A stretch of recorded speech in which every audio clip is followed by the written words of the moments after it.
Konoha Forest, late at night.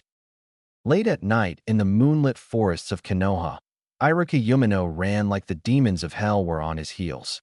This was for one reason, and that was his foolish, naive, gullible, and pure students, Naruto Uzumaki. Earlier that night, he had heard of his student's actions and had instantly set out to find him with all due haste, because if he didn't find him, then the person that did would surely kill him. Spotting bright orange, Irika thanked the gods for his luck and instantly headed for it. Out of breath and obviously angry, he shouted, "What do you think you're doing out here, Naruto?" His scarred face and brown ponytail stood out in the moonlight as it bounced off of his green Chunin vest. He looked down at a young blonde boy in an orange jumpsuit with blue and white trims and with whisker marks on his cheeks. The question was rhetorical, of course, mainly because everyone ranked Chunin and above was out searching for him. The main reason for this being that Naruto had been caught leaving the Hokage Tower with the Forbidden Scroll of Seals, the scroll with all of Konoha's secret and most well-guarded techniques combined. This was an act of treason of the highest order, even for a child like Naruto. Naruto just held his hand behind his neck, rubbing it while grinning sheepishly. Te-hee-hee-hee. Irika's eye twitched, his expression then hardened. Naruto, what are you doing out here? And with the Forbidden Scroll of Seals no less. Naruto chuckled lightly for a moment before standing up and looking proud of himself. You caught me fast, Irika-sensei. I only had time to learn one jutsu. That made Irika's eyebrows rise under his headband in surprise. Listen, Irika-sensei, I'm going to show you this amazing jutsu, and you're going to let me graduate. Then everything will be okay. That's the way it works, right? Anyone who learns a jutsu from this scroll passes. There wasn't any doubt now for Irika. Someone had tricked the easy and naive Naruto. The thought of it pissed the teacher off to new levels. And the worst part was he honestly believed what he was saying. Huh, where'd you get that idea? Mizuki-sensei told me about it. Believe it, Naruto said loudly, almost a shout.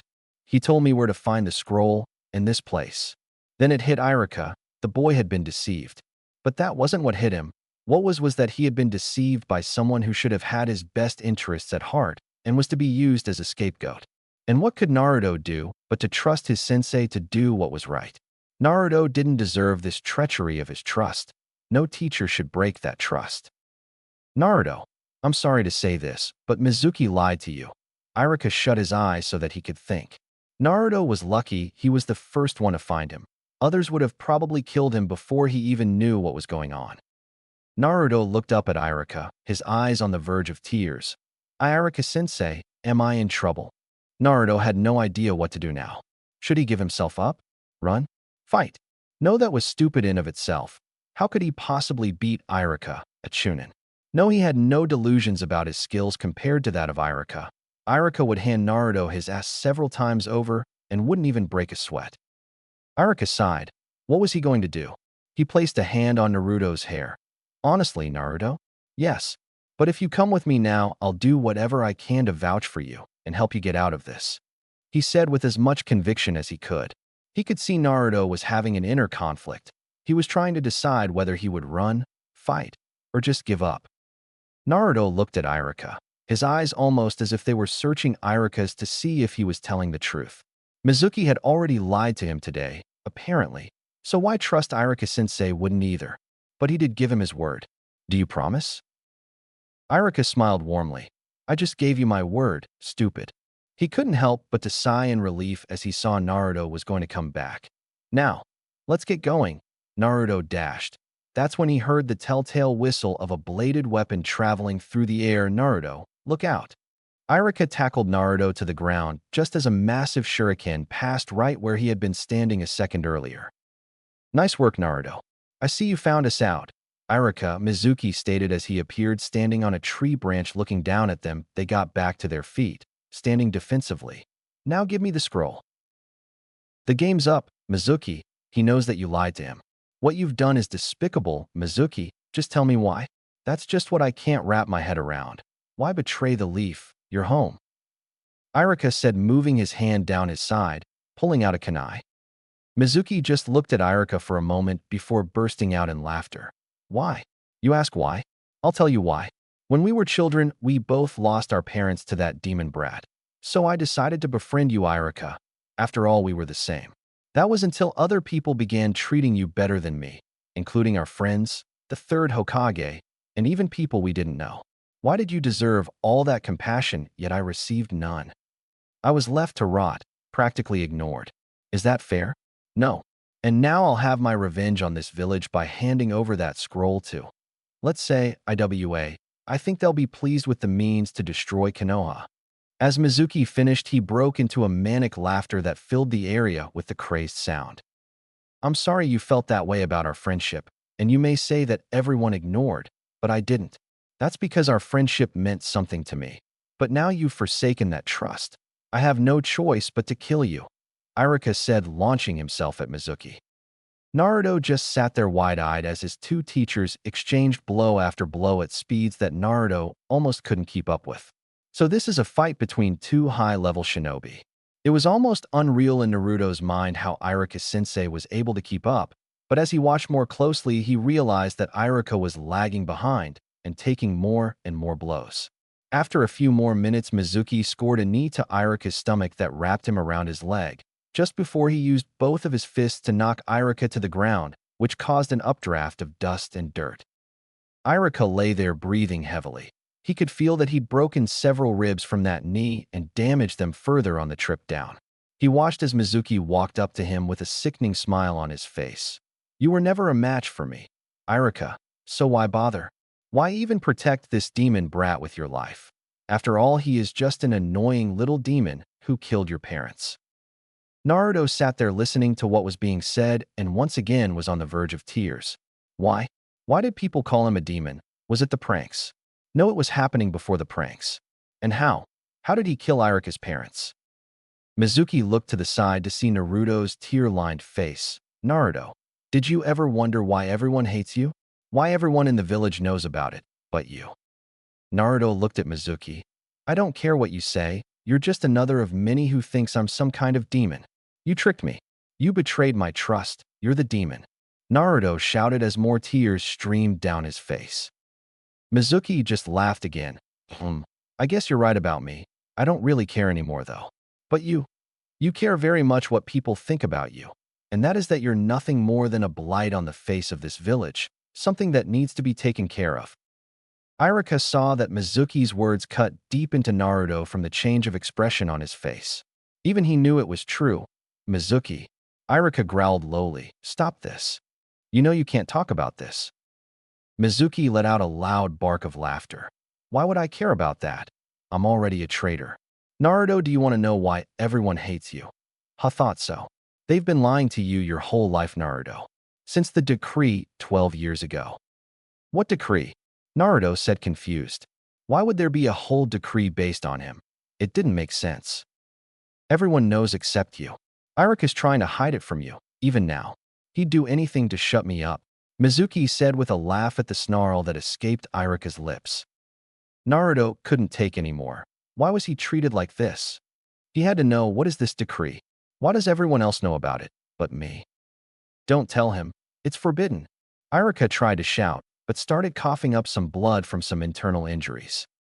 The decree is that no one can tell you that the nine-tailed fox is inside of you, Mizuki said, smiling in glee as he saw Naruto's eyes widen in shock. The fox spirit that killed Irika's parents and destroyed our village has taken over your body. You are the nine-tailed fox, Mizuki said, and seeing Naruto frozen in shock, took the chance to throw his giant shuriken at the unmoving Naruto. Stop it, Irika screamed, this time not caring about his injuries.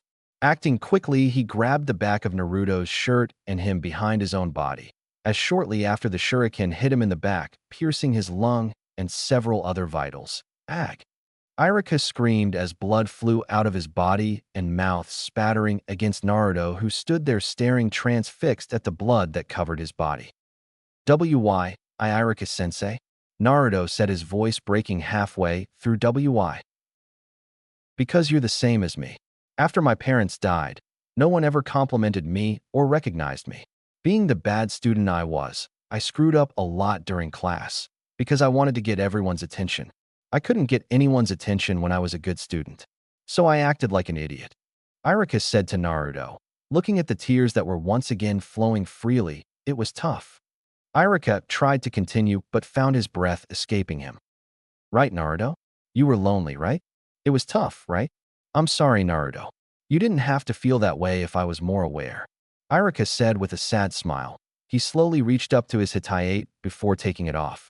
He then reached up to Naruto, taking the goggles of his head, and switched it with his own Hitayate. Iruka-sensei, what are you? Naruto started to say, but was interrupted by Iruka. You passed Naruto. Asterisk cough asterisk. Ugh, for showing exemplary skills and taking that scroll. Now listen closely, Naruto. I think we both know these wounds are fatal, Iruka said, and raised his hand to silence his protests. They are, Naruto, so listen up to what I'm about to say to you. Even though you don't pay attention in class and you're not that intelligent, you'll one day make an excellent ninja, and eventually a great Hokage, the greatest. Just keep working hard and never give up, and know that I have total and utter faith in you. Asterisk cough asterisk. Asterisk cough star. Asterisk cough star. Erg, the world's a tough place, Naruto, and in it you will find situations that you may find insurmountable, but just keep at it, and keep strong, and I know you can pull through. Iruka-sensei, I promise you I'll study hard. I'll redo all your lessons. I promise I'll become the greatest shinobi, and I'll make sure everyone knows that you're the person that taught the greatest of the great. You'll be the asterisk sniff star. Famous Iruka-sensei. Naruto said all this with tears now making rivers down his face, but with a strong flame of determination burning through his eyes. Huh. I like the sound of the dash. Iruka said with a sad smile as his features softened and his eyes lost their color. And Naruto felt the heat and life leave Iruka as he held up the motionless body. As Iruka died, Naruto's sobs racked him to the core. His mind had gone numb. How could this happen? How could this happen to Iruka-sensei? Iruka-sensei was always supposed to be there. He shouldn't have died. Naruto was suddenly snapped from his sorrow as his blood turned cold at the sound of laughter. Good riddance is all I have to say to that foolish weakling. Now it's your turn to die, brat. Oh, got something to say? You're gonna have to speak louder than that, Mizuki said with another sinister grin on his face as he looked at Naruto. But he unconsciously took a step back at what he saw.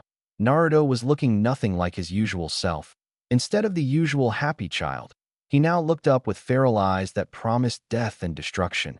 His nails had turned practically into claws.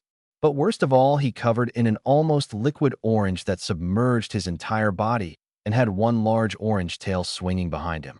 The air around also seemed to suddenly scream violence, destruction, and raw power. What? Don't you dare speak about Iruka-sensei like that. You don't deserve the right to about anyone like that. You monster. I'll kill you. Naruto shouted, then crossed his fingers before shouting, Taju Kage Bunshin no Jutsu, multi-shadow clone jutsu. And in a puff of smoke, hundreds of Narutos suddenly appeared before Mizuki, who tripped backwards at the sight and fell down. How? Why, you can't even do a normal Bunshin, Mizuki stammered as he saw his inevitable end before him. Naruto just smiled back at Mizuki before shouting, kill him, as the shout was taken up by all Narutos, who then proceeded to charge at Mizuki. With their claws, they made short work of Mizuki as they quickly bombarded and overwhelmed his defense, and then proceeded to tear him apart in an almost brutal and horrific way as his screams echoed throughout the forest. Once Naruto had finished, he took one last look at the bloodied and mangled corpse of Mizuki before turning back to Iruka. Naruto proceeded to take the shuriken out of his body and continued to silently weep for one of the few people who had ever cared for him. After praying Iruka, he created some clones to pick up his teacher's body before heading out towards the Hokage's home. Sarutobi residence. Early morning. Hiruzen Sarutobi, the Sandaime Hokage and revered god of shinobi, was currently listening to his squabbling officers who were calling for Naruto's blood. Hiruzen just stood there in his Hokage white and red robes waiting for them to settle down. Once they were quiet, he proceeded to talk. Good. Now that I have silence, I will talk. Several shinobi could not help but to wince as they realized they hadn't allowed their superior to talk. There is no longer a crisis.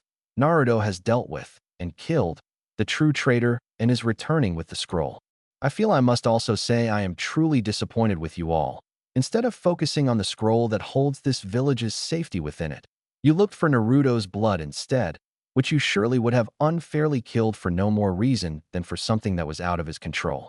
If I ever see such a poor display again, you will be severely reprimanded and punished. Dismissed. At the end of the Hokage's speech, many had the grace to look shameful, but all quickly left not wanting any more of the man's ire. Belligerent fools. I guess I'm going to have to wait for poor Naruto and Iruka, the old Hokage said, deciding to wait where he was, and several minutes later 3 Narutos showed up carrying the body of Iruka. Hiruzen looked sadly upon the form of dead man he had watched grow up with much joy and compassion. His gaze then drew to the boy carrying him. Come bring Iruka inside, Naruto. Naruto just nodded his head and carried his deceased teacher into the mansion where Hiruzen had a few servants take Iruka to a room where he would stay until his burial. Once that was done, he had Naruto come to his office. The Hokage looked at Naruto in silence for several minutes until he spoke. Why don't you tell me what happened? Naruto, Hiruzen already knew what had happened due to his all-seeing ball, which he had watched the events through, but decided it would be good for Naruto to get the events of his chest. After a while of listening, Naruto had finally got to the end of the event and was once again crying as he remembered Iruka's last moments. Hiruzen just sighed sadly at seeing how much the events had hurt Naruto emotionally. And how do you feel about this, my boy?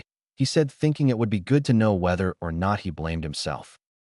I feel that if I hadn't been such an idiot, Iruka-sensei would still be alive, Naruto stammered through his tears. Hiruzen just sighed again. Naruto, my boy, I can only be honest with you and tell you what you say is true. This just caused Naruto to cry all the harder at having someone confirm it. But that doesn't mean it's your fault, he added. Upon seeing Naruto's confused and hopeful face, he decided to elaborate. No one can be blamed for trusting their teacher, as it is no sin. If it was, I know a certain person who'd be locked in chains, but isn't. Somewhere on the other side of Konoha, a woman in a trench coat sneezed. Shit. Must mean someone's talking about me. A sadistic smile spread across her face. If I find who it is, I'll feed them to my snakes. He, she said, breaking out in laughter.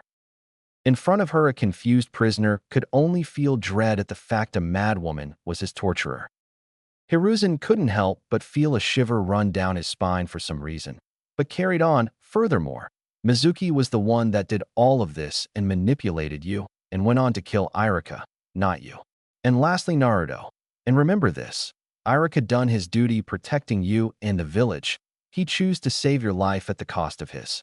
So remember that and take pride in Iruka's sacrifice for the greater good of the village and you.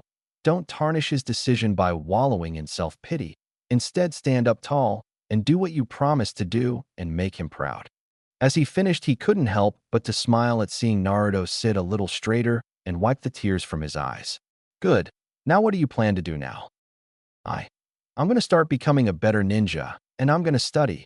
I'm going to do all the things I promised and make Iruka-sensei proud, Naruto said with fire in his eyes that made Hiruzen chuckle. But I'm not sure how to do that or where to start. Could you help me, Gigi? Naruto said, which caused the old Hokage to sweat drop a little. He just sat there for a while deciding whether or not tell Naruto some things, but in the end decided to do it. Naruto, create a shadow clone, please. Naruto was confused but complied. Naruto was surprised to see him do the same. Now get your shadow clone to follow mine. Naruto complied again as his shadow clone followed his outside of the room. A minute later they came back in and Hiruzen told him to dispel, which he did. But Naruto just sat there confused. What's that supposed to show me, Gigi?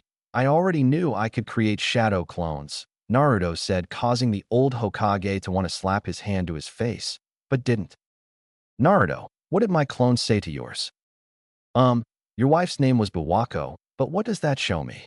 Naruto asked, and Hiruzen once again felt the urge to slap his forehead. Naruto, how could you have known that when you couldn't hear them? Because you told my shadow clone, and when it dispelled. Wait, now I get it. Whatever my shadow clone learns, I learn, right? Naruto said, obviously pleased with himself. Yes, Naruto. Now tell me how that helps you. Hiruzen said, hoping this time he'd get it quicker than last time. If I sent multiple clones to learn something, I could learn what each of those clones learn, Naruto said with a smile spreading across his lips for the first time. Yes, well done, my boy. Also, now that you're a ninja, you allowed into the ninja section of the library, meaning if you sent several shadow clones to the library and had them read up on things whilst you train your body, you'll be getting the best of both worlds, brawn and brains. Hiruzen said with a smile. Thanks for the help, Gigi. I don't know what I'd do without ya, Naruto said with a light smile, but I best be heading home now. I've got a lot to think about. Of course, of course. Just remember that team selection is in 1 week, so don't be late, he said with a smile. As he finished, he noticed Naruto's mood darken, but watched it quickly change back. Sure thing, Gigi. See you around. And with that, he left to go home.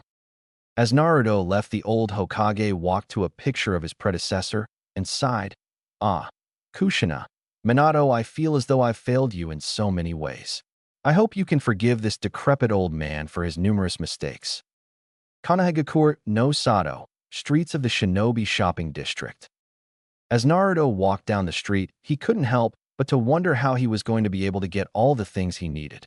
Earlier on today, Naruto had drawn out all of his savings from his life so that he would be able to buy what he needed today. He had decided to turn over a new leaf with Irika-sensei's passing. In other words, he was going out to get his shinobi essentials and to get a change in attire, because his clothes would be like a homing beacon for all enemy shinobi, who wears orange anyway. Well, and he liked them. But he had decided it would be better to look the part of future Hokage Oswell as a great shinobi and not an idiotic child who pranks the town on a regular basis. And that was another thing he'd done. He'd promised to stop pranking, as hard as that would be for him. But now his troubles lead him to where to get his items of choice. The problem with it was when he went in most shops, they would kick him out straight away, and the ones that didn't would charge extortionate prices. So where to go? But like a sign from Cammy, a young girl in traditional Chinese clothing carrying several large boxes walked straight into him, and in turn dropped all the boxes. Okay, maybe just a painful piece of luck. Ow, sorry about that, the girl said, helping Naruto up from the pile of boxes. Upon closer look, Naruto could she was slightly older than him with brown hair tied up into a bun. Good-looking Oswell, he thought, but wasn't about to say it. That's okay. I'm Naruto Uzumaki, Naruto said with a smile and scratch of the back of his head. I'm Tenten, just Tenten really. So what you doing out here? She inquired politely. Oh, that's right, I'm looking for a shinobi equipment store. Do you know a decent 1-inch? He asked, hopeful that she actually would, but was confused when she started laughing. Follow me, my father owns the best shinobi store in Konoha, if I do say so myself. And let me guess, new clothes, she inquired jokingly, but the barb was clear. She then proceeded to walk towards a store full of weapons and other gear. Huh, that obvious, he said, knowing the answer already. Pretty hard to miss. They continued to walk into the store, which was full of just about every type of weapon there was: swords, staffs, daggers, kunai, shuriken, bladed gauntlets, and much, much more. On top of that, there was also a clothing section that looked just as packed. Wow, I think you were right, he said, a little overawed by the display of shinobi items. This was truly a ninja's heaven. I know, right? Now would you like me to get some things for you whilst you get your clothes? She said, obviously holding back a bit of laughter at his expense, no doubt. I think I'll have, for 100 shuriken, 200 kunai, 25 smoke bombs, 5 flash tags, some sealing scrolls for all of that, and a good sword. I think that's all I need. What? He said, seeing Tenten's sweat drop appearance. Right? All you need is enough equipment to fight a one-man war with IWA. And possibly Kumo as well. Huh, I'll go get that, she said, walking off to get the things he needed. 30 minutes later, Naruto had just got changed into a pair of black combat trousers with white ankle tape that hid the last of his leg, black shoes, a blue jacket that covered all of his arms but was open at the chest, showing a black shirt on underneath. He had several more pairs of these clothes in a bag that he had just bought to the counter, where Tenten had several boxes of kunai and shuriken and other things. Wow, that's a considerable amount better, Tenten said as he handed her the bag with the rest of the clothes in, which she neatly stacked with the other things. Now I'm going to show you how to seal and unseal all this stuff, she said, pulling out a small scroll and setting the box of kunai on top of it. To seal it, just cover the item you want to seal in your chakra, and then connect it with chakra to the seal on the center of the scroll. After that, just say Fuin, seal, and flare your chakra. The seal will recognize you want to seal this item, and then do so, she said, and proceeded to demonstrate. And with a puff of smoke, the 400 kunai disappeared into the scroll. Tintin then proceeded to do this with all of the other items, other than the clothes, but each with their own separate scroll. And to unseal, just channel chakra into the seal and think of the number of the items you want to come out, and say Fuin Kai, seal release. As she did so, some shuriken came out, which she sealed again afterwards. That was pretty cool, but what about the sword? As soon as he said that, Tintin smiled and pulled out a roughly 45-inch bladed sword with an orange and black diamond-shaped pattern on the hilt, an orange tassel on the end of that, and had no guard. Huh, now that looks cool, which she had to nod to, and it has orange yada. At least I can keep some orange on me. Thank you. Thank you. This carried on for a little while, which just caused Tintin to sweat drop. But eventually Naruto stopped. You must really love orange, which Naruto nodded vigorously to. Anyway, cool? You're lucky, I even remembered we had this. It's not just a sword. It's a chakra-enhanced sword that is also capable of handling chakra natures, Tintin said, looking like she was on the verge of a giddy breakdown. But Naruto just couldn't understand why. Maybe she just loved weapons, like a lot. So, at this, Tintin just sweat-dropped again. You didn't understand that, did you? Didn't you learn about chakra natures and chakra-forged weapons in the academy? Never mind, I'll just explain it. Alright, listen up, because if I have to explain this again, I'm going to use this sword to make you just a red stain on the wall. Naruto couldn't help but to back up a little and start nodding like an idiot. I'm listening, just don't kill me, he said, causing Tintin to chuckle. Good. Now, the chakra-enhanced part means that it was forged and molded with chakra, which makes the particles of the sword merge to an almost molecular level, meaning the sword is extremely strong, dense, and sharp. But the best part is its ability to handle chakra natures without breaking. Chakra natures are just types of chakra that we use in jutsu. For instance, fire chakra makes fire jutsu, wind makes wind jutsu, and the same for earth, lightning, and water chakra. Everyone has something called a nature affinity. This means that whatever chakra affinity you have your strongest with, i.e. if your nature affinity is lightning, your strongest jutsu type will be lightning type. But that's not all. When you find out your nature affinity and have learned to use it, you can channel into certain weapons like this sword. But water can't be channeled into weapons because it has no use in them. But wind makes your blade incredibly sharp, to the point you can cut anything in half, even stone and metal. The same goes for lightning. Just not to the same extent. Fire just engulfs your blade in a flame, making it very hard for your opponent to fight against, and earth hardens the blade so that it can't be cut except by lightning. Now do you understand? As she finished, she couldn't help but smile at the look of awe on Naruto's face. That sword is awesome, Naruto said, pronouncing every word clearly, which just made Tintin chuckle. I know, right? Now, that all comes to 77 foot 032 Rio. But with the discount that's currently, it comes to 56 feet 491 inches Rio, Tintin said quite cheerily as Naruto handed over the money. You're just happy cause you just made a killing, he said begrudgingly. Yep, don't forget to come around again sometime soon. Especially with an order like that, she called out as he left the store.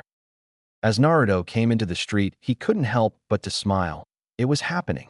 He was starting his change today. He promised he'd do what he could to become a great ninja, and he was starting now. Just you wait, Iruka-sensei. Soon I'll be so famous, even the afterlife would have heard about me. Believe it. Naruto quickly thought about what to do next, and then remembered, begrudgingly, that he'd also swore to do some studying and decided it would be best to start now. So Naruto quickly set out for the library after his little trip to the store, but he swore he'd never seen a woman as happy as when they'd managed to get one up on any male. Sighing, Naruto thought it best to just go and get the things he needed, so started Roof, hoping to get to the library. Although Naruto had promised Iruka he would study hard, he couldn't help but be pleased by the fact that he didn't have to read anything. Only his clones did. But the thought of reading still sent shudders of dread down his back. So when he entered the library and just saw an endless amount of books, he nearly collapsed then and there. But decided to follow through and get what he needed. Walking up to the desk, he decided he'd ask the woman at the desk, hello, he said nervously. "Hello, young man, what can I do for you?" she said, barely looking up from her paperwork with a bored expression. Um, I'd like some help finding some books. Please, he said, still not able to shake of his nervousness of being seen in the library, and that of actually reading. Sighing and getting up from her desk, she said, "Very well, what would you like?" Erm, all of the taijutsu, kenjutsu, chakra and chakra control related things you have. Also some books with a detailed history of each village and country. And lastly, any ninjutsu scrolls and things you'd recommend for basic intelligence building books. Things like strategy and things. As he finished, he saw the woman's shoulders sag. Ugh, this is going to take a while. Just sit at that desk over by the window, and I'll bring them to you. Furthermore, I'll take it you're only a genin? Thought so. That means I can only give you C rank and below ninjutsu, if there is any. In, oh yeah, any jutsu or information you have on shadow clone jutsu. That also means any tactical guides on how to use them, Naruto said, remembering that there were jutsu that complemented all clone jutsus, so he thought that it would be useful to know them. The woman just sighed and shook her head. Kid, that's an A-rank jutsu. I'm afraid I can't give you that. What if I showed you that the Hokage had already given me permission to use shadow clone jutsu? Will you give me them then? Naruto said, hopeful that he could get around this snag. Yes, if you can prove it, kid. But the only way I'll believe that is if the Hokage comes here himself or you use shadow clone. Jutsu, before she could finish, Naruto had already brought out 10 shadow clones. Told you I did, believe it. All the Narutos shouted, gaining him some glares from people in the library. Naruto just dispelled his clones and apologized. So, fine, I'll be back shortly. Ugh, more like around an hour. But hey, what can you do? After she finished, she walked off to complete her task while Naruto sat at the desk by the window. Naruto sat there contemplating what life would be like now that he was a ninja, what changes that would make to his life, what new things he'd be able to do, places he'll go, people he'll meet. Life wouldn't just be different now, it would be completely new. His one constant, his one supporting foundation and friend he'd found in Iruka was gone. And the worst part was Naruto couldn't help think it was at least partly his fault. After all, Iruka wouldn't have been there if it wasn't for him. There was so many things he had to think about that he didn't realize the 40 minutes that went by until the woman came back and told him to follow her. She took him to a reading room with a large table. On that table was a large pile of books and a few scrolls. Right, I'll tell you the rules. You can borrow as many items as you want, but they have to be returned after 3 weeks, and if you want, you can draw them out again for another 3 weeks. Get the idea? Good. Now I'll leave you to decide how you're going to get these home. As she finished, she walked out and back to her desk. Naruto just looked at his new collection of books and then pulled out the spare sealing scroll that he had got from Tenten and used it to seal the books in, and then left the library. Naruto walked towards the training grounds with a smile wide across his. He was so happy, he even managed to ignore the quizzical and disgusted looks he was getting. Today would be the first day that he'd be taking his steps towards becoming Hokage. He was going to read all these books and jutsu. Okay, his clones would be doing that, but hey, same thing. In the end at least, and he'd be training until dusk. He will become Hokage. He will keep his promise to Iruka-sensei. Nothing could or would stop him. Not now, not ever. So he went to the training grounds with a stupid smile on his face until he arrived at an open section within the woods, which had a small lake just next to it. Perfect. For training anyway. Quickly doing a hand sign, Naruto produced 50 clones whom he set to work reading all the books he had, making sure that each and every book on chakra, chakra types and chakra control was being read. Once done, he told them to read the books, and when done, do any practice exercises that were in there and repeat them until he told them to dispel. After that, Naruto pulled out some scrolls on kenjutsu and started to read them. After about an hour, Naruto had read the general description of each and every kenjutsu style he had, and eventually decided he'd practice one that suited him perfectly. It focused on battering the opponent's defense and wearing away at their stamina, but at the same time would use attacks that focused on cutting the arms and legs of the opponent so that they would be worn down again. This style was perfect for those with large energy reserves and could outlast his opponent, which was Naruto to the letter. Naruto then proceeded to read the basic stances and kata. After he'd done that, he produced another 50 clones and told them to practice the kata with his new sword. his beautiful orange and black sword. After this was done, Naruto decided that whilst his clones were doing things to improve his intellect, he'd improve his stamina, strength, and speed. This involved doing 30 laps of the field he was in, 200 sit-ups, 200 pull-ups, 100 punches and kicks with each leg and arm. When that was done, Naruto decided to take a break and check what the time was.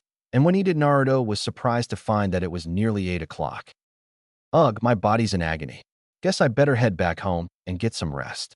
Turning to his 100 clones, Naruto shouted, "Oi! Put the books back inside the scroll and dispel." What Naruto didn't count on was when he dispelled, his mind suddenly filled with enough knowledge and memories that he literally passed out from the pain. Hokage's office. Looking through his blue orb, Hiruzen chuckled as he watched Naruto collapse. Maybe I should have told Naruto about that side effect. He paused to take another puff of smoke. Oh well, can't change it now. Scarecrow-san. As he said this, an ANBU officer wearing a crow-shaped mask suddenly appeared by the old Hokage's side. Yes, Hokage-sama, he said in a lazy voice. I want you to go pick Naruto up from Training Field 7 and take him home. After that, I want you to keep an eye on him and see how he improves in his training. After all, he is going to be on your team, the old man said with a small smile. Hi, was all the ANBU said before disappearing in a swirl of leaves. With a sigh, Hiruzen let out another puff of smoke. I hope you pass Kakashi's test, Naruto. Because if you do, I'm sure you couldn't have a better or more ironic sensei. Silently, he finished, because after all, he is your father's student and will pass his beliefs on to you. Next day, early morning, Naruto's apartment. As Naruto woke up, he slowly opened his eyes, trying not to aggravate his throbbing headache, to surprisingly find himself in his bed at home. Naruto looked around to try and find some reason as to how he got home, but only found his clothes and other items had been brought back here with him, which caused Naruto to sigh in relief. But it seriously vexed Naruto as he tried to figure out how he got back, but in the end gave up and decided to meditate on what he'd learned. After about half an hour, he was surprised by the amount he had learned, probably more than his entire stay at the academy. That thought made him laugh until he remembered Iruka-sensei and decided to repress those thoughts. After deciding he'd had enough of sitting around, he decided to create some clones to do some training. 50 would practice a taijutsu style he had chose. It relied mainly on taking one punch to give 3 back. 50 would do some basic chakra control by making a leaf hover slightly above his hand, and when that was done, add another until he had 5 on each hand. 50 would do kenjutsu, and the last 50 would read the books again. After that, he sent them all to do the training out the place he was at yesterday. Once that was done, Naruto decided he needed to head to Gigi's office and ask about that memory feedback thing. He quickly picked up Gamachan and left for the old Hokage's office. Hokage's office. Hiruzen Sarutobi, the Sandaime Hokage, was in the middle of receiving a mission report from Team Guy. Yesterday, there had been bandits sighted just outside of the village hoping to waylay some caravans. The Hokage had quickly sent out Guy's team, and they had swiftly dealt with the problem. The old Hokage couldn't help but think everything was going fine in the debriefing. That was until Naruto came in. Yo, GGI. Oh right, you're in the middle of something. I'll come back in a little while. Oh? Tintin. Wait, you're a ninja? Naruto said as he passively changed the subject twice. Naruto, you idiot. Don't talk to the Hokage in such a disrespectful manner.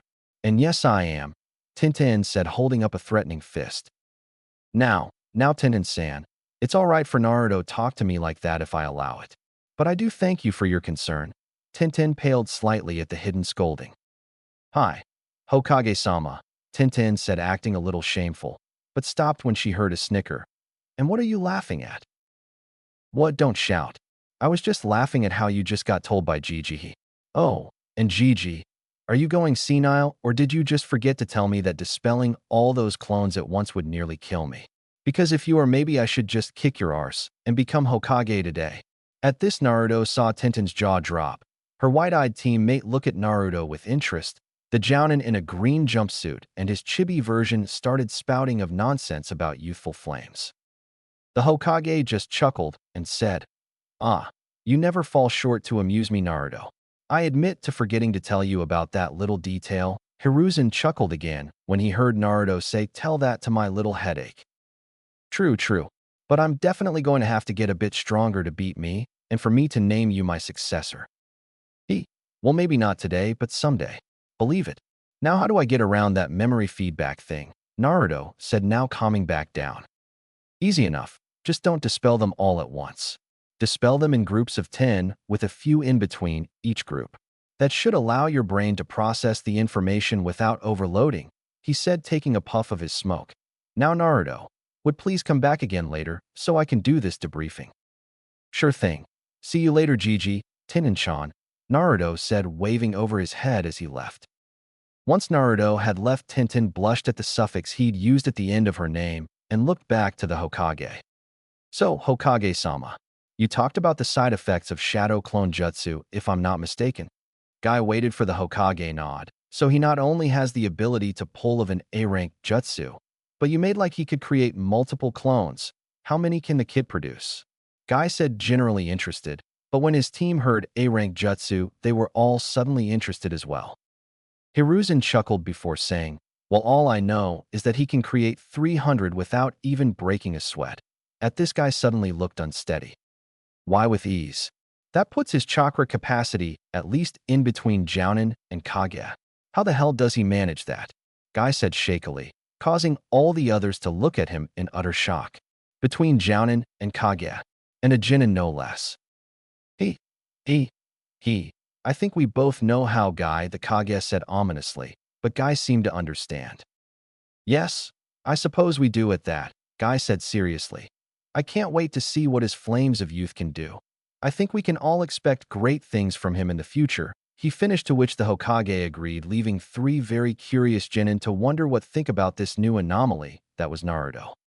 5 days later, Team Induction Day. The past week had passed surprisingly quick for Naruto. For the most part, he'd spent that week training to get stronger.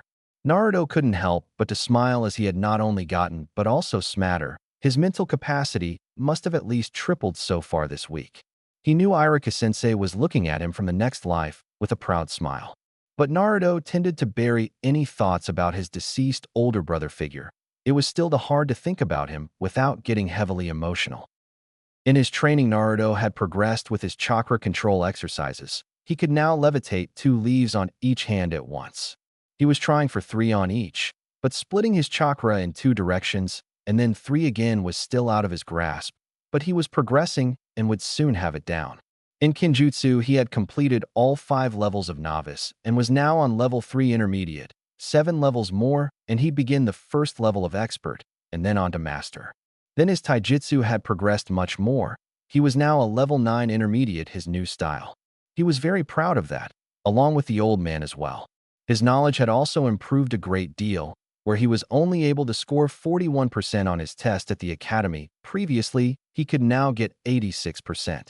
But Naruto's definite best improvement was his jutsu, in his opinion, as thanks to a little bit of help from the old man, Naruto had been able to nail a few awesome jutsu. He just couldn't wait to stuff them in Sasuke's face and show Sakura-chan just how awesome he was. Then she'd like Naruto and not that team.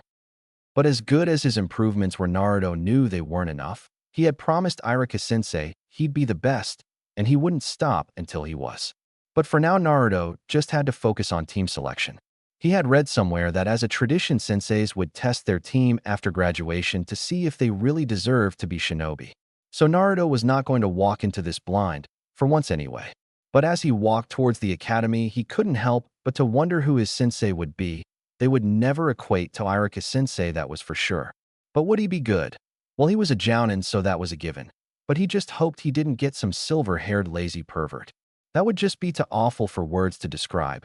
But hey, what were the odds of that motley character ever being a real person? Well, it didn't matter to Naruto as he stood in front of the doors to his old class, Iruka-sensei's old class. Naruto nervously swallowed before putting his hand on the door handle. Today he would be a ninja. Today was another step towards his promise. Putting all nerves aside, Naruto walked in and started walking towards his seat. Hopefully nothing would go wrong today, but it seemed God had other things in mind. Hey Dobe, what you doing here? You failed. Naruto gritted his teeth and forced a smile onto his face as he turned to see the raven-haired Uchiha. Actually, team, Iruka-sensei passed me. Naruto said, swearing he wouldn't lose his temper with that annoying Uchiha with an assortment of poles up his arse. Whatever dobe, I don't really care. But what's with the style change? Copying me now are we? Sasuke said with one of his, I'm so awesome and I know I am smirks. To which a load of fangirls swooned, Sasuke's so cool, and stop copying Sasuke-kun and you'll never be as good as Sasuke-kun. Forcing down his urge to snap Sasuke's neck and then dice him into an Uchiha kebab. Instead, forcing his answer out through clenched teeth, he said, how am I copying you? The only thing we have in common is one piece of clothing and our mutual hatred of each other, team. Whatever, was the curt reply he got before he sat down. Damn Uchiha, I'll show you Iruka-sensei was right, and that I'm gonna be the best ninja ever. Believe it. Shortly after, an old substitute walked in and halted all conversation with a loud cough and a raising of his hand. Quiet down, please. Quiet. Good. Now today we have a special and tragic announcement, but I won't be the one to give. That is the Hokage's job today. Now everyone be quiet and respectful. Hokage-sama, they're ready for you now, the old man called out before taking a respectful step back as the old Hokage in his red and white robes walked in and stepped up. Hello today, everyone. I'll first of all congratulate you on your successful promotions. You are all about to take an impressive step forward in your respective shinobi careers. But do not stop here. Carry this advantage and push it, and keep pushing it until you reach the pinnacle of your career, and then push even more. Because I'll tell you something, you never truly reach your limit. You just give up. Now remember this, and remember well, you can never reach your best, but you can always strive to be the best you can be. That is all any of us shinobi can do, and it makes all the better for it. Because the only difference between the strong and the weak is that the weak tried, failed, and gave up. But those who are strong tried, failed, and tried again until they reached their goal. Then they set a new one, and so on, so on. If you do this, you will truly be a worthy shinobi. The Hokage stopped for the moment, looking over the class. Next came the hard part. Now I'm sure you're all wondering where Iruka-sensei is. At this, there was a lot of mumbling, but the old Hokage managed to catch a glimpse of pain on Naruto's face. This is why I'm really here today. At this, all mumbling stopped and was instead replaced with quizzical looks. I'm truly sorry to inform you that Iruka Yumino, Chunin and teacher of the village hidden in the leaves, was killed in defense of Konoha 1 week ago. At this, there were many gasps and shocked faces. Even Sasuke had slightly dropped jaw. How did Iruka-sensei die? A very shaken and slightly distraught Sakura asked. I will explain that now, if it is all right with you, Naruto, the old Hokage asked his grandson figure. This, of course, turned many heads towards Naruto. What does this have to do with that idiot? Exclaimed a tearful Sakura, as she, like many other students, were taking this quite hard. The Hokage just turned his head to the girl with a stern expression that sent shivers down her spine. Because, Miss Haruno, Naruto and Iruka were the closest thing each other had to family, so it is right to let you know or not. Furthermore, as this involves Naruto, as he was there when Iruka died, he has all the more right to decide. Sakura quickly mumbled an apology, before thinking, like many other students, Naruto and Iruka-sensei like family. That didn't make sense, as those two were always at each other with either pranks or rebuttals and detentions. Sure thing, Gigi, Naruto said, feeling like there was a sudden void inside of his stomach. Why did the old man have to bring that up? Naruto was also vexed that the old man had boxed him into a corner, so the only thing he could say was yes. But as soon as he finished his sentence, Sakura stood up again and shouted, What? I call him an idiot and you tell me off, but he calls you Gigi and you just let it slide. Miss Haruno, be quiet. I have known Naruto for many years. That's many more than I've known you, and allow him to call me that. Now one more outburst from you, and I'll strip you of that promotion and have you sent back to the academy to learn what insubordination means. You are a shinobi now. Act like 1 inch, the kind old man said in a voice that radiated a sense of angry command. Of course, this had the desired effect and shut the young Haruno up as she sat back down. For the next 30 minutes, the Sandaime went over the incident of Iruka's death, but thankfully for Naruto changed it so that Mizuki stole the scroll and came across Iruka and Naruto whilst they taking a walk home through the forest. He also left out the details about Kyubi, but that was a given. and then went on to tell about how Iruka and Naruto fought and defeated Mizuki, but at the cost of Iruka's life. And that is how your sensei died. He died an honorable death, just as honorable as that of the Yondaime. This teaches us something very valuable also, and that is no matter what you do or who you are, even you can protect your village, no matter how menial or small. It can possibly help us save our precious people and village. His death showed us a lot about Iruka. Even if he was just a teacher, he was willing to die for his precious people and this village, showing the will of fire burned brightly within him. He showed the true strength of all shinobi, not the strength to kill those you hate, but the strength and resolve to die for the sake of what you care for. Remember that because in his death Iruka taught us all a valuable lesson, the strength of a true shinobi, the strength of a protector. As he finished, he looked around to see the many tear-stained faces among the students. As Hiruzen knew, Iruka was obviously an outstanding and deeply loved teacher. But among all these pained faces, he did not see Naruto's. Instead, his was more of the blank look someone has when they're contemplating all their wrongs and faults in life. And Hiruzen knew Naruto was silently blaming himself. He truly felt for boy. He lost someone to his own mistake, and it couldn't be any other way than for him to blame himself. But he really wished Naruto wouldn't. It hurt the man just to see him like this. Now all remember his sacrifice, remember his strength, remember his kind heart, his joy to teach, and his love for this village, as these are the things we shall honor him for. Now you'll have a few minutes to digest this, and then you'll be placed in teams. Goodbye and enjoy an illustrious career as ninja. But from this remember that death is part and parcel of our life, and before you're done, you'll lose many more loved ones to this occupation. But just remember to carry on and do your best for their sacrifices. And with that, the Hokage left the students to their own thoughts. There was total and utter silence as everyone thought on what they'd just heard. Their sensei, Tier, had just died. How could this happen? This wasn't supposed to happen to them.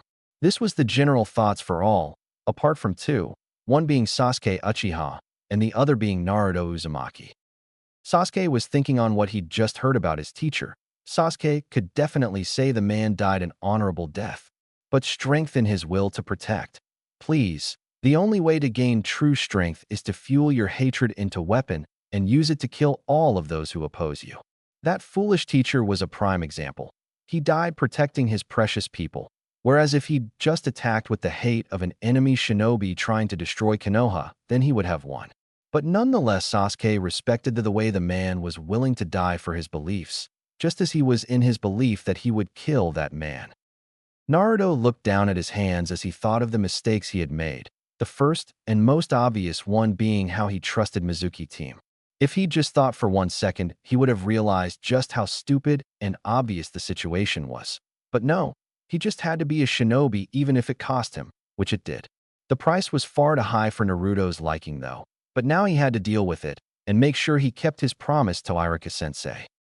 Just as everyone was thinking, they were snapped from their thoughts as the old teacher stepped forward again and caught everyone's attention. Now that we've had time to contemplate this tragic news, we'll move on to team selection. Chapter 3. Academy Graduation Classroom. Just as everyone was thinking, they were snapped from their thoughts as the old teacher stepped forward again and caught everyone's attention. Now that we've had time to contemplate this tragic news, we'll move on to team selection, he announced in a gruff voice. As he did, several jonin walked into the room. These men and women before you will be your new jonin sensei and will help guide, train, and protect you in the coming months or years until you are ready to take the leap to Chunin. You will now be split into groups of 3 and passed over to your jounin. Now Team 1. At hearing groups of 3, more than one girl started screaming about their love for Sasuke-kun, but were all silenced. I've got to be with Sasuke-kun. This is just a test of love. You'll be mine soon, Sasuke-kun. Sakura thought along with her inner personality. She kept thinking about her prevailing love and how she was going to rub it into Ino Pig's face. A 3-man cell will just slow me down. Well, if they get in my way, I'll just have to ditch them. Ugh, I better not get that loser Naruto. Or Sakura. I can deal with Naruto, but Sakura will just pull me down. Sasuke couldn't help but to smile at the prospect of possibly leaving those two behind. That way he could finally start on his goal to killing Itachi. I wouldn't mind having Sakura-chan, But if I have broody, I'm gonna start killing people, or him, or myself. Whichever comes first. Naruto, though, was still ecstatic at the idea of finally putting this week's hard training to work, but nearly missed his name when called out. And Team 7 will be Naruto Uzumaki. Please be someone like Choji, Shikamaru, or Kiba. Just don't be Sasuke. Team, Naruto thought with his hands slapped together as he prayed to God. And Sasuke Uchiha. No, you can't put me with Team. No, not the dobe, were the two shouts that echoed through the room as Naruto and Sasuke shouted what they thought of this idea. Shut up, Naruto. Don't speak to Sasuke-kun that way. Sakura shouted, instantly coming to her crush's defense, but was mainly ignored as Sasuke and Naruto practically slumped into their chairs like defeated men. And lastly, Sakura Haruno. Your team will be under Kakashi Hatake, which was met with a loud squeal of joy from Sakura as she pumped her fist into the air. Take that, Ino pig. True love prevails yet again. Sakura shouted as she jumped up and down excitedly, not aware of Sasuke, slumping further into his chair. After jumping some more and declaring her love for Sasuke on top of that, Sakura sat down to listen to the other teams, which were Team 8, who were under Kurenai Yui, a beautiful young black-haired woman with red eyes and a stunning figure, which shone of nicely in her red dress with white wraps, consisted of Hinata Hyuga, Shino Abarum, and Kiba Inuzuka. And Team 10, who were under a middle-aged man with what looked like a smoking addiction and a white sash around his waist called a Suma Saratobi. Once all the teams were done, the Genin all left with their respective sensei, that is other than Naruto, Sasuke, and Sakura, who stood there waiting for their sensei. And waiting, and waiting, and waiting. But after 3 hours and the limit of Naruto's patience, a man wearing a face mask and with one eye covered by his Hittite silver hair that stood out at an odd angle and a lazy look on his face walked in. Yo, sorry I'm late, but I got lost on the road to life, he said with a lazy wave of his hand, causing all 3 Genin to sweat drop. That's a useless excuse. You just couldn't be asked to get here on time. Sakura shouted, raising her fist threateningly. Seriously, the nerve of some people. What does it matter? I'm here now. Well, meet me on the roof in 5 minutes, he said before disappearing in a swirl of leaves. Great. I can tell this guy's gonna be a pain in the arse, Naruto said before deciding to go to the roof. Shut up, idiot, Sakura said before turning to Sasuke. Come on, Sasuke-kun, let's go meet our sensei, she said before grabbing his arm and trying to walk with him. 5 minutes later, on the roof of the academy, Sasuke, Sakura, and Naruto sat down in front of their new sensei. After staring at each other for a few moments, Kakashi decided to fill the empty space in the air. So, why don't you introduce yourselves? You know, likes, dislikes, dreams for the future, and hobbies, he said, sitting back a little. Why don't you start first, sensei? Seeing as we know the least about you, Sakura said, not quite sure exactly what to say. Kakashi stared at her for a moment before sighing and starting things off. Well, I'm Kakashi Hatake, Jounin Konoha. My likes are, not telling you. My dislikes, too troublesome to list. My hobbies, can't tell you that. And my dreams, never really thought about that before. He finished in a lazy and bored tone that would put a Nara to shame. This, of course, caused all Genin present to sweat drop at the lack of an introduction. Great. All that did was remind me of your name and solidify my belief that you're a useless, lazy, silver-haired pervert. One of 2 things I prayed I didn't have on this team, Naruto said, causing Kakashi to laugh and scratch the back of his head. Hee, how did you know I'm a pervert? He asked innocently, causing Naruto to groan, Sasuke to grunt, and Sakura to yell. Well, I didn't. But you just confirmed my guess. Naruto honestly didn't understand how this guy was a jounin, or a ninja for that matter. Guessed? That's never happened before. Oh, you said 2. What's the other? Kakashi couldn't help but feel a little shameful that someone had already found out he was a pervert just from a guess. Take a guess and look at Mr. Mihabia's brooding and having poles stuck up my arse, Naruto said, flinching a little at Sakura's quick defense of her crush. Take that back, moron. Sasuke-kun doesn't brood or have a pole up his. She shouted before starting a giggling fit at the mention of her Sasuke-kun's rear. That just caused Kakashi to sweat drop. Great and absolute fangirl. Just my luck. All right. Now that I know I have a brooder, fangirl, and a dead last, why don't you tell me about yourselves? You first, Blondie, Kakashi said. Although despite the problems of this team, he could see a large amount of potential for each of them, with the right amount of training though. Naruto raised an eyebrow, his sensei's obvious attempt to antagonize them all. Okay then, my name is Naruto Uzumaki. I like ramen, loyalty, friendship, and those who keep their word, and kenjutsu. Naruto smirked Sasuke's scoff. He really that guy? I dislike arrogant fools who don't like me for what they don't understand, as well as the 3 minutes it takes to cook ramen. My hobbies include training and kenjutsu. Naruto rubbed the back of his head sheepishly. And my dreams are. He stopped bracing himself for the obvious reactions from his teammates. To fulfill my promise to Iruka-sensei and to protect all those close to me, and to become the greatest Hokage, he said, conviction and resolve burning in his eyes. While his two teammates scoffed at him, Kakashi just smiled knowing what had happened. He also couldn't help but to marvel at how much Naruto had grown up in the short time after Iruka's death. No longer was he the loud and brash brat who had painted the Hokage monument, but was now a young man on the way to becoming a serious and responsible ninja. Kakashi couldn't help but to see his father starting to influence him more and more. Kakashi snapped out of his thoughts and looked to Sakura. All right, you, Pinky, you're next. Sakura scowled at being called Pinky, but answered anyway. My name Haruno Sakura. What I like? I mean the person I like is. She looked over at Sasuke and blushed. My hobbies are. She looked over at Sasuke, blushed and giggled. And my dream for the future. She looked over at Sasuke, blushed, squealed, and got a slight nosebleed. Kakashi and Naruto both sweat dropped, and Sasuke just scoffed, all too used to this behavior by now. Great, this just solidifies my belief that all fangirls are useless. Kakashi sighed to himself.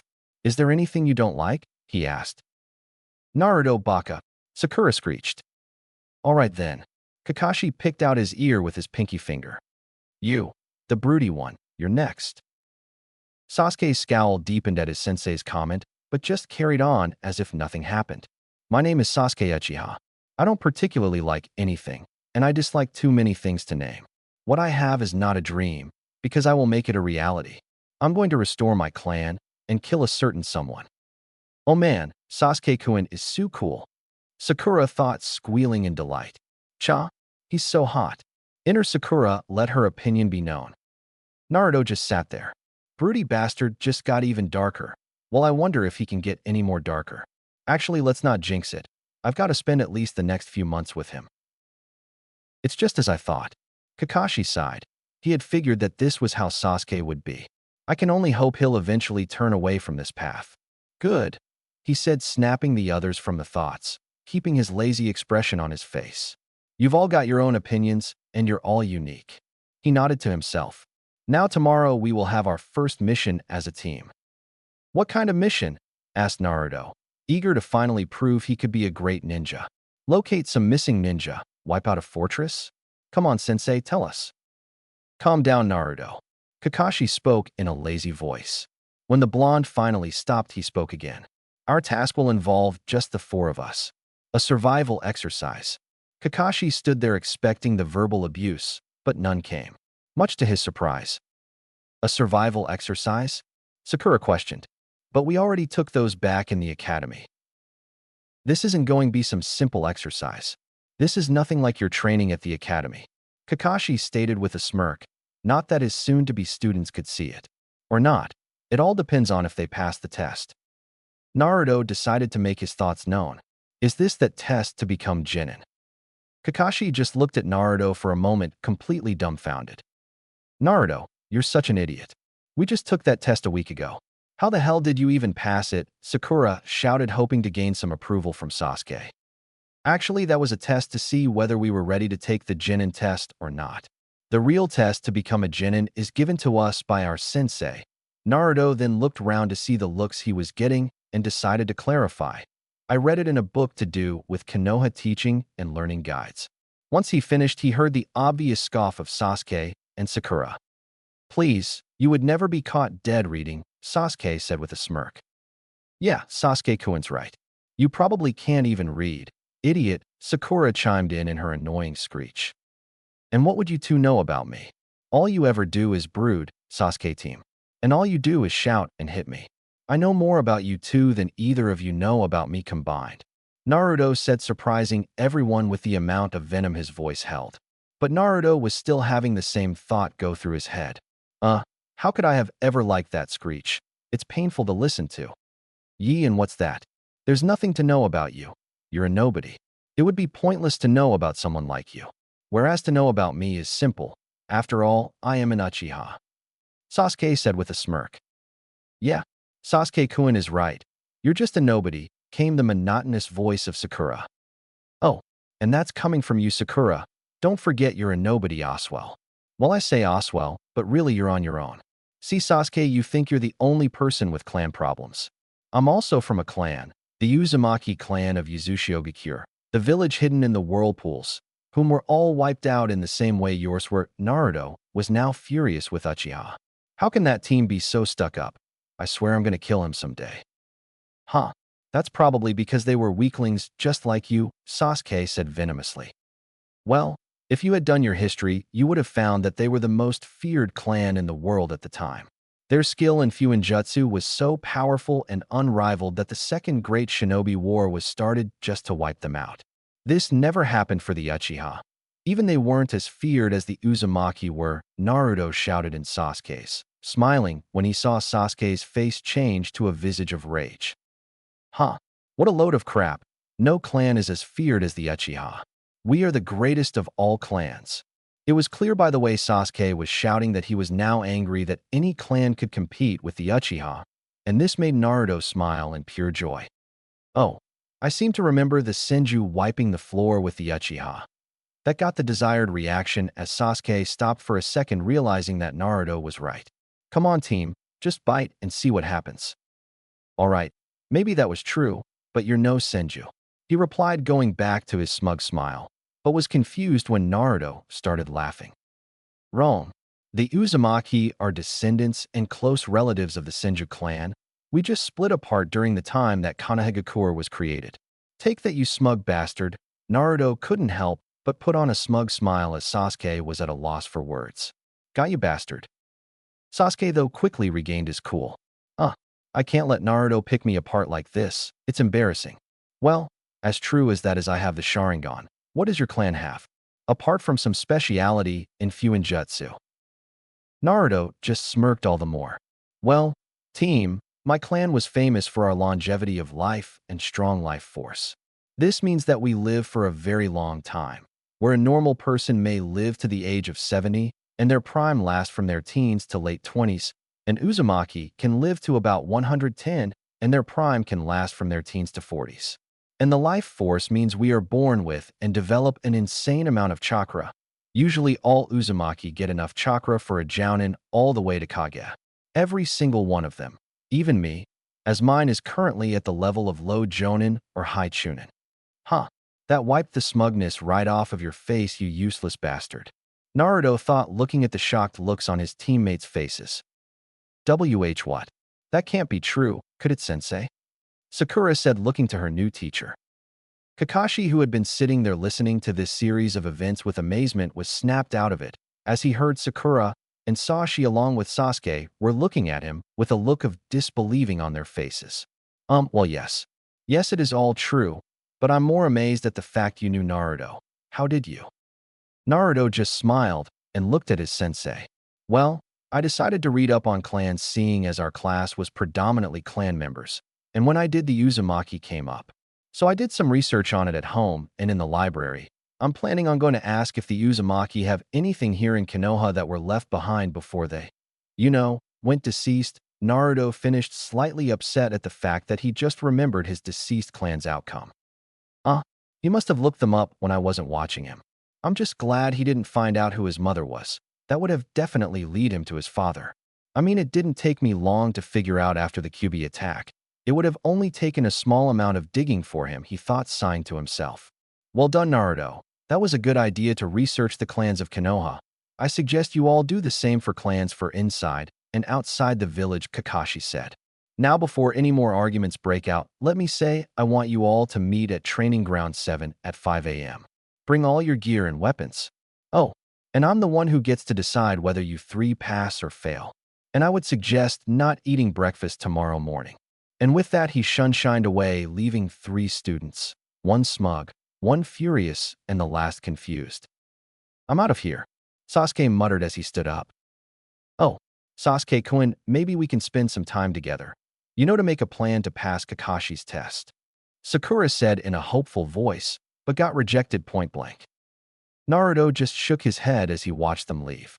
I can't believe that I actually like her, and she likes him for that matter. And that he just rejects her completely. Maybe we're all just idiots. Well, best go speak to Gigi, Naruto mused as he set out for the Hokage Tower. Hiruzen Sarutobi sat behind an old wooden desk as stamped another requisition for supplies and cursed the bane of all Kage, paperwork. Picking up another form on the alleged demon brat, Hiruzen sighed and tore it up before moving on, but just as he was picking up another sheet, Naruto walked in. Hello, Gigi, enjoying the paperwork, he said cheerily as he took a seat opposite the old Kage. I would be lying if I said I was. But tell me, how did your meeting go with Team 7? Hiruzen asked inquiringly, but noticed Naruto's face turned to one of annoyance. Kemi, I hate that Uchiha, but I did knock him down a peg or two. Ha, you should have seen his face, priceless. Naruto said with him smiling smugly at the end of it. Oh, and how did you do that?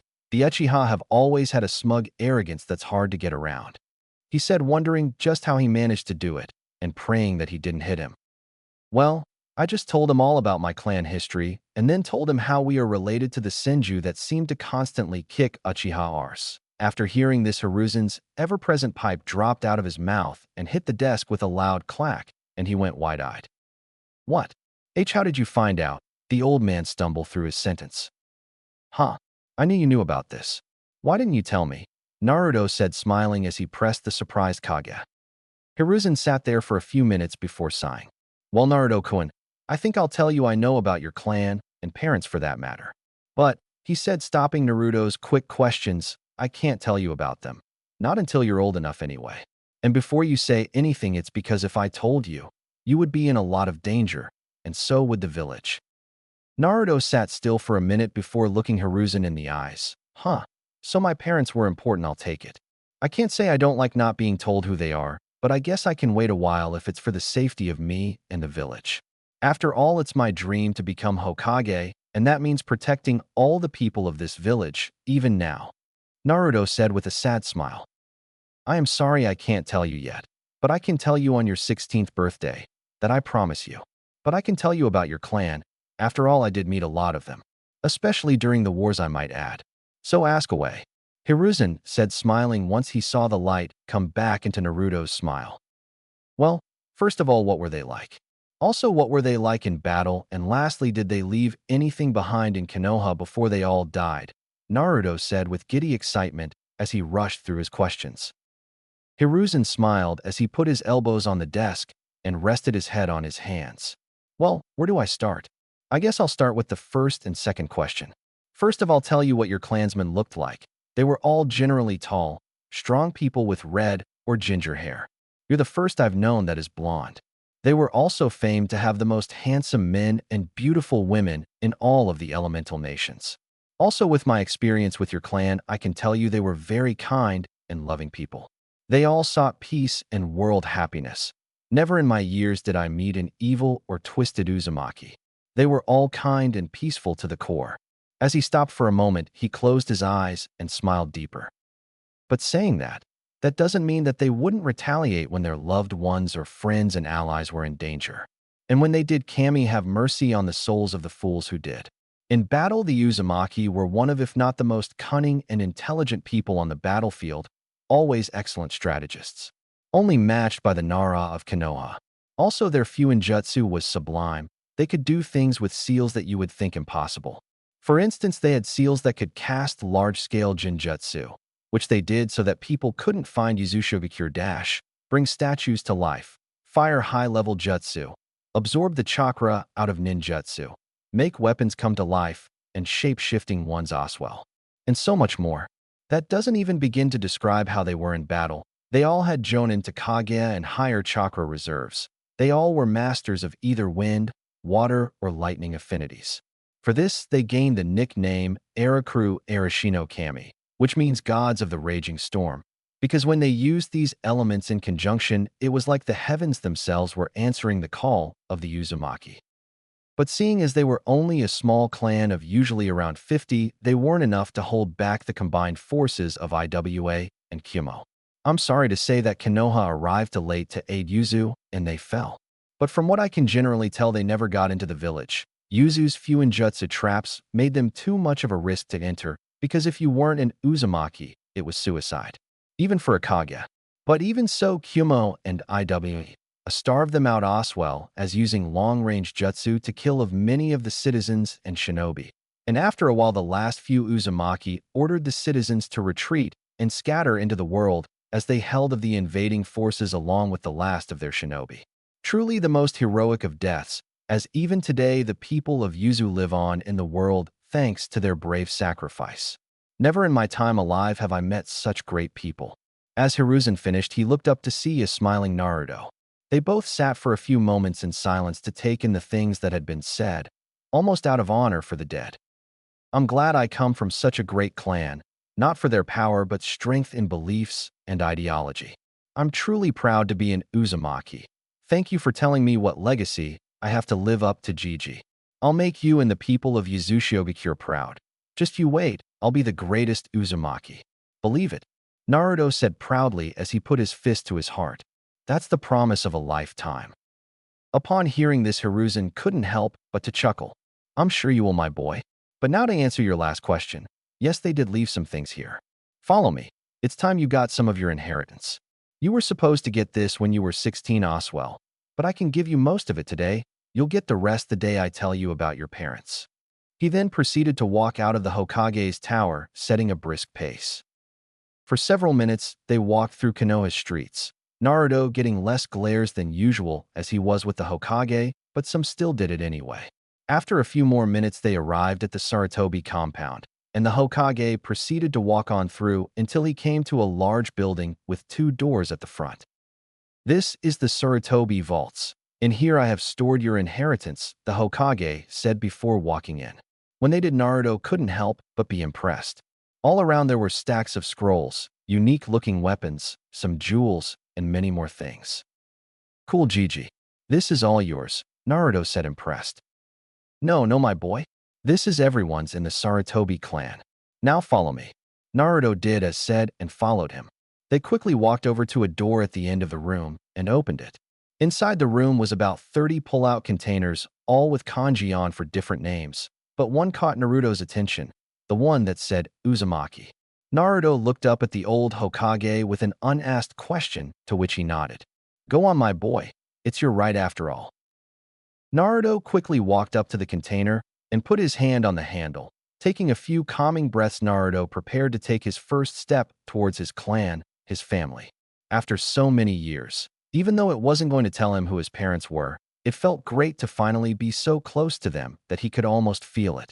I can't believe it. The first time I study in my life, and it draws me so close to my family. I seriously should have given Irika-sensei more and less exploding apples when he said study was an important part of life, and being a shinobi, Naruto thought with a smirk before pulling open the container. Inside was a few various items. The most notable for Naruto was a Hit 8 with the Uzumaki swirl on it, and a blood-red cloth band. Picking it up, Naruto felt the weight of it, about the same as his Konoha one. Naruto turned round to look at the Hokage. Can I? Hiruzen just chuckled, knowing Naruto would want to. Yes, but promise me you won't talk about reviving Yuzu or anything like that. It would probably cause quite the stir in the council. But it should be fine, as everyone knows that symbol is deeply intertwined with that of Konoha's and will be able to identify you as a Konoha shinobi. Sure thing, Gigi, Naruto said before swapping his Konoha headband for his Yuzu one. After that, he tied the Konoha one around his left thigh. Do you think that'll help, Gigi? Yes, I'm sure it will. Now, why don't you have a look at the other things? But pass any scrolls you find to me, okay? I just need to make sure they have no reference to your parents in them and to tell you what any seals mean. Naruto nodded before looking back inside the box. Next, he pulled out a red paperback book that read The History and Teachings of Yuzushiogakure. Naruto smiled and tucked it inside of his kunai pouch. Next, there was another book, this time on the clans, leaders, and heroes of Yuzushiogakure, doing the same with this book as the last. Next, Naruto saw there was only scrolls and motioned for the Hokage to start looking through them. After a few minutes, the old Hokage placed several scrolls into Naruto's arms and kept 3 in his hands. First of all, the blue scroll has some Yuzu flak vest and equipment within it. You know how to use seals basically, I presume, anyway good. You can have a look at them at home and see what you could use, although don't use any flak vests until you reach Chunin, okay? Next are the red ones. They're all clan and village jutsu. They will mainly focus on lightning, wind, and water jutsu, but there will be other jutsu as well. They all have levels on them and are stored in alphabetical order, but try not to practice jutsu that are too hard for you. Just take it slowly, okay? Oh, that reminds me. Wait here, Hiruzen said before walking out of the room. Several minutes later, Naruto was getting impatient but didn't have to wait any longer as the old man walked back and holding a piece of paper. Handing it over to a confused Naruto, he said, "That is a special piece of paper made from chakra-enhanced trees. Channel your chakra into it, and it will tell you what your nature affinity is. Once you know this, you'll be able to know what your strongest nature type is and will allow you to excel in its use. Go on." Naruto smiled for a moment before channeling chakra into the paper and watched as it crumpled slightly, surprising him. But what happened next surprised both the Hokage and Naruto, as the paper suddenly crumpled even further until it was the shape of a ball and gave Naruto a static shock. "Ah, piece of shit. I mean, sorry Gigi." This was when Naruto realized the utterly flabbergasted look on the old man's face. "Huh, did I do something wrong, Gigi?" No. Kimmy, no. What you just did is spectacular. What you just showed was the first high affinity to lightning in history," Hiruzen said in disbelief. Is that like the Night Aim's high water affinity?" Naruto asked, not quite knowing what to do or say. Yes and no. The Night Aim's high water allowed him to collect water particles out of the air. I think yours will be more along the line of being able to use natural lightning, even when the weather isn't in the right condition. And your lightning jutsu will be extremely powerful, the old Kage said, coming out of his daze. This is amazing. With the right training, Naruto should be able to become an exemplary ninja. I'm glad Kakashi is his sensei. He can learn much from him. Crap, this is going to mean a lot of paperwork and a council meeting, Hiruzen thought with a sigh. Cool. Just another thing I can rub in Team's face, Naruto said with a smug grin. Yes, I suppose you can. Now moving on. The larger ones are all Fuinjutsu and all have levels on them. Inside each will be a book on how to go about learning. There will not be any scrolls where you can simply do as you see. The reason for this is Fuinjutsu is a very precise art that requires the most steady hand and perfect handwriting, as even the slightest mistake can backfire in the most horrific of manners. So before starting any Fuinjutsu, use your shadow clones to perfect your handwriting, and when you have come to me or Kakashi so that we can approve you for the start of your Fuinjutsu lessons, which will guide you through. Understood, Hiruzen said with a stern look that left no room for argument. And lastly, in the black scroll is, well, I don't really know. To read it, I believe you need the Uzumaki blood. So just read it when you get home, okay? Yes, Gigi. But what's in those other 3 scrolls? Naruto asked in a submissive voice. Hiruzen looked down at the scrolls and then back to Naruto. Well, one is your mother's will, and the other a personal letter from her to you. And the last one is the remainder of the Uzumaki treasury. If I'm not mistaken, it's about 48 million Ryo. As he finished, Naruto dropped other scrolls along with his jaw. What? 4 to 48 million Ryo. Yes, I'm rich. Woohoo, Naruto said, jumping up and down, carrying on with his excited cries of joy. Yes, you are Naruto-kun.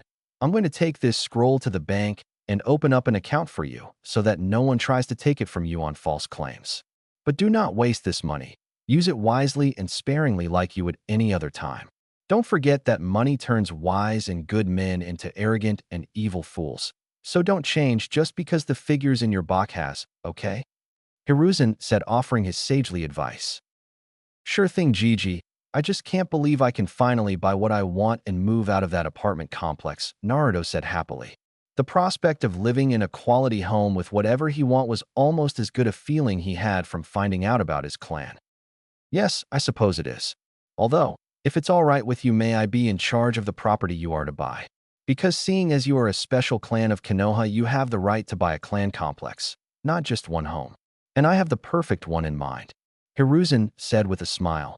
The Namikaze complex will be perfect. Huh. I'm going to have some resistance from the council, though. Plus, I'll have to move any traces of his parents from the complex and relocate them, Hiruzen thought with a sly smile. But it will take a while to sort things out with the council. Actually, I would love that, Gigi. I didn't really want to spend time looking over properties and getting ripped of either.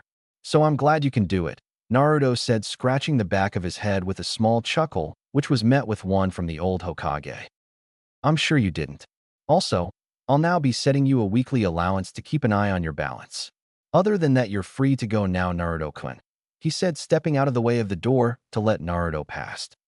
Thanks again, Gigi. See you later, Naruto said, picking up the scrolls and setting out for home.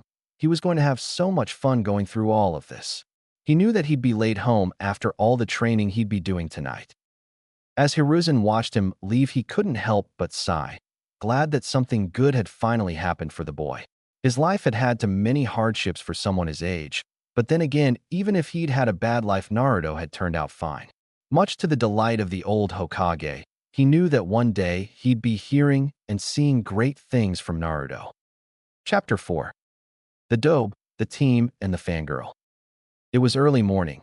The sun had just risen, the birds were singing, and an unnaturally pink-haired girl was screaming about her late sensei and teammate.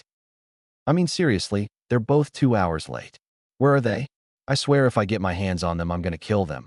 Especially that idiot Naruto. The pinkette screeched as she walked back and forth on Training Ground 7, a large area full of forest, rivers, and fields. HN was the stoic reply of the ever-calm Uchiha, although he wasn't really paying attention to the girl's mad ravings, but felt he should make some response so she didn't bother him. You so right, Sasuke-kun. He probably got scared and decided to quit, she said, but was surprised when she heard Naruto speak behind her. No, I'm just late, he said, walking towards them slowly. You're late, she shouted, waving her fist out. Didn't I just admit to that? Are you stupid, or did you just luck out on your test? Naruto said, keeping a smile on his face. Not gonna let you get under my nerves today, he thought, trying to keep the persona of a calm ninja. Why you? Shut up, Naruto baka, she shouted yet again. Is that all you can say? Well, doesn't matter, as Kakashi-sensei will be here shortly, Naruto replied, still refusing to cave in and shout back. Just before Sakura could shout back, though, Kakashi appeared with a little red book in his hand and was in the process of reading it. Hello guys, I hope you didn't have to wait too long. I got lost on the road to life, his lazy voice said as he looked up from his book and put it in his kunai pouch. You're late, shouted the ever-present voice that was Sakura Haruno, causing all three men to wince at the high-pitched screech. Sasuke looked over to his fangirl with a scowl. Sakura. Sakura, hearing her crush call her, instantly swooned over him. Yes, Sasuke-kun, she said, hoping for a date. Shut up, Sasuke said, looking away from the upset and disappointed girl. And this time Naruto couldn't help but to agree with Sasuke, even if it was harsh. Well, now that's out of the... Naruto, why are you wearing that new jacket and foreign head protector? You know wearing a headband not from Konoha is illegal, right? Kakashi said, seeing Naruto's new red jacket and Yuzu headband. The other two, now noticing, looked at Naruto, also wondering why. Well, this is the Uzumaki symbol and that of my clan. So seeing as neither really exist anymore and the Uzumaki are now a Konoha clan, Gigi said, I can wear it as long as I don't go around saying I'm gonna revive Yuzu, he said with a laugh. And the red? Well, red is the official color of the Uzumaki, so I thought I'd wear it, he finished of looking back at Kakashi. Well, if the Hokage says it's alright, then I suppose I can allow it. Now moving on, I'm sure you all thought about what Naruto and I said yesterday. Today is your Genin test. If you fail, you go back to the academy. If you pass, you become Genin. Simple, Kakashi said, looking at the others. Sakura looked worried. Sasuke looked indifferent, and Naruto looked excited. The test will be simple, he said, placing a clock on a log. You have until this alarm goes at midday to get these bells off of me any way you see fit. If you get one, you pass. If you don't, well, back to the academy for you, he said with an eye smile. But there is only 2 bells. What about the third person? How do they pass? Sakura asked nervously. Kakashi started laughing when he heard this, much to the confusion of the group. That's just it. Only two of you can pass. Now you have 30 seconds before I start the clock. Have fun, he said, walking up to the clock. Instantly, Naruto and Sasuke disappeared, looking for a good hiding place and vantage point. Sakura stayed for a little while longer, looking like she was about to argue, but decided against it and went to hide. Kakashi looked over the field as he started the clock. Well, it looks like they have the hiding part down. I wonder who'll attack first, he mused as he looked out towards the forest. Naruto sat in a tree close to the edge of the forest so that he could keep an eye on Kakashi and his team at the same time. So far, Sakura and Sasuke had taken up some spots under a bush, whereas Kakashi was just standing out in the open. What was worse was that he was openly reading a porn novel in broad daylight. Naruto shuddered at the fact his sensei was a pervert, but decided to watch his sensei in case he made any sudden movements. Suddenly, Naruto saw Kakashi disappear and reappear behind an unknowing Sakura. Naruto thought he should warn her, but decided to see how things played out. Sakura lay under the bush watching the area her sensei was. She decided she would let Sasuke take the first bell and then grab the second whilst the Jounin was tired before Naruto Baka could. Then hopefully Sasuke would recognize just how great she was and would ask her out on a date. And from there, who knew what would happen? But whilst she was daydreaming, Sakura failed to notice that Kakashi had disappeared from the spot she was watching. That was until someone tapped her on the shoulder. Turning around, Sakura couldn't help but to allow her eyes to widen as she saw her sensei 2 feet away from her, moments before the world disappeared in a swirl of leaves. Wow, she actually fell for it, Kakashi said, moving back to his original position to hear Sakura scream moments later. She should have at least been able to tell whether that Jinjutsu was real or not. According to her school report anyway, he stated before going back to his book. Naruto watched as Sakura fell prey to his sensei's low-level Jinjutsu and shook his head with a slight chuckle. All of that talk about me being an idiot, and you're the one who didn't have the brains to break out of one of the easiest Jinjutsu to possibly break out of. He continued to watch Kakashi as he went back to the center of the open field and started to read his smut, much to Naruto's annoyance. Naruto was considering going down there to teach his sensei about what to and not do in public, but was beaten to the punch as Sasuke appeared in front of Kakashi. Well, this should be interesting at the very least. Show me what you've got, team. Kakashi flipped through another page as he read his book, but stopped to look up to see the new arrival, Sasuke. Well, what do you know? It's the Uchiha, Kakashi said in a bored tone that showed his total lack of interest. I'm not like the other two losers, Sasuke said in a matter-of-fact tone. Say that once you've got the bells, and once you've actually seen Naruto do something, Kakashi said, but quickly had to sidestep a set of shuriken. Following up the shuriken, Sasuke quickly released a kunai that flew nowhere near Kakashi, but instead hit a hidden rope. A trap, Kakashi thought as he quickly dodged to the side to avoid the kunai that had been thrown from the trap, but as he did, Sasuke was there to meet him with a kick to the chest, which H caught in one hand. Sasuke, seeing that his leg had been caught, used this as a lever to throw a fist at Kakashi's face, but was yet again expertly caught. Sasuke quickly used both ligaments as leverage again to spin kick Kakashi to the face, but was blocked once again. Sasuke, though, saw an opening to get the bells whilst Kakashi's hands were tied and threw himself forward to grab one, but only managed to touch it as Kakashi jumped away, seeing the danger to the bell. As both ninja came to land in a crouch. This kid is different. Guess I can't read any more porn, Kakashi thought, although sadly, before preparing himself for the next assault. Geez, Sasuke's actually doing good. Kami, I hate that team. Although thanks to him, I can see I'm no match for him in taijutsu. Let's see what else they can do, Naruto said with a smirk as continued to watch events unfold. I guess you were right. You're nothing like Sakura. Although we are still yet to see Naruto participate, Kakashi said with an eye smile. Forget about that dope, Sasuke said before running through several hand seals and finishing on Tiger. Kakashi's eyes widened. What? A mere Jinin can't do that jutsu. It takes too much chakra. Katan. Gokyaku no Jutsu. Fire release. Great fireball jutsu. Sasuke said before he sucked in a deep breath and blew out a blazing fireball, sending it crashing into Kakashi. Once the jutsu ended, Sasuke looked around to see Kakashi had escaped it and was nowhere in sight. Damn, how did he escape that, and where is he? Left, no. Right, no. Behind me, no. That leaves above. Sasuke thought as he looked frantically in each direction until he looked up. But when he did, Kakashi wasn't there. Instead, he was answered when the ground shook and a hand grabbed his ankle. Below, Kakashi said as he pulled Sasuke under until only his head remained above ground. Doton, Shinjuzanshu no Jutsu, Earth Release, Suicidal Beheading. Wow, that fire jutsu was pretty decent. Although it's still hilarious to see team like that, right where he belongs. Well, I better get the others, seeing as I can't take this guy without, or with their help. But at least I'll have more chance of getting the bell with them, Naruto thought as he hopped off his branch towards the battlefield. Kakashi walked over to the center of the field again, every few minutes looking back towards his buried student. He had to sigh at the arrogance of the Uchiha. It truly was their biggest downfall.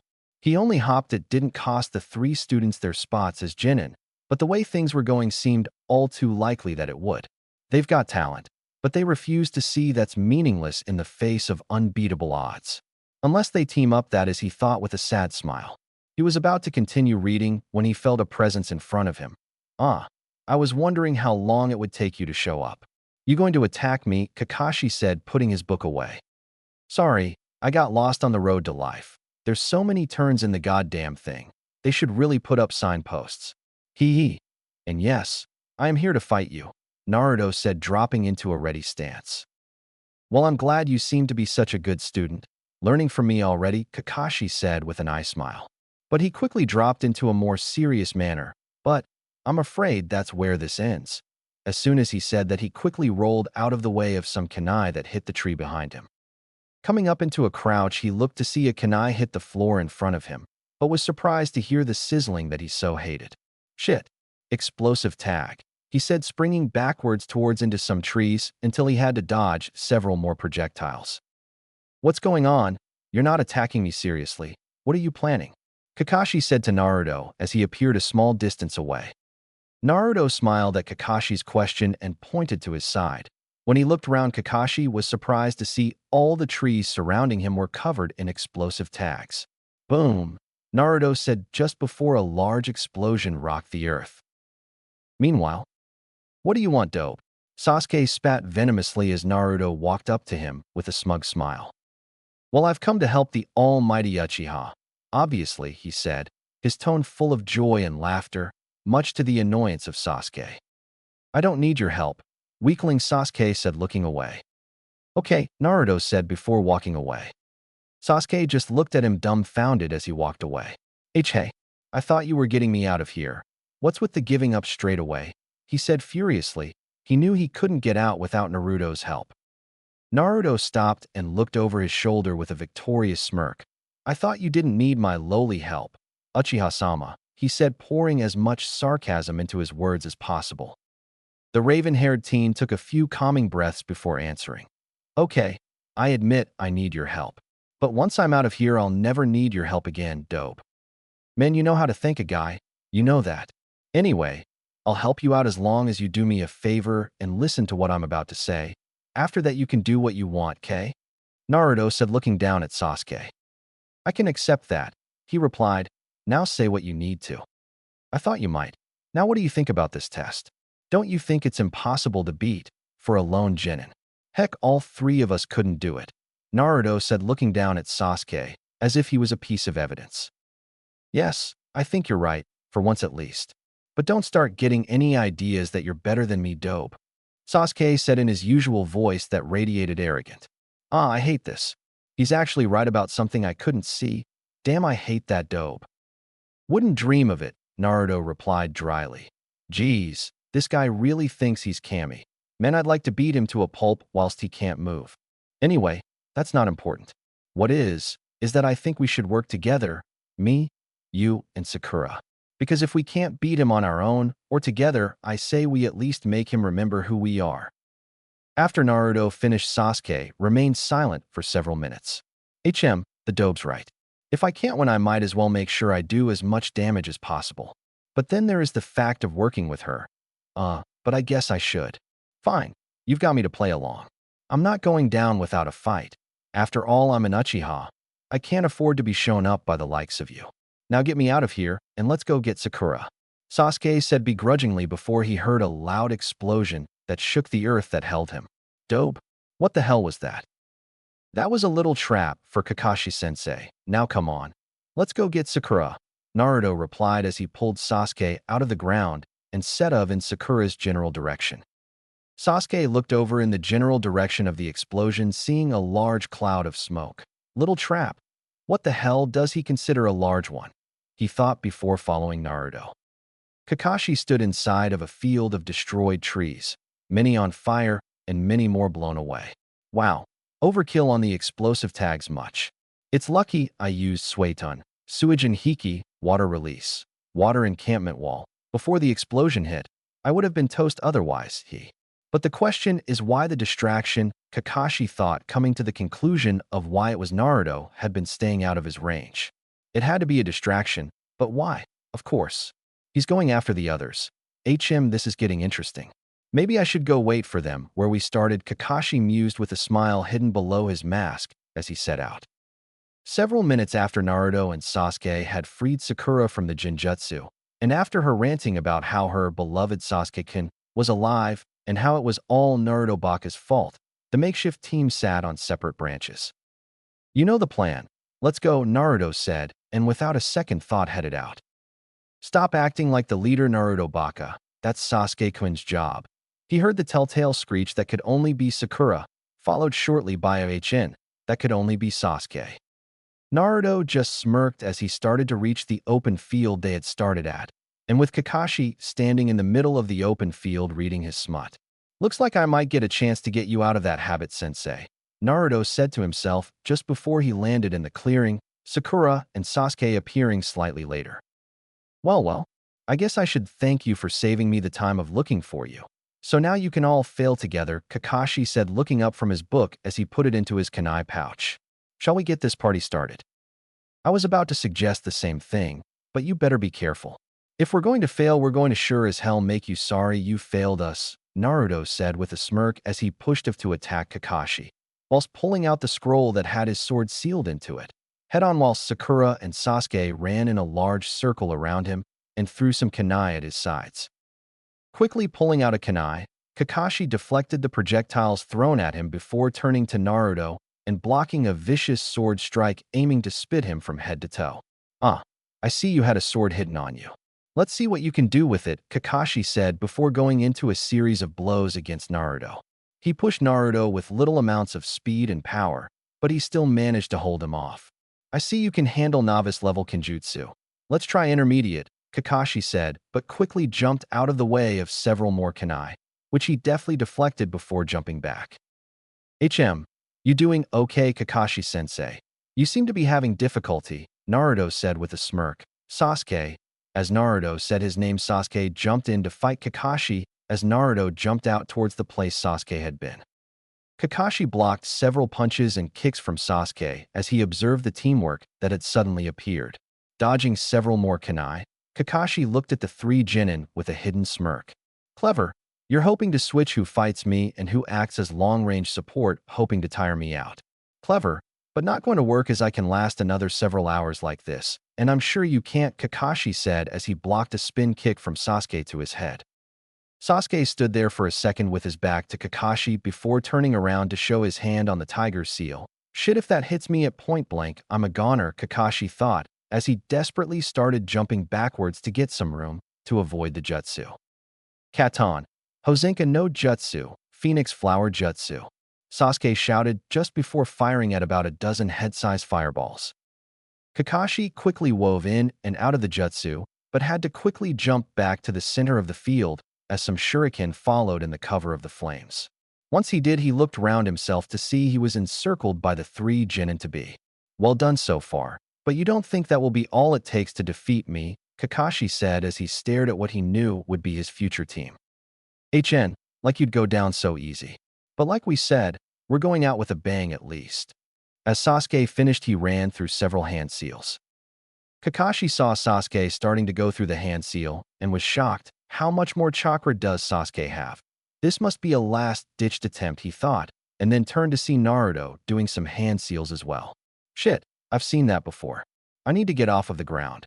Now he thought this as he was forced to deflect 3 shuriken from Sakura, but was surprised to hear a popping noise as they were deflected behind him. Quickly turning, Kakashi saw 3 shadow clones exit the henge that they'd been in, the shuriken. Once out of the henge, the clones started off a fast and vicious attack, much to Kakashi's annoyance.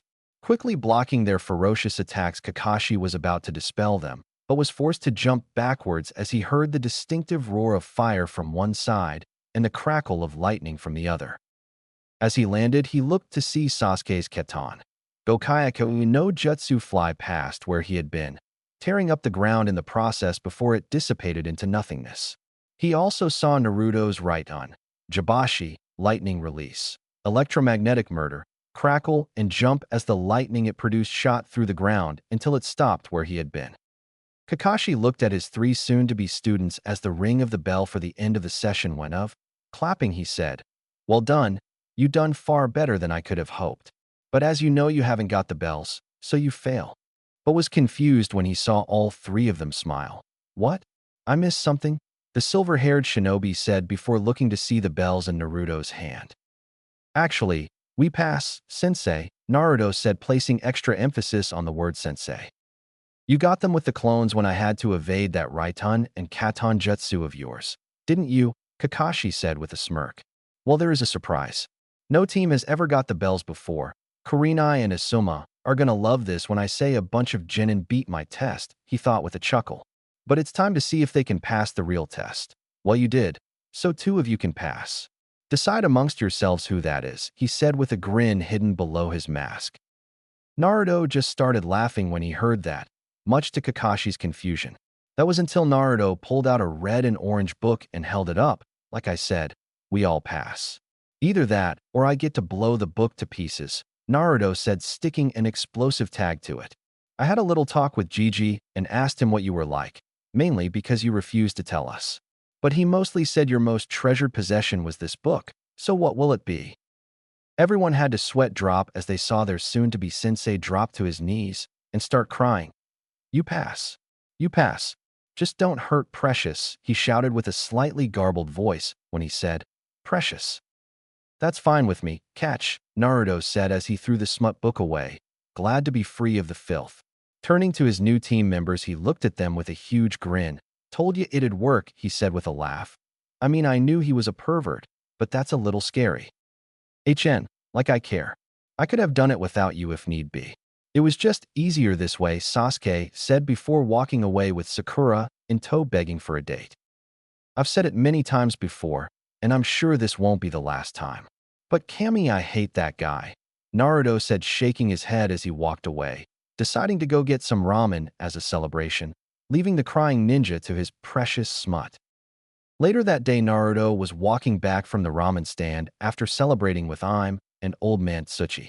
Both of them had been ecstatic at the news that Naruto had passed and told him they always knew he could do it, and after several bowls of ramen bid him a good night as he told them he was going home.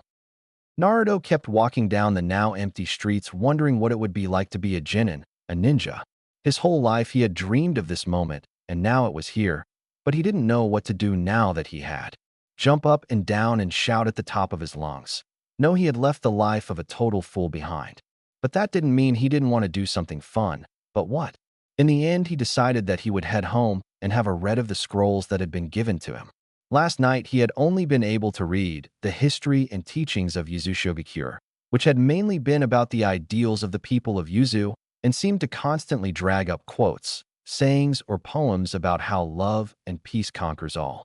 But tonight he'd get dug into the other things, the good stuff. Or so he hoped. Several more minutes of walking and he arrived within his apartment. Setting down his bag of takeaway ramen, he walked over to a desk that had his scrolls spread out across them. Looking through them, he saw the jutsu and was about to have a read of them, but stopped when he saw the black scroll. Now that he took the time to really pay attention to it, he realized it was far too large to be containing anything small like weapons, clothes, or items. It was about the size of a large infant. His curiosity piqued. Naruto walked over to it and partially unraveled it. What he saw inside only seemed to further his interest, as all he saw was a large, blood-red crest for the Uzumaki. This confused Naruto. Was it just a crest? No, it couldn't be. Why such a large scroll for just a crest? But then Naruto remembered what the old Hokage had said, that to read it, he would need the Uzumaki blood. So he done what he usually did and acted on impulse. Quickly grabbing the nearest kunai, Naruto cut his finger and let some of his blood flow onto the paper. What happened next surprised and interested Naruto.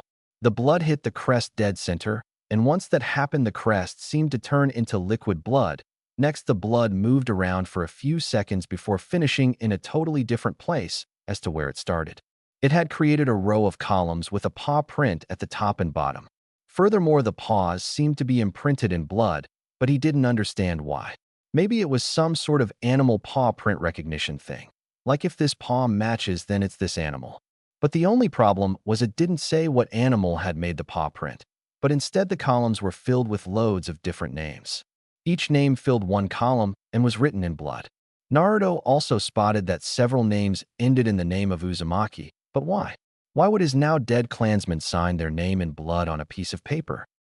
Sighing, Naruto decided to completely unravel the scroll, which when done showed about another 30 to 40 names. These names were also predominantly Uzumaki as well, but the main focus of Naruto's attention was on the 5 hand seals at the end and a description. This description read, "To perform Kuchiyos no Jutsu, summoning jutsu, you must first sign your name in blood on this contract in the first empty column. Once done, you will now be able to summon. To do this, bite the hand you used to write your name in, then run through the necessary hand seals, which are boar, dog, bird, monkey, ram, and once that is done, slam the hand onto the ground and call the name of this technique. Whilst doing this, supply a proportional amount of chakra. If right amount not known, supply all possible chakra, and create the image of the wild cat you wish to summon, i.e. lion, cheetah, tiger, leopard, sphinx, saber-tooth, lynx, or panther. When all these instructions are followed, you should summon any one of previously stated cats. Good luck and welcome as a summoner of the wild cats." For several minutes, Naruto sat there slack-jawed as he read and reread the scroll to make sure that what he had read was real. And after several more attempts at trying to dispel a genjutsu that was not there, gave up and started jumping up and down in joy. "Yes, I have a summoning contract. Woohoo!" he shouted as he pumped his fist in the air several more times before sitting down.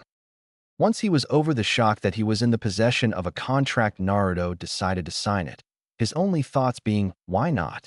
Quickly pulling the scroll over to him, he wound it back up and signed his name in the first open column with the blood from his right thumb. When that was done, he walked to the center of the living room/dining room and started to go through the hand seals. Inu, Tori, So, Naruto chanted the names of the seals as he formed them before slamming his right hand onto the floor, which a seal then spread out from and onto the floor.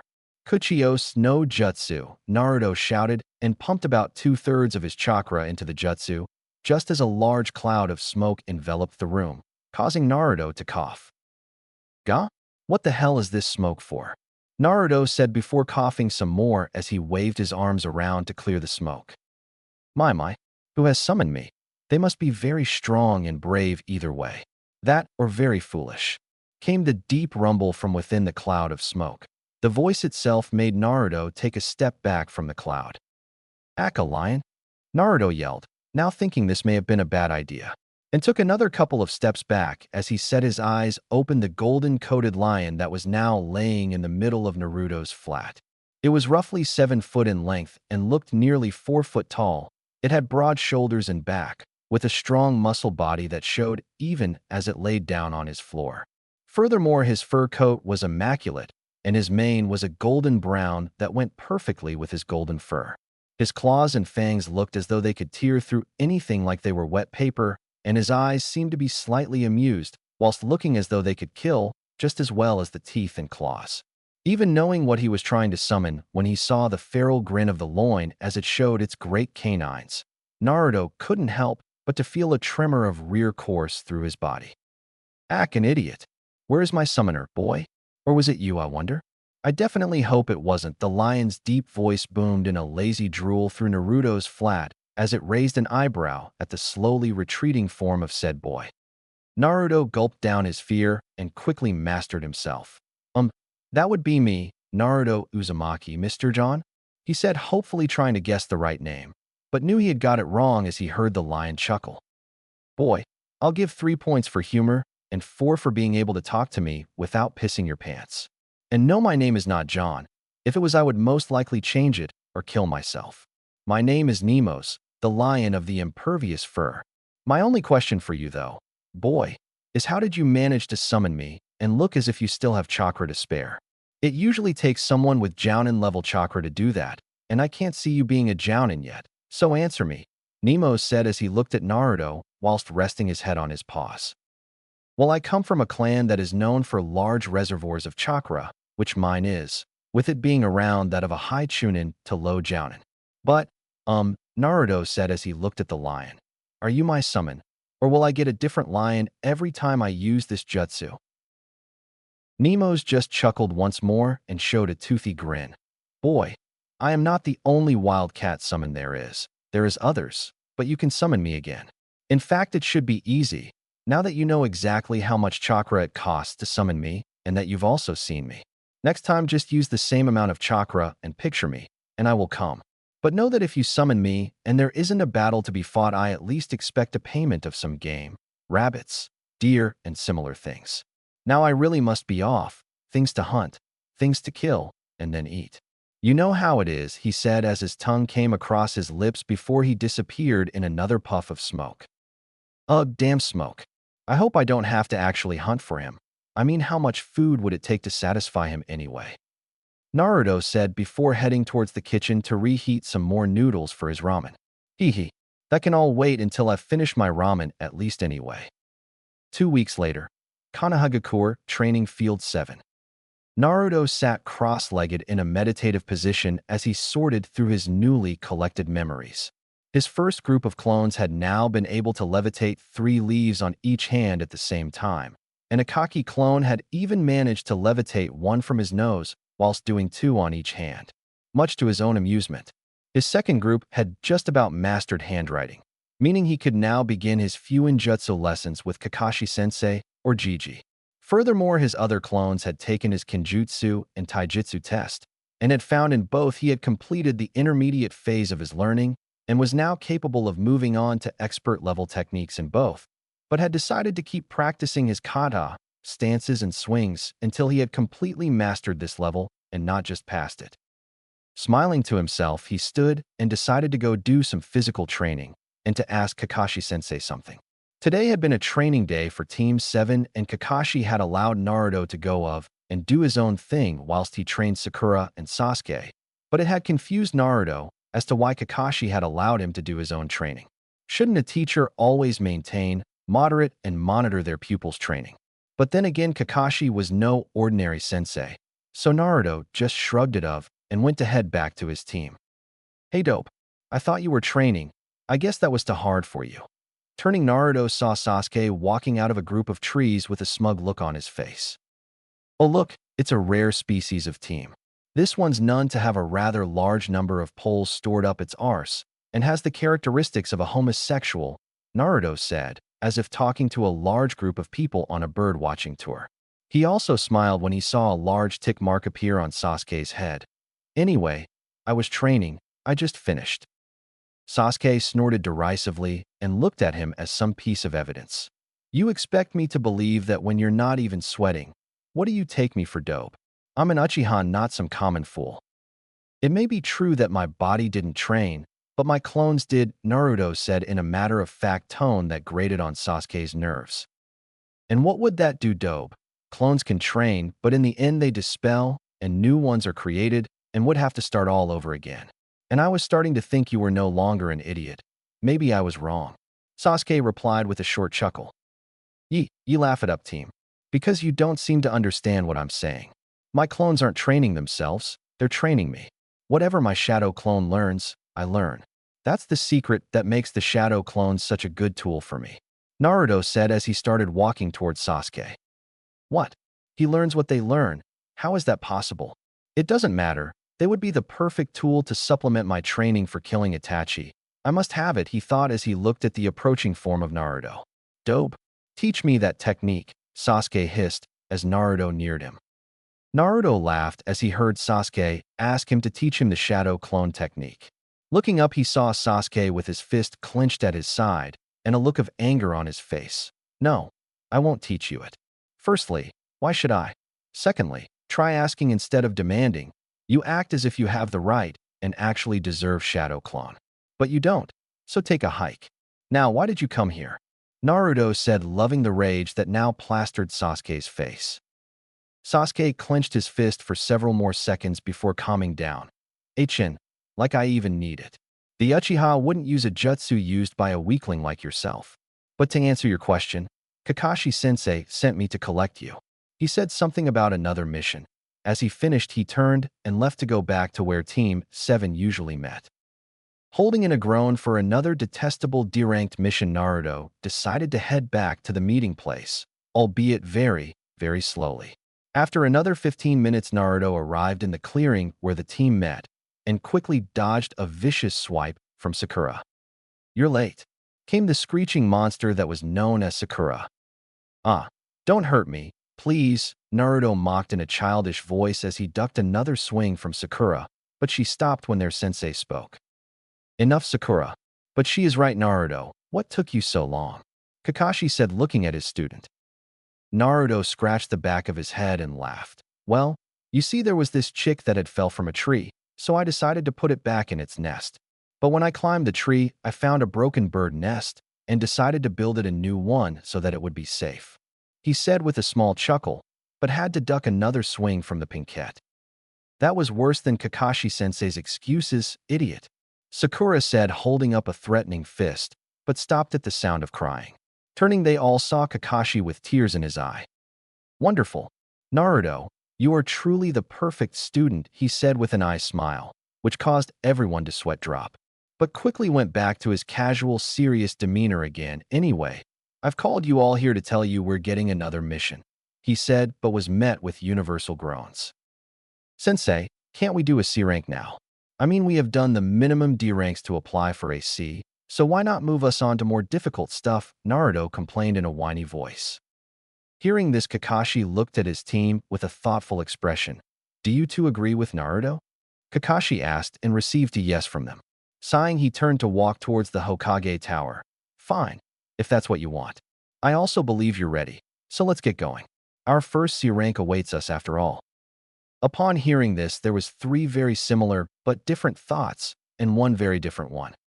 Yes, my first C rank. I hope it's more fun than that crappy set of D ranks we got, because if I have to chase that cat one more time, I'm going to stitch it to its owner. Yes, one more step towards killing Itachi. I can start to really improve now. Just you wait, brother. The day I kill you is fast approaching. Finally, my chance to prove I'm worth Sasuke's time. After this mission, he will definitely date me. Great, a proper mission. That means more work and supervision for me and less Ika. But I guess it can't be all that bad. What's the worst that could happen after all? Konoha Council Room. Hiruzen Sarutobi sat in his purple cushioned throne-like chair as he looked over the squabbling council. To his right, in order going further away, sat Kohor Udatane, Choza Akamichi, Inoichi Yamanaka, Shikaka Nara, Shibi Aburame, Hayashi Hyuga, some Inuzuka, and the commander of the ANBU, making the shinobi wing of the village council. And to his left, the civilian wing, sat a wide variety of, what Hiruzen thought, obnoxious fools who couldn't organize a piss-up in a tavern. Currently, the civilian wing were once again trying to get some permanent bodyguards for their stores from Konoha's pool of shinobi reserves. The fools didn't understand that to take men out of the reserve pool would mean stopping some active ninja and placing them into the reserves to fill the blanks. But if this was done, less missions would be completed and accepted, and that would lead to less money being brought into the village. Furthermore, to accept less missions could be seen as a sign of weakness from other countries and could lead to war. Also, they could lose valuable clients to other countries for turning them down. No, this could not be done, but these fools just could not see that, and it was starting to get on the Sandame's nerves. But it would stop any of our trades from being attacked and stolen from. Our money supplies would then increase. and it makes use of the useless shinobi that are just lying around anyway. Ko Sozo, a big-time food merchant in the Land of Fire, shouted across the hall. Why don't you useless shinobi actually do something? Enough, you fools, Hiruzen shouted, making more than one of the shinobi council flinch along with the civilians. Do not dare slander the people who protect your homes and lives. If you want to know why, and for the 100th time, we can't take shinobi from the reserve pool, it is because if we did, we would have to replace the missing shinobi with active shinobi. And once we do that, we can't take on as many missions, and that means we have to decline some. Once we do this, we will not only lose money, we will lose important clients who will then take their missions to other countries. This will in turn lead to them gaining strength and money whilst we grow weak and poor. And when that happens, other countries will seek to exploit our weaknesses and attempt to destroy Konoha. So, no, we can't protect your food, Ko. Unless, of course, you are willing to pay for a mission to protect your food. Hiruzen said with a look that clearly showed Ko he was being an idiot. Sighing, Hiruzen looked at the council before deciding that he should let the council know of his plans. Is there anything else to discuss today? He said, and only received the shaking of heads. Good. Then let me bring us to our final two topics. First of all, Naruto has just received his clan inheritance and will soon become clan head, which is also when I plan on making the Uzumaki an official clan of Konoha and not just a friend. As soon as he finished, Hiruzen received the shouts of protests he had imagined, although all came from the civilian side. What? You can't possibly be thinking of giving the fox demon a clan. He's not even human, shouted an irate Mabuki Haruno. Yes, I have to agree, Hokage-sama. Why should this boy get clan status? For what reason? And what can he even bring to Konoha? Ko joined in. I find Ko's point valid, Hokage-sama, although Haruno-san is just being a biased fool. Sum said with an almost feral snarl as she looked at Mabuki, who snorted, pointed a finger at the clan head. How dare you call me a fool? It is you who plays the act of fool here. You are the ones who would protect that fox whilst I seek to protect the people by seeing that he is put down before he becomes a danger to us all. Mabuki spat. As she made her opinion clear, her dislike for the child was evident. Silence. Came the harsh voice of the Hokage, once again stilling the room to silence. I won't have you talk about Naruto-kun like that. I know the boy personally, and he is no demon. He is a child who has had to grow up on his own without any family or even an orphanage. On top of that, he has been ostracized and hated by his own village. Yet he remains one of the kindest people I have ever met. It is monsters like you, Mabuki, whom attack a child who bears a great burden instead of helping him. Tell me, what would you do if it had been Sakura that the Kyuubi had been sealed into instead of Naruto? Would you still try to kill her? Hiruzen said, looking at the woman in question, who was now very silent and still. Obviously, she had been quite shocked at the Hokage's harsh words, and so had many of the council members. But some had expected them, seeing as it was common knowledge that the Hokage saw Naruto as a grandson. Mabuki looked like a woman who had just been struck by lightning. No longer was she sitting proud and defiant, but small and defeated. I can't answer that question, Hokage-sama, Mabuki said before slumping into her seat. Hiruzen just nodded before looking over the council again. Very well, but next time choose your words more carefully. Now I will tell you the reasons for my decision. First of all, the Uzumaki are already a clan in their own right in what was once Yuzushiogakure, but now that it has been destroyed, Naruto is the last known remaining member. Furthermore, the Uzumaki have always been very close friends of Konoha, as our village symbol shows, with part of it being the crest of the Uzumaki. What's more is that they are also descendants and relatives of the Senju, our founding and greatest clan. For this reason alone, they should be a clan. Also, there is the fact of the Uzumaki's natural affinity to seals, innate massive supplies of chakra, and their long lives. These are all clan-specific qualities and are akin to a bloodline limit that grants them the right to become a clan under Konoha clan law. Section 1. Article 1.3. And lastly, Naruto is in possession of all of Yuzushiogakyo's jutsu and Fuinjutsu that were left to him in his inheritance. And if he allows some of that knowledge to be passed on to Konoha, it could strengthen us significantly. Once the Hokage had finished, there was a great silence as everyone pondered what they had just been told, as there was much to think about. For one, Konoha would gain a facsimile of sorts to the Senju clan, the founders and royalty of sorts of Konoha. No longer would they have to rely on the slim chance that Tsunade would have a child. Now they would be able to start again with another person who had more chance to reproduce than she ever does. Another factor was the jutsu and fuinjutsu that Konoha would gain. It was a well-known fact that the Uzumaki's fuinjutsu was second to none. Not just second to none, but so far better that they were considered untouchable in that department. The things they could do with seals was what other people considered impossible, and their jutsu were not to be taken lightly. All in all, the knowledge they could gain was vast. "May I ask a question, Hokage-sama?" Koharu said, leaning forward, gaining the council's attention. "You may, Koharu," was Hiruzen's curt response that showed no reaction. But inside he was instantly wary and on guard, as Koharu was a very clever and subtle person and not to be taken lightly. "Thank you. My question is, why didn't we know that Konoha was in possession of these jutsu that could strengthen Konoha so?" she said before looking round to the council. "Because as you know, it is Konoha law that if Konoha should come into any information, which in this case is jutsu, that could aid or be detrimental to Konoha's strength and stability, it should be shared with the council to best decide the course of action to take with it. So, why haven't you told us?" Once she finished, she got many nods of approval from the councilmen and women. Taking a breath, she decided to further hit her point home. "Furthermore, why have you given them all to this child and not to Konoha? Now we rely on whether or not he is willing to give us anything, and he will no doubt keep some of it. If you had kept those scrolls, then we wouldn't be in this situation, and Konoha would have the information that made the Uzumaki the most feared clan in the world, and then that would truly strengthen our title of the strongest country." As she finished, she could once again see that most of the chamber was in agreement with her. "Good. Now we can pass a vote and take that information from that damnable child. This will strengthen Konoha greatly," she thought with a reserved smile. Hiruzen looked over the council and could see he had already lost the majority vote, but, much to some people's confusion, smiled anyway. "That is all true, Koharu. Well, except for the information being given to Konoha, because if it was you are right, I would have to bring it to the council. But, you see, Konoha never received information, the Sarutobi clan did. It was given to us as a gift by the last head of the Uzumaki clan.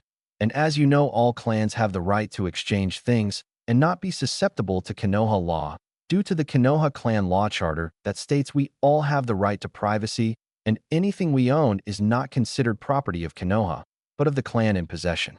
So, you see, this has now all been given back to its rightful owner through the legal channels, and you can't touch it," said, informing them all of the way this was done, and said the last more as a threat that most understood clearly. Seeing all council members slowly back down from this, Hiruzen smiled before standing up. "One last thing, as you all know, in Minato Namikaze, while I was left the Namikaze complex, possessions and assets to do with as I please. So, you should have no problems, or should I say no choice but to accept, that I have decided to give the clan complex to the Uzumaki instead of building a new one.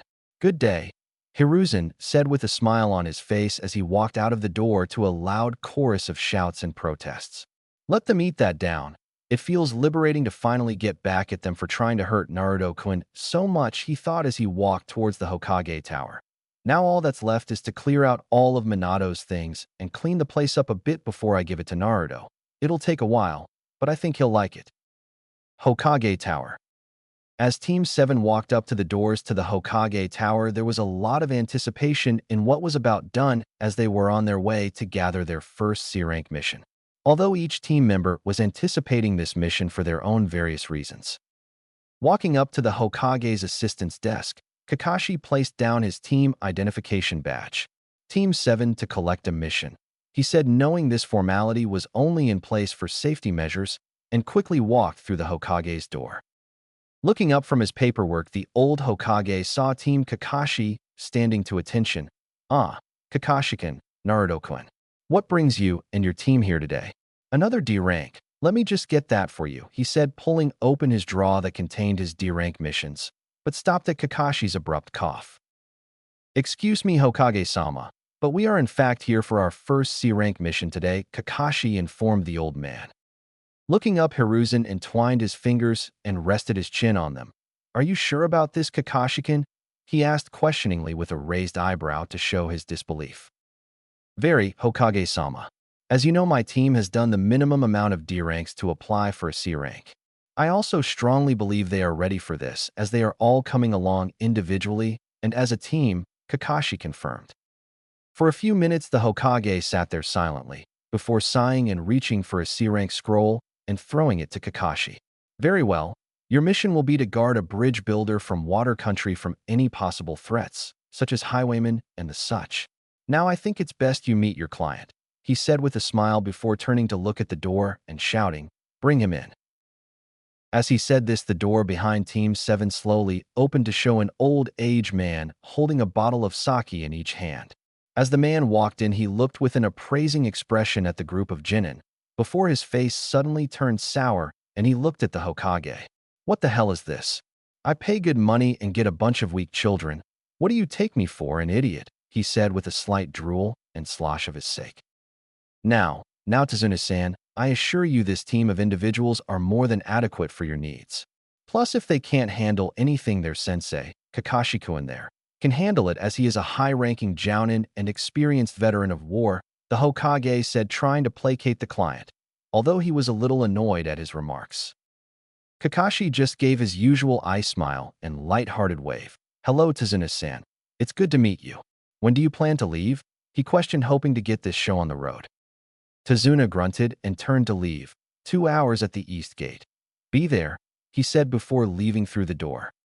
Turning to his team, Kakashi smiled and said, "Well, team, you heard him. You have 2 hours to get ready and meet me at the east gate," and finished by disappearing in a swirl of leaves. "Great, let's play guard the drunk. Kami, I think I'm gonna like this guy less than you, team," Naruto said as he walked out the door. "Whatever, Dobe. Just be there and don't embarrass us," Sasuke said before leaving to get ready, as did Naruto and Sakura. East Gate. Team 7 and Tazuna stood outside of Konoha's East Gate and were now getting ready to leave for the country of Wave. Kakashi stood there reading his novel as he asked, "All right, Team 7, are you ready?" "Yes, Sensei. You bet," and HN were the 3 replies he got, but still found it hard to believe for one reason. "Well, you say that, Naruto, but where's your traveling kit?" he asked, seeing that everyone sported a bag on their back that held all the things needed to live in the wild for a short period of time, except for Naruto. "Yeah, don't tell me you forgot it, you idiot," Sakura said, throwing in her usual put-down comment. Sighing, Naruto pulled a scroll out of his pouch before saying "Kai," and as he did, a bag full of the things Kakashi was looking for now appeared. Naruto then opened his kunai pouch to show several other scrolls. "I store things in containment scrolls to save me the trouble of carrying them. And these are spare clothes, my sword, extra kunai, and shuriken. And I mean extra as in a couple of hundred medical supplies, and all my training scrolls. I also use these so that I can carry more things and be better prepared for various situations. Also, my training scroll seals are there so that even on mission I can continue learning if the chance appears," Naruto said as everyone there went bug-eyed at the logic that Naruto was listing off. "Nice work, Naruto. That is a very thought-through idea, and a useful one," Kakashi said, now wondering why he wasn't doing this. Naruto just shrugged his shoulders and held his hand out. "Yee, it's useful. But if you want, I can store your bags in here as well," Naruto said, and instantly had to catch 3 cumbersome bags. After Naruto was done sealing the bags, he created 3 clones and sent them off into the direction they were heading.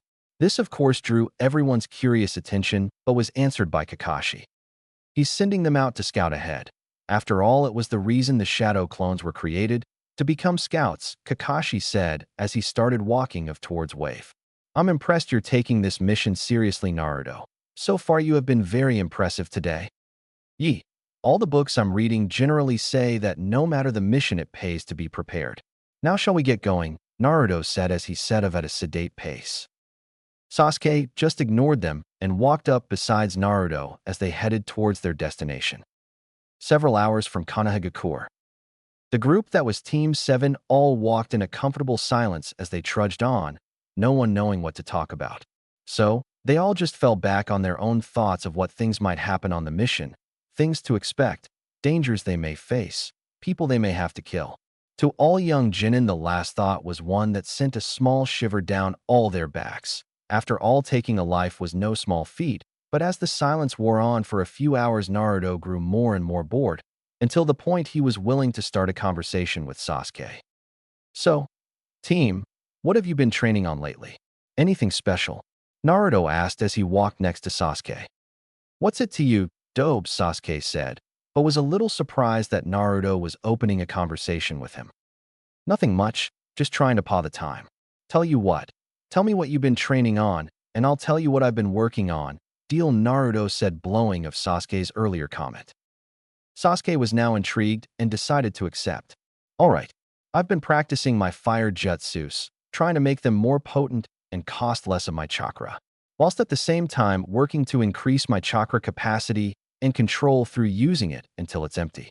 I've also been training in my family fighting style, Interceptor Fist. Although I still can't use it to its full capacity, as it needs the Sharingan to be used properly. Well, that's me, Dobe, now you. Maybe I'll find out what has changed you so much lately, he thought as the question had bugged him for the past 2 weeks. Naruto couldn't help but think Sasuke's training was very similar to his own and smiled a bit before answering him. Well, first of all, do you remember what I told you about my clones? He asked, referring to earlier on today. Yi. The thing about retaining their memories and learning what they learned, Sasuke said bitterly, still annoyed that the blonde wouldn't teach him that jutsu. Yi, that's the one. Well, I usually create a couple of hundred of them to split into groups that focus on different areas of my training. For instance, I send out 40 to practice taijutsu, 40 for kenjutsu, 40 for ninjutsu, 40 for chakra control, and 40 for basic knowledge. You know, just read some books on history, strategy, and ninja stuff dash. Recently, I've mastered intermediate level taijutsu and kenjutsu. I've got down several jutsu, most of which are lightning or clone jutsu. Also, my chakra control is at the point where I can now levitate 3 leaves on each hand and 1 on my nose simultaneously. Plus, I've been practicing this chakra control technique that requires me to channel chakra to the bottom of my feet to walk along objects. And lastly, my IQ is now 3 to 4 times higher than when I originally took the Genin test, meaning I could now ace it, most likely. But I also developed one really cool jutsu that really adds something to my list of awesomeness. Naruto said, informing Sasuke about his training with a smile, but trailed off towards the end. Sasuke walked and waited for Naruto to tell him what it was. What is it, Dobe? Or are you just bragging, he said, but then saw the scowl appear on Naruto's face and knew it was something else. Have your clones found something, Naruto? Kakashi said, who had listened in on the boys' conversation and was admiring their training regimens. Yes, I found a puddle up ahead that's out of place. It's odd because from what I know it's near absolutely no water and it hasn't rained in several weeks. What should we do, sensei? Naruto said, looking at his teacher curiously. Dispel your other clones and don't tell the others. I want to see who these ninja, which they most likely are, target, as I have a small theory, Kakashi said before walking to the front of the group. For several more minutes, Naruto and Sasuke walked in silence, preparing for the fight up ahead, and weren't kept long. On the side of the road was a large puddle that was quite obvious and totally out of place. Tensing, the 2 genin continued to walk past it. Shortly afterwards, the team heard the loud clinking of a metal chain and turned to see 2 ninja wearing dark cloaks and clothes running at the team with a chain between them. As the 2 approached, they quickly threw the barbed chain around Kakashi and pulled it tight, causing Kakashi to be torn to pieces. Sakura, who was unaware of the previous talk between her team, cried out for her fallen sensei, Kakashi-sensei. The 2 ninja, getting over their kill, quickly charged at the unsuspecting Tazuna, but were quickly intercepted by Naruto, who used his sword to catch the chain tied between them and stop their charge. Thinking quickly, they both circled round Naruto's back and tied him in the death chain, but were shocked to see him disappear in a puff of smoke. Kage Bunshin, they cried in unison. Looking round, they saw Sasuke jump in the air and throw several kunai into the links of the chain and pinning it to the ground. The assailants, seeing that they couldn't remove the chain, detached from their weapon and ran around Sasuke and tried for a pincer attack on Tazuna once more. But were surprised when they found themselves in the headlock of the Jounin sensei and quickly found themselves unconscious. Kakashi then moved to restrain the 2 ninja by tying them to a tree. Upon seeing her sensei was all right, Sakura turned to see Naruto putting his sword away and Sasuke picking up his kunai. Damn, I was useless. I couldn't even do anything. Naruto done more than I could, she thought sadly, as she thought Sasuke's opinion of her might have dropped. Show off, was all Sasuke said before placing his kunai in their pouch. So, Sensei, did you find out what you wanted to know? Naruto asked as he walked next to Sasuke and looked at his teacher. Yes, yes I did, Kakashi said, but did not expand on his findings, but instead motioned to his two captives tied to the tree. It'll be best to get the answer from them. He then walked over to his prisoners and took out a kunai. What are you doing? Tazuna asked as he watched Kakashi slap the two ninja awake. Me? Oh, I'm just going to find out why they attacked us, who they work for, and any other potential threats, Kakashi said in a jovial, but somewhat menacing tone. That is, of course, you happen to have remembered something you forgot to tell us, he said, but this time releasing a small amount of killer intent upon the nervous man. Huh. Very well, I will tell you the whole story, Tazuna said as his shoulders dropped, making him look like a dead man walking. Good. I'm guessing that you are really being targeted by ninja, but didn't want to pay for an A to B rank mission. Am I right? Kakashi said as he stopped attempting to wake up the enemy ninja and stood to listen to what Tazuna had to say.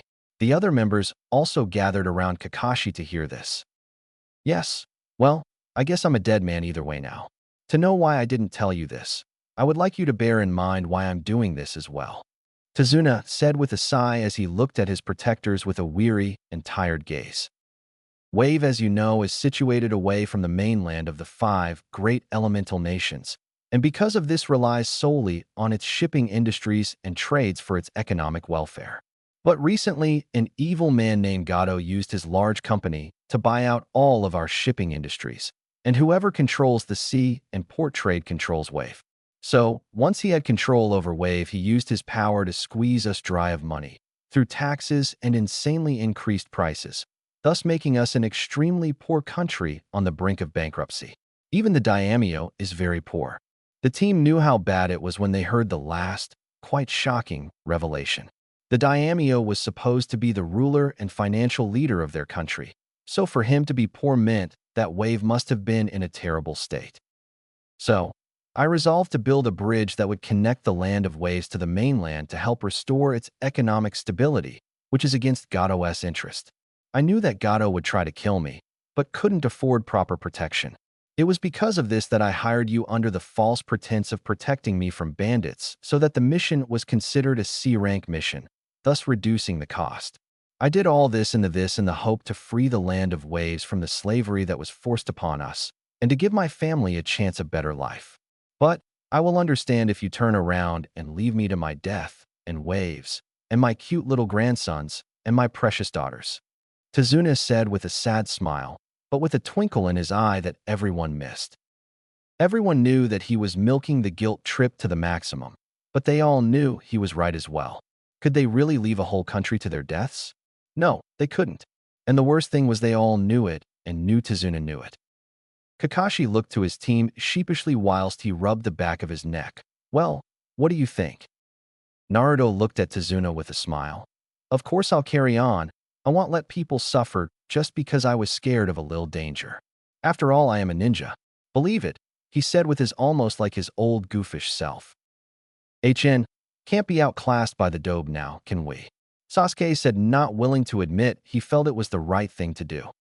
Well, if Sasuke's in, then so am I, Sakura shouted happily as she thought of the good deed she was doing. Well, Team 7 has spoken. It looks like we'll be staying with you, Tazuna-san, Kakashi said with a textbook eye smile. Thank you so much. Wave will always be in your debt, Tazuna said with a tear at the corner of his eyes. I know. I just hope it doesn't come back to hurt my team, Kakashi whispered under his breath as they turned to the two ninja. Well, let's find out what they know. Team 7 along with Tazuna were now rowing across the water towards the shore of Wave Country. After a small amount of encouragement from Kakashi, the now named Demon Brothers, missing ninja of Kirigakure, were working for Gato and were ordered to kill Tazuna. But, after some more coaxing, they had also revealed that they were working for Zabuza Momoichi, one of the 7 swordsmen of the village hidden in the mist. Also an A-rank, missing mean notorious for a failed coup d'etat and assassination attempt on the Yonde Mizukage, Yagura of the Three Tails. After they had gathered the information from the brothers, Kakashi had sent a messenger bird to Konoha telling them of the captured Nuke Nin and that he would leave them tied up for A and BU to gather. But that was not what was worrying Kakashi. What was that the infamous demon of the bloody mist was what his students had to prepare for. Kakashi was fairly sure that he could beat the so-called demon, but knew that he would have some sort of backup that his Jinin would have to hold of. And whoever that was would probably be Chunin or stronger, not good for his little team.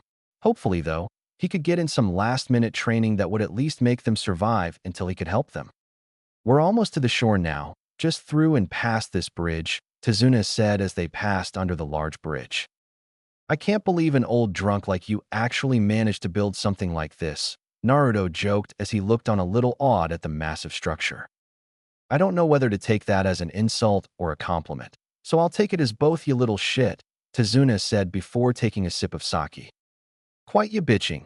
It was a compliment mixed with the truth, Naruto said with a smirk, knowing how Tazuna would react. And as if on cue, why you little shit, stop acting all clever or I'll launch you off the top of my bridge, he said before sipping more sake. Anyway, we're here, he said, hopping of the boat and onto a wooden walkway, closely followed by everyone else. Heading towards the forest with Team 7, Tazuna said, my home is just through this forest, should only be about an hour away. Following, Team 7 walked after the old bridge builder, but kept a close vigil of their surroundings, waiting for the inevitable appearance of the enemy Nin. Shortly after they had left the Demon Brothers, Team 7 Sensei had told them to expect a confrontation shortly after arrival, as he expected that Zabuza was not one to wait around and do nothing, especially with the name Demon of the Bloody Mist. As they ventured further and further through the forest, Kakashi got more and more nervous as he waited for Zabuza to make his appearance. Where the hell is he? He should have come to challenge us now that he knows his first team failed. Unless... Kakashi had to sigh in annoyance. He found out I'm leading this team. Damn, I was hoping to spring that one on him and gain a little advantage. Ah well, at least I can get some training in and some rest. Whilst I'm at it, I might as well catch up on the latest Ica Paradise, Kakashi thought, now smirking at the perverse ideas he was having. Naruto, realizing what Kakashi's hidden smirk meant, shouted, Boy, stop thinking about your smut book, pervert. Why do I have to teach these brats? Oh right, I passed them. Why'd I do it again? I can't seem to recall, Kakashi thought as he saw a small house come into sight. Well team, it seems that Zabuza never showed up. I thought that was clear to everyone here. Did you just figure? Naruto joked with his teacher. Yes, Naruto. I think I realized, Kakashi said as he walked towards the house. Come on, I'll take it this is your house, Tazuna-san. Yes. When we get in, I'll have my daughter make some food, he said as he walked towards his house. Everyone else quickly following at the prospect of some warm food and a roof to sit under. A large man in combat trousers and no shirt with face wraps covering his mouth and a large sword on his back looked down at two figures kneeling before him. Pointing his sword at the pair, he spoke slowly but deadly, making the temperature seemingly drop rapidly. Not only have you failed me, but you have also given information to the enemy. From what Haku tells me, you screamed like a pair of bitches. Demon Brothers, don't make me laugh. More like the puppy duet. The way you two howled, people in Konoha probably heard it, the sword-wielding figure said as he calmly placed their heads inside of the holes of his sword, his famous executioner's blade at work. The Demon Brothers were sweating profusely, knowing they may well not make it out of this room alive. We could help in the battle. Please let us make it up to you, Zabuza-sama, Mizu said shakily. Both men flinched slightly at the demonic smile that spread across Zabuza's masked face. Haku could handle the little twerps on her own, but the help would make it far easier. Fine, you can live, he said, lifting his sword just above their heads. Both men sighed in relief as they knew they'd live now, but their breath caught when they saw him tense his sword arm again and look them straight into the eyes, a stare that could freeze men's blood. But if I ever have to send Haku to save your arses from enemies again, know this, there will be pain. For you at least, I'll just be having fun chopping you down a foot or 2 inch. Yes, Zabuza-sama, we promise not to disappoint, the Demon Brothers said in unison, bowing low. Zabuza chuckled at their pathetic attempt to placate him. If he wanted them dead, their groveling would not save them. Though Zabuza cut his laugh short as he heard his door open and saw a fat little man with long white hair and glasses walk in. Zabuza, I thought I hired a competent shinobi. But here I am looking at a bunch of losers, the fat man declared. Raising his sword once more and putting the tip of it under the man's chin, Zabuza said, I have not yet entered this fight, Gato, and you would do well to remember that before you slander my skills. But do not worry, 1 week from now they will be dead, little man. WL, just make sure it gets done, Gato said with a squeak before turning tail and leaving. Stepping out of the shadows wearing a pinstriped outfit which stopped at her knees. Over this, she wore a green haori with white trimmings. Around her waist a brown sash with a fringe trail wrapped around her waist and a white porcelain mask over her face. Zabuza-sama, what shall we do in the meantime? She asked in a sweet feminine tone. HN, always willing to serve, aren't we, Haku? Anyway, I want you to spy on the Jinin team, find out anything that can be used against them, and if they are bringing in reinforcements. Got it, Zabuza said as he sat down. And for goodness sake, remove your mask. There's no need for it. Hi, Zabuza-sama. I shall not fail you, Haku said as she removed her mask to reveal the young and beautiful face of a 14-year-old girl. I will not let you down, Zabuza-sama, even if it costs me my life. Preparations. Near Tezuna's household, forest. Kakashi-sensei, what are we doing out here? Sakura asked as she looked around at forest they were currently situated in. Well, training. If you're going to have a snowball's chance in hell of holding of Zabuza and any goons he brings, I'm going to have to put you through some rigorous training, Kakashi said with a patent-eye smile. And what would that be? Naruto asked, just as miffed as the others.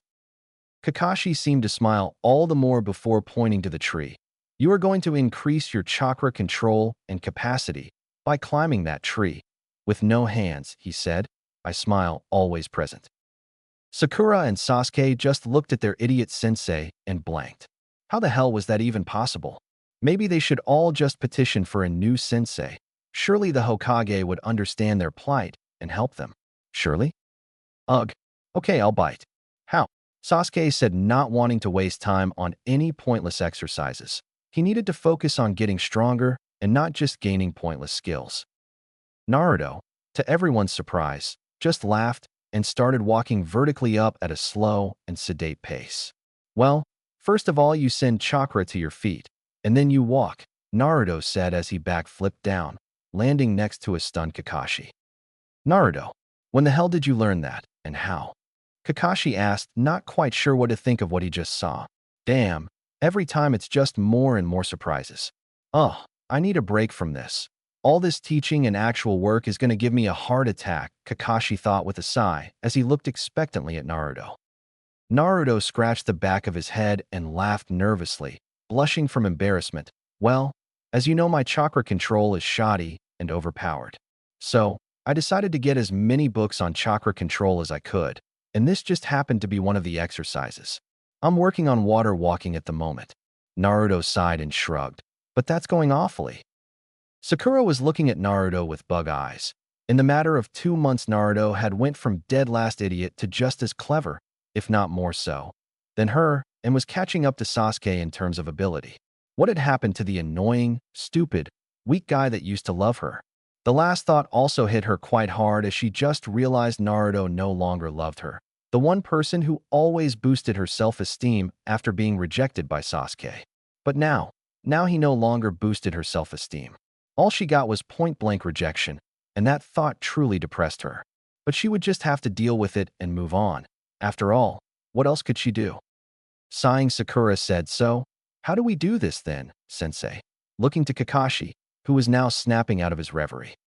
Bringing himself back to the current situation, Kakashi walked towards the tree and stopped in front of it. First of all, I will explain how this will help you. Tree climbing practice is a training method used to gain more skill with chakra control. This is done by learning to focus a constant and steady stream of chakra to our feet, the hardest place to mold chakra on our body. He said and quickly done a tiger seal and focused his chakra at the bottom of his feet, which now emitted a light blue glow showing his students how to do it. This also involves focusing a fixed amount of chakra to the bottom of our feet and using that to climb a tree without using our hands. If the stream of chakra is too weak, the user will lose their footing on the tree and fall off. He said, rubbing his foot on the tree to demonstrate how little chakra affected his attachment to the tree. Suddenly, his foot blew of the tree with a cracking sound, revealing a partially destroyed piece of bark. If it is too strong, the user will be pushed away from the tree, causing the tree to break around the point of contact, and the user will fall. Walking up the tree at a sedate pace, he looked at his students. So the aim is to get the right amount of chakra into our feet and keeping it supplied at a constant and steady pace. Once this is done, we walk up the tree, which uses more chakra. So, in the end, we boost our chakra reserves through this training as well as control. As Kakashi finished, he jumped down and looked to see that both of his genin understood, and when they nodded, he threw a kunai at both their feet. Use these to mark your progress. Now if you go. I'm going to set Naruto some different training. Have fun, Kakashi said with a wave before turning towards Naruto and looking at him with a thoughtful frown. Naruto, come with me, Kakashi said, walking up to a secluded part of the forest, Naruto following shortly behind. After several minutes of thinking, Kakashi decided what he could help him with. Naruto, you remember when you and Sasuke were trading stories about how your training was going? He asked, looking at his student. Are ye? Why? He asked back, not knowing where his sensei was going with this topic. Good. Now tell me, when you said chakra control, did you perchance come across nature transformation? Kakashi asked, due to the fact that he knew the next stage of chakra control that would be mentioned was his elemental control. And before it came to Naruto attempting things far out of his reach, he wanted to ease him into it so that he could pay attention to his progress. Naruto looked at Kakashi with a confused expression. Nature transformation? What the hell is that? Is it that thing with the paper where you push your chakra into it to find out your nature affinity? He asked, confused, causing Kakashi to sigh. No and yes. It has something to do with that. And by the way you speak of it, you already know what your affinity is, don't you? Kakashi asked, knowing what he could possibly help him with. Although he couldn't teach him any of his higher-level lightning jutsu, yet, as all his were high-level and deadly. When Naruto heard this, he face-palmed himself before looking back at his sensei. I'm such a dumbass. Kakashi misunderstood why his student was annoyed and tried to comfort him. Now Naruto. Most Chunin and nearly all genin don't know their affinity. There's no need to be ashamed, he said, putting up a glistening eye smile. No, I've known my affinity for weeks. I just forgot to tell you. I was even told by Gigi that you were one of the best lightning wielders in the worlds. Kumo included. I should have been looking for your help from the start, especially how I'm a lightning type myself, Naruto said, rubbing his temples in anger. Well, that would have been nice to know, Kakashi said, sweat dropping at his forgetfulness. But you don't have to be angry about it. It was a small mistake after all, and I know now. Naruto stopped rubbing his temples and sighed. That's not all, sensei. I don't just have lightning affinity. I have a high lightning affinity, akin to how the Night Aim had a high water affinity, he said, now looking at his teacher's shocked face. Ye go with that. He smiled at seeing how his teacher was unable to speak. You do know what that means, right, sensei? Naruto said, stifling a laugh as he saw his teacher nod his head dumbly. This is what it's like to surprise him. I should have done this sooner. He looks like I just punched the Hokage, Naruto thought with a snicker. Of course I know what that means, and now I've got to say it was a stupid thing to forget to tell me, Kakashi said, sighing. I wanted something I could teach him in, but this is a little extreme. This could make him one of Konoha's best ninja in the future, if he masters it, of course, he thought. Naruto's face flushed a little with embarrassment and anger. Oh, first you try to tell me it's fine, but now it's stupid. Are you trying to confuse me as well as call me stupid? It doesn't really matter. Does this mean you can teach me anything or not? Naruto asked, hopping to get over the embarrassment he was feeling about forgetting something so important. Seriously, how many people forgot something as important as he did? Kakashi laughed before saying, one of the best lightning users in existence. Does that count for anything here? Kakashi said with a cocky eye smile, but quickly carried on as Naruto said something about being a pervert. Tell me, have you started training your element yet? Seeing Naruto's blank look, he sighed. This was going to be fun teaching someone the beginning of elemental. Yes, fun. Well, let's get you started. Go get a leaf. Naruto thought it was some kind of joke, but got the leaf and handed it over to Kakashi. Here you go. Now, what's nature transformation and what does that leaf have to do with it? He said, pointing at aforementioned leaf. Oh, the naivety of my chibi followers. This, my dear student, is how you are going to train your lightning chakra, he said, getting a scoff from Naruto. First of all, let me show you what to do, as he said that a blue-wit line of energy shot across the leaf and cut it in half. Naruto, having just seen this, stood slack-jawed. Pointing at the leaf, he said, how stupefied. It wasn't every day that he saw someone do ridiculously unheard of things. Although, he did paint the Hokage monument in broad daylight, whilst wearing a bright orange jumpsuit. But hey, who's counting? Simple really. I just used my lightning chakra to cut it in half. Now, before you ask how again, I want you to create some shadow clones to help Sasuke and Sakura with their tree climbing, Kakashi said, but had to reiterate his words as Sakura walked over with a smile. Done, Kakashi-sensei, she shouted as she walked closer with a bright smile. Stopping next to Naruto, she said, so, what do I do now? Blinking back his momentary surprise, Kakashi smiled. Well done, Sakura. I guess that was rather easy when you have near-perfect chakra control. Well, just keep doing it until you're out of chakra, and then come back to the house. From then on you'll be guarding Tazuna, okay? He said jovially, and had to hold back a laugh at Sakura's downturned expression. Turning back towards Sasuke's location, she said, yes, Kakashi-sensei, before running to her crush shouting things about finally having time alone with him.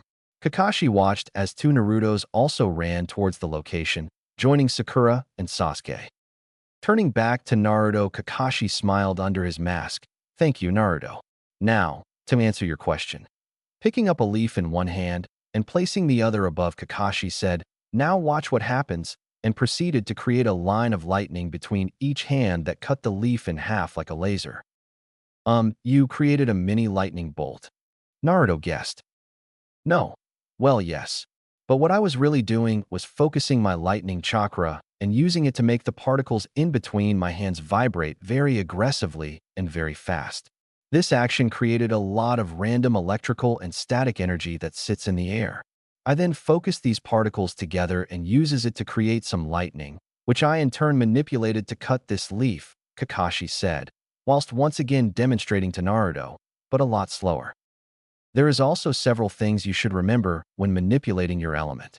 The first is that when using lightning jutsu without knowing how to properly manipulate that element, it will significantly slow down and weaken it. Whereas when you do know how to manipulate lightning and use it to create lightning this way, instead of relying on hand signs to help you create it, it will significantly increase the speed and damage done by it, as well as reducing the amount of chakra needed. Kakashi said, looking at Naruto, seeing if he was still following him. Raising his hand slightly to hold his sensei, Naruto asked, so, my lightning jutsu are really only half-cooked and cost more than what a more powerful one would? Yep. Well, that's just great. All that hard work learning those jutsu, and they weren't even worth the time, Naruto complained, mourning over all of the wasted time. Now, Naruto. Those jutsu are still valuable. It's just now you can make them more powerful. Kakashi interjected. Sighing, Naruto said, I guess you're right. So what's next? Also keep in mind that due to your high affinity, all your lightning-based jutsu should be easier to control, direct, make faster or more powerful, and cost less chakra, and not to mention it'll be far easier for you to learn than other people. That is if you have it. I'm still a little skeptical, as you can imagine. And last but not least, always remember lightning is very fast, active, and volatile by nature. If you keep that in mind whilst making jutsu and using manipulation, it should increase your skill and understanding with each. Understood? Kakashi said, listing of all of the points Naruto needed to know. Although Kakashi was still skeptical about Naruto's claim and filed it in his head as something to question the Hokage about. Sure. I'll get my clones on it. I'm gonna go and do some exercises, Naruto said, before creating roughly 300 clones and giving them their standing orders. Well, bye, he said with a wave before setting off at a jog. Kakashi stood there for a moment, thinking on how well Naruto was coming along. The rate at which he was improving was extraordinary, and he would now place Naruto a little higher in the ability spectrum than Sasuke. And it was all down to Naruto's marvelous use of shadow clones. The thought of Naruto's potential with the shadow clone technique, his longevity of life, large chakra reserves, which would only continue to multiply, and the Kyuubi thrown into the mix, all scarred Kakashi. Naruto really had the potential to do anything. Adding Sasuke to the equation, whom had a potential as great as Naruto's, would only make both boys want to beat each other and would constantly use each other as a measuring board that would only continue to make them grow. Their combined potential was what truly terrified Kakashi. Together they could become a new Sannin, or an even better one. Legends in the making. Later that night at dinner, everyone sat at Tezuna's family dinner table, eating. Everyone was having a good time and joking around and talking about fun times and trivial matters. Even Sasuke seemed to have a good time. Earlier on with Naruto's clones helped, Sasuke had completed his tree climbing and now had it down. Sakura had kept going until she couldn't walk and couldn't stand at the moment due to chakra exhaustion. Tomorrow she would be guarding Tezuna, whilst Naruto and Sasuke would have time to do as they please. Train. As everyone sat down with empty plates, Sakura took the time to look around the room, until her sight fell upon a picture of Inari, Tezuna's 8-year-old grandson with black hair and wide eyes, Tsunami, Sunin's daughter, who looked very young, and her, as dark as Inari's, and Tezuna. They all looked very happy in this picture, but that's not what caught her attention. What did was the part where someone's face had been ripped out. Turning back to Tezuna, she asked, "Tezuna-san, who was it that was in that picture?" When she asked, she suddenly felt the dark and cold atmosphere that crept into the room, suffocating all of the joy and happiness in the air. It was Inari's father, Tezuna said in a low voice that everyone barely caught. As he said that, Inari got up rather quickly and left the room. Turning from the dishes she was washing, Tsunami shot a worried glance over to her son. "Inari," she shouted as he walked out of the room, slamming the door. Turning to her father with an angry glare, she shouted, "I told you not to talk about him in front of Inari," as she left the room to go after her son. "What's up with Inari?" Sakura asked, looking back at Tezuna now that Inari had left the room. "There is obviously something behind this," Kakashi said, looking at Tezuna, catching everyone's attention. "Sai, you're right. That man was Inari's stepfather, the closest thing he's ever had to real father. But he, along with Inari's and the village's happiness and courage, was taken away from us the day our village's hero died," Tezuna said gruffly, with what looked like tears at the corner of his eyes. Perking up from this, Naruto asked Hiro, generally interested on how someone became a hero if he wasn't a ninja. "Yes, Hiro. I prefer to call our hero Kaiza, son, or Inari's father, for those are his names. And he took great pride in them, especially father and hero. He was a father for Inari to be proud of, for the village to be proud of. He first met Inari 3 years ago when he saved Inari from some bullies and drowning after they had stolen his dog, Pochi. Unfortunately, Pochi was lost, but Kaiza taught Inari a valuable lesson. He said, 'Whatever is important to you, protect it with these 2 arms, no matter how hard or sad it is, or if it even costs it your life. Just give it your all.' And from that day, Inari followed him around like they were father and son." Taking a small breath, Tezuna stopped to wipe a stray tear away from his cheek, much to everyone's surprise. "He first became known as the village hero on a terrible day. Our village had been hit by a terrible storm that had flooded parts of our village and killed a lot of people. But there was worse to come. A runner came to our house. He told us one of our safety measure dams were down and couldn't be raised, and that thousands of people in Sector B could be killed or injured by the rush flood that would strike them if the dam wasn't lifted. So, Kaiza and Inari ran to the dam, and Kaiza jumped straight into the raging torrents that were more powerful than most rapids and done the impossible. Swam to the other side, raised the dam, and saved many, many lives and became the village hero. Everyone was so proud of him. Inari more than any other, and their relationship as father and son truly blossomed." Tezuna said, releasing a sigh in contemplation and remembrance at truly happy times. But it was not to last. Gato feared the power he now held with the people and knew they could all turn on him at a single word from Kaiza, and so he acted before that could happen. It was with his power in mind that he decided it would be best to have my son killed, just for his goodwill, just because he was a good person. So, one day Kaizo was executed publicly and made a mockery of in front of his friends, family, and villagers.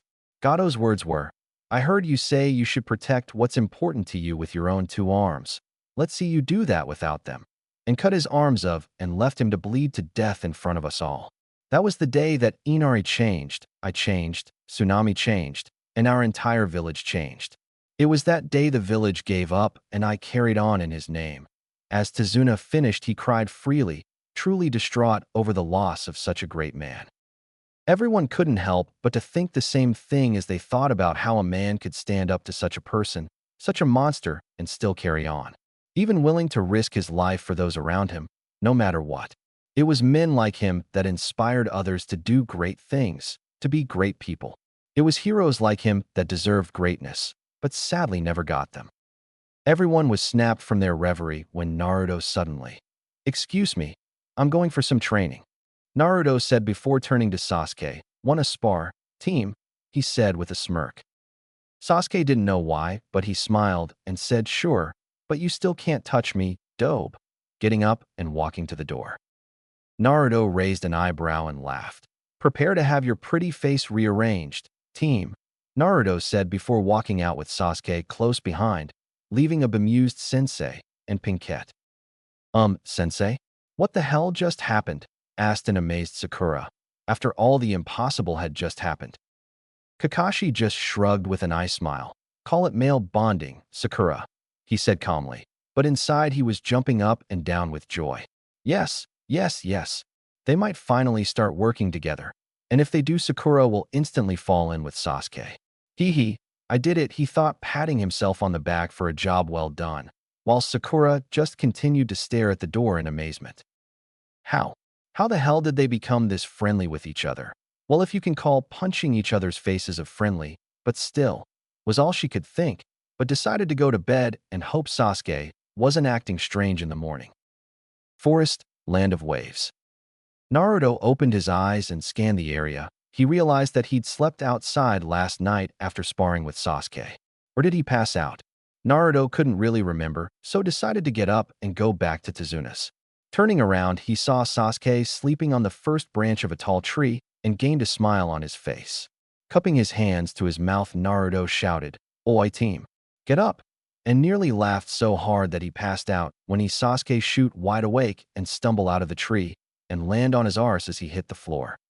"Haha, nice landing, douche," Naruto said, holding his hands to his stomach as he laughed his head off. Sasuke growled as he looked at Naruto. "Shut it, dope. Damn blonde. I'll beat you to a pulp again like last night," he said, annoyed, but walked over to Naruto. "Oh, that was funny. Anyway, it was a draw last night," Naruto pointed out, and then looked to his right. "Look, someone's coming." Sasuke was instantly on the alert and held his hand above his kunai pouch, ready to fight if it was needed. But put his hand down as he saw an angelic girl walk into the clearing wearing her long hair loosely and wore a pink sleeveless kimono with pale red edges and decorated with small plum-colored swirls that went to her ankles. Around her waist was a simple white obi tied in a bow and wore a pair of light brown sandals with dark straps. She also wore a dark-colored choker around his neck. Sasuke had to admit she looked beautiful, very beautiful. "Hello," the girl said, walking up the two ninja with a pleasant smile on her face. "Hello. May I ask why you are out here?" Sasuke said, still a little on edge. Raising a small basket with her right arm, she said, "I'm collecting some medical herbs for an ill friend." "And you?" she asked sweetly. "Oh, we're just two ninja out and about, doing some training. That kind of thing, you know. Want some help picking some herbs?" Naruto said with a goofy grin as he scratched the back of his neck nervously. The girl's smile seemed to brighten a little at Naruto's offer. "I would like that." "Oh, Naruto Uzumaki, and this is Sasuke, Team Uchiha," Naruto joked, slapping Sasuke on the arm. "You forgot your middle name." "Dobe, you dobe," Sasuke said back calmly, much to Naruto's annoyance. "You two are very amusing. I am Hakuyuki. It is a pleasure to meet you," she said with a slight bow of her head. An hour or so later, Naruto and Sasuke were just finishing picking some herbs that Haku had pointed out she needed. Walking back towards Haku, Naruto waved at her with a friendly smile. "HN, you're like a lovesick puppy dobe," Sasuke said like his usual arrogant self. "Yee, she's hot. Or did you prefer the sex? Never mind, because if you didn't have a slight interest in her, you wouldn't be here picking up herbs. You don't do kind things. Or have you forgotten that you're supposed to be a prick?" Naruto said with a laugh as he saw Sasuke huff and look the other way. "My interest in her is not her looks. It is something else," Sasuke said cryptically as he neared Haku. "Hello, Sasuke." Naruto, Haku said, accepting the herbs gratefully. "HN," was Sasuke's reply as he looked away. "Yep, I definitely hurt his feelings," Naruto said with a smile, laughing on the inside at how Sasuke was acting. "Hello, Haku-chan," Naruto said, turning to the girl and giving her the herbs he had collected. After a small silence, Haku asked, "So why are you training this early in the morning?" with a slight tilt of her head. "We're ninja on a mission to protect a client. This client has been attacked by an A-rank missing nin. We cannot even begin to compare to an A-rank ninja, so we are training to take on any subordinates he has," Sasuke said, watching Haku. "Oh, A-rank. That does sound scary," she asked, her smile ever present. "So, would you mind if I asked for what purpose you would use your strength once it is attained?" "To protect those close to me, and those of my village," Naruto said quickly whilst putting his fist to high chest and smiling. "Because someday, I'm gonna become Hokage. Believe it." "Huh. Like to see you try, dope. The only thing you could become is a dope. I, on the other hand, want power to kill a certain person," Sasuke said darkly, and then looked at Haku. "Why do you ask?" he said evenly. "I believe that for one to be strong, they must have something to protect, whether that is a person, a place, or even an inanimate object. But whatever it is, you must be willing to protect it with your life. Because when you do, you find you are able to go further and harder than you ever have done before," Haku said with a warm smile and looked at Sasuke. "Your hatred can only be used against you and harm you if you don't have love to balance out that hate. Because you can gain strength from hate does not mean it's good to only hate. Find something that you can love and protect that equals your hatred and destructive desire, because you then have love to defend your heart with and hatred of your heart to attack with. A truly fearsome combination when used properly," she said calmly and kindly, relaying her beliefs to the Uchiha. "And you, Naruto, I feel you will truly become a strong person. Remember to always cultivate that desire to defend and love, and you can only become stronger. Goodbye," she said, picking up her basket and going to leave. Naruto, who had listened, couldn't help but to agree with Haku's beliefs. He would always continue down the path he was walking, no matter how hard. It was his desire and destiny to protect all those he considered his, and he always would. Even if it cost him much, the price would still be too cheap if the people he'd sworn to protect could still smile. Sasuke was contemplating the new perspective of his worldly dilemma. It was definitely different and similar to how he currently thought. And what she had said all made sense. It was a well-known ninja fact that the wrong emotions could get you killed just as easy as a kunai to the heart could. But he had always seen caring for people as a weakness. Just look at his life example. He and his entire clan loved Itachi and cherished him, but he turned on them and killed them all and left him all alone. But on the flip side, he had recently seen how Naruto had made a promise to protect and had seen the effects, a massive leap in power, skill, and intellect. Was his way of thinking truly correct? Or did it need to be revised? But now was not the time to think about that, as he and Naruto had a bigger problem on their hands, and he only hoped that Naruto realized. Turning to Naruto, he sighed when he saw Naruto pulling out a kunai and hold up one of his hands with 3 fingers up. Sasuke likewise pulled out a kunai and nodded to Naruto. 3, 2, 1. Naruto grabbed the handle of his kunai tightly, quickly charging forward and swung at Haku's back, who dodged the strike and jumped to a tree to escape, but was cut off by Sasuke.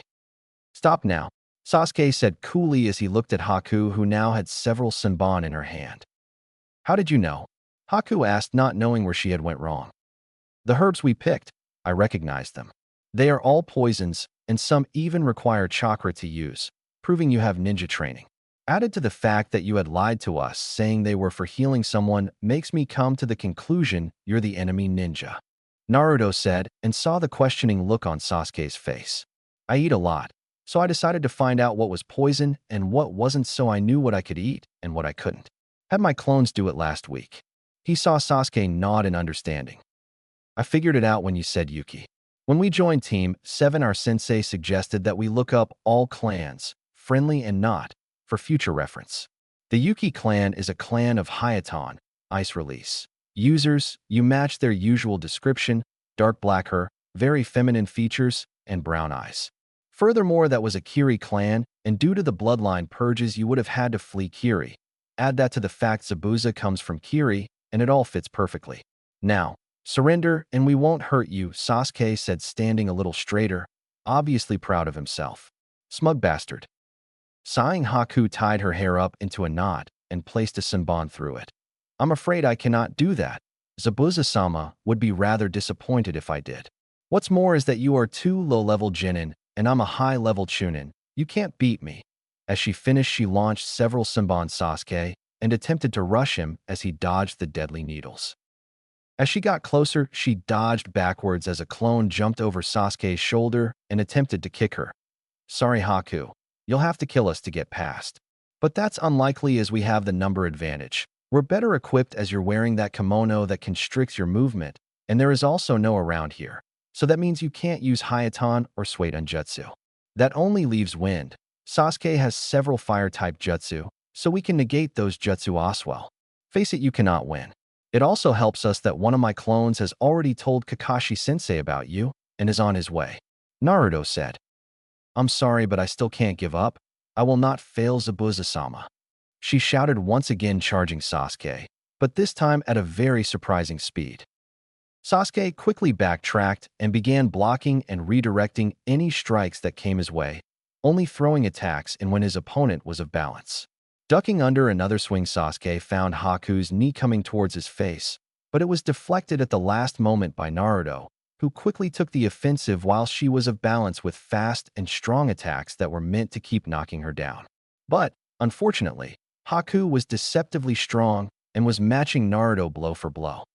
Jumping back from the attackers, Haku looked around to see that she was circled by clones who were hiding in the woods. Should she get past Naruto and Sasuke, they were most likely there to delay here whilst those two caught up. Hearing a crackle, she jumped backwards as a wave of lightning shot through the ground, tearing up the earth where she had been.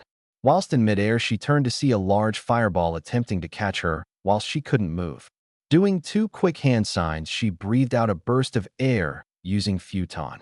Kaiku Jinpu, wind release. Mouth gale, to push her away from the fireball's reach. Landing, she turned and settled into a defensive stance. Sasuke, you handle mid-long range support, Naruto said before creating 10 clones and charging in. Just before any clone reached Haku, Naruto saw several flames from Sasuke's Keton. Hozenka no Jutsu, Phoenix Flower Jutsu, force her to duck and dodge, throwing her off balance just as Naruto reached her. As soon as he got in close, Naruto got his clone's attack and keep her off balance as he set up the finisher.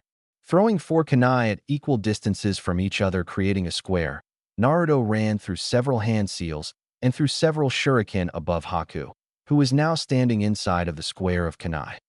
Collaboration technique, Raiton, Saitiki Nashi, Kaminari Shuriken, Static Death, Lightning Shuriken. Naruto shouted as lightning bolts sprayed down from the shuriken above Haku's head, some hitting her while some hit the kunai in the square, causing the lightning to flow through the ground and shocking Haku. The end result was a steaming and unconscious Haku laying in the middle of a destroyed area of Earth. Walking up to her, Naruto checked her pulse and sighed. She's alive, but barely. Help me tie her up, he said to Sasuke, who was walking over with a cocky smile. Nice, by the way, that Keton. Hozenka technique has definitely gotten faster and stronger, as well as your Goku. Thanks. That was a nice collaboration technique. Where did you learn it? Sasuke asked as he started tying Haku up with Naruto. Family scrolls. Haven't you learned any new stuff? Don't you have like a clan full of techniques, and you only use 2? Didn't your clan copy down thousands of jutsu? Naruto asked, generally wanting to know. Sasuke hadn't seemed to have learned anything new since the beginning of Team 7. No, I don't. The council refuses to hand over my clan inheritance until I'm 18 or a jounin. It's ridiculous. My family's possessions are being kept from me. And for what reason? They haven't kept yours from you, have they? Sasuke said, his voice teeming with spite for his injustice. I have to agree that is unfair, Naruto said with a frown, but then smiled. Want to make a deal? Naruto asked. Sasuke looked at Naruto carefully. What kind of deal? He asked cautiously and curiously. I'll give you my clan's fire jutsu scroll, as I can't use it at all. Burnt myself horribly. You borrow it until you get your family scrolls. But you help me with taijutsu, and teach me any lightning-based jutsu you happen to come across. Deal? Naruto asked with a smile, even though he knew that the deal was in Sasuke's favor. Sasuke looked at Naruto skeptically. You do that, dope. Fine. Deal, he said, shaking Naruto's hand. Aw crap. I should have added you can't call me a dope anymore. Damn it. Naruto shouted, head-butting the floor repeatedly. Stopping, he said, not too late to add it to the deal, is it? He asked with puppy dog eyes. Huh, of course not, dope. Our deal has been struck, Sasuke said, trying to hide his smirk as Naruto screamed, cried, and cursed Sasuke as a team. Naruto smiled happily, though, and pointed to Sasuke's eyes and said, Congrats, you got your Sharingan, and clapped him on the shoulder as his jaw dropped. Sasuke smiled as he realized he had. Everything seemed slightly slower than normal. All of Naruto's movements seemed more defined and telegraphed. Also, everything he was seeing seemed to be transferred to his memory in perfect clarity. Pulling out his kunai, Sasuke looked into its reflective surface to see two red eyes. One with one tomo, and the other with two. Yes, I've done it. I'm one step closer to you now, Itachi. Just you wait, and I'll kill you soon enough, he thought in ecstasy as he reveled in his joy. He was snapped out of it, though, by some loud clapping. Clap, clap, clap, clap. Naruto and Sasuke turned with kunai out to intercept any threat, but put them away when they saw Kakashi and a wide-eyed Sakura. Well done, you two. That was an amazing piece of teamwork. Your coordination was wonderful, and the way you used your knowledge, elements, and location to your advantage was amazing. I'm very proud of you two. Furthermore, you even managed to successfully apprehend the enemy ninja, who also has a Kekkei Genkai, alive. She will probably now be taken to Konoha and used to create a new clan of Kekkei Genkai users with the Hayatan. The village council is going kissing your backsides for years, Kakashi said with an eye smile as he looked with joy at his students. Wait, two things. One, why didn't you help us out if you watched our little party? Which it sounds like you did, Naruto said, getting a shrug from Kakashi, which caused Naruto to have to restrain his ire. And secondly, just say what it means. She's going to be forced to bear children, right? Naruto said venomously. In his mind, Haku, even though she was the enemy, didn't act being nice and deserved better. It was inhumane to just gain a special ability. Sighing heavily, Kakashi looked at his chibi team. She will have one of two options: refuse to work with us and be forced to give birth to multiple children and spend the rest of her life in jail. Or work with us and become an official clan leader, get married by the time she's 18 and have children by 23. That way she has a lot more freedom of when and who she does it with, and she can live in a clan compound instead of a jail. She can live with her family and watch them grow up, although she will most likely never be allowed out of the village again. And if she is, she will have a tracking seal placed on her. So, she has a choice between servitude or a more lenient form of jail, Kakashi summed up for them all. Looking around, he saw the disbelief on Sakura's face, disgust on Naruto's, and even a frown on Sasuke's, which was all that needed to be said if it had managed to make him think more about it than his Sharingan. All in all, he could tell they didn't like it, and neither did he. But that is part of what being a ninja was all about, letting the higher-ups make the difficult choices. His little team just had to understand that as well. Picking up Haku and slinging her over his shoulder, Kakashi started heading back to Tezuna's. Come on, this is a time to celebrate, not look downtrodden, he said as hopped from tree to tree, not looking back at the angry and disgusted faces he knew he would see. Oh, and Sasuke, congrats. Land of Waves, Gato headquarters. Ha ha, that little girl of yours wasn't all she was cracked up to be, was she? Gato shouted hysterically as laughed at the demon of the mist, probably not his greatest idea in his life, he had to admit, as Zabuza's sword was at his throat. Shut it, you fat little prick, Zabuza growled as slowly released more and more killer intent. Next time you insult me or her, I'll take that burden off of your shoulders, he warned. Zabuza had not taken to well to the news that Haku had been captured a little under 24 hours ago. He knew what that meant for not only his plans on Yagura's life, but for Haku's future. He knew he couldn't subject her to that life, demon of the mist or not. No man would leave a woman under their protection to that horrible fate. He was honor-bound, no more than honor-bound. He owed Haku more for what she had done for him. Oh, okay, Gato squeaked, sweating as his eyes looked down at the huge blade at his throat. But you better get the J-job done soon, or I won't pay you, Gato said before quickly leaving with his tails between his legs. Little man has no nerves, a little danger, and he shits himself. Huh? Zabuza grunted out a chuckle. Meizu, Gozu, he shouted, and two figures instantly appeared before him. We attack soon. Get in any training you two need. And with that they all left to train. 2 weeks later, Land of Water, Tazuna's household. The last 2 weeks had been spent in preparation for the inevitable conflict. Today was the day of that conflict. Today was the day the bridge would be completed. Today was the end of the mission. Over the past 2 weeks, Naruto had managed to learn one lightning jutsu that required no hand signs, mastered cutting the leaf, and worked on his taijutsu with Sasuke. He had now moved on to the next stage of lightning manipulation, which was cutting a small rock in half. Sasuke had got down a new fire jutsu and was currently working on the fire version of splitting the leaf with your chakra nature, except he had to burn the whole leaf in under 3 seconds. The best he'd managed was 11. But then he didn't have Naruto's shadow clone capabilities, so he made do with his Sharingan, which thanks to Naruto's and Kakashi's help he'd managed to get the second tomo on both eyes.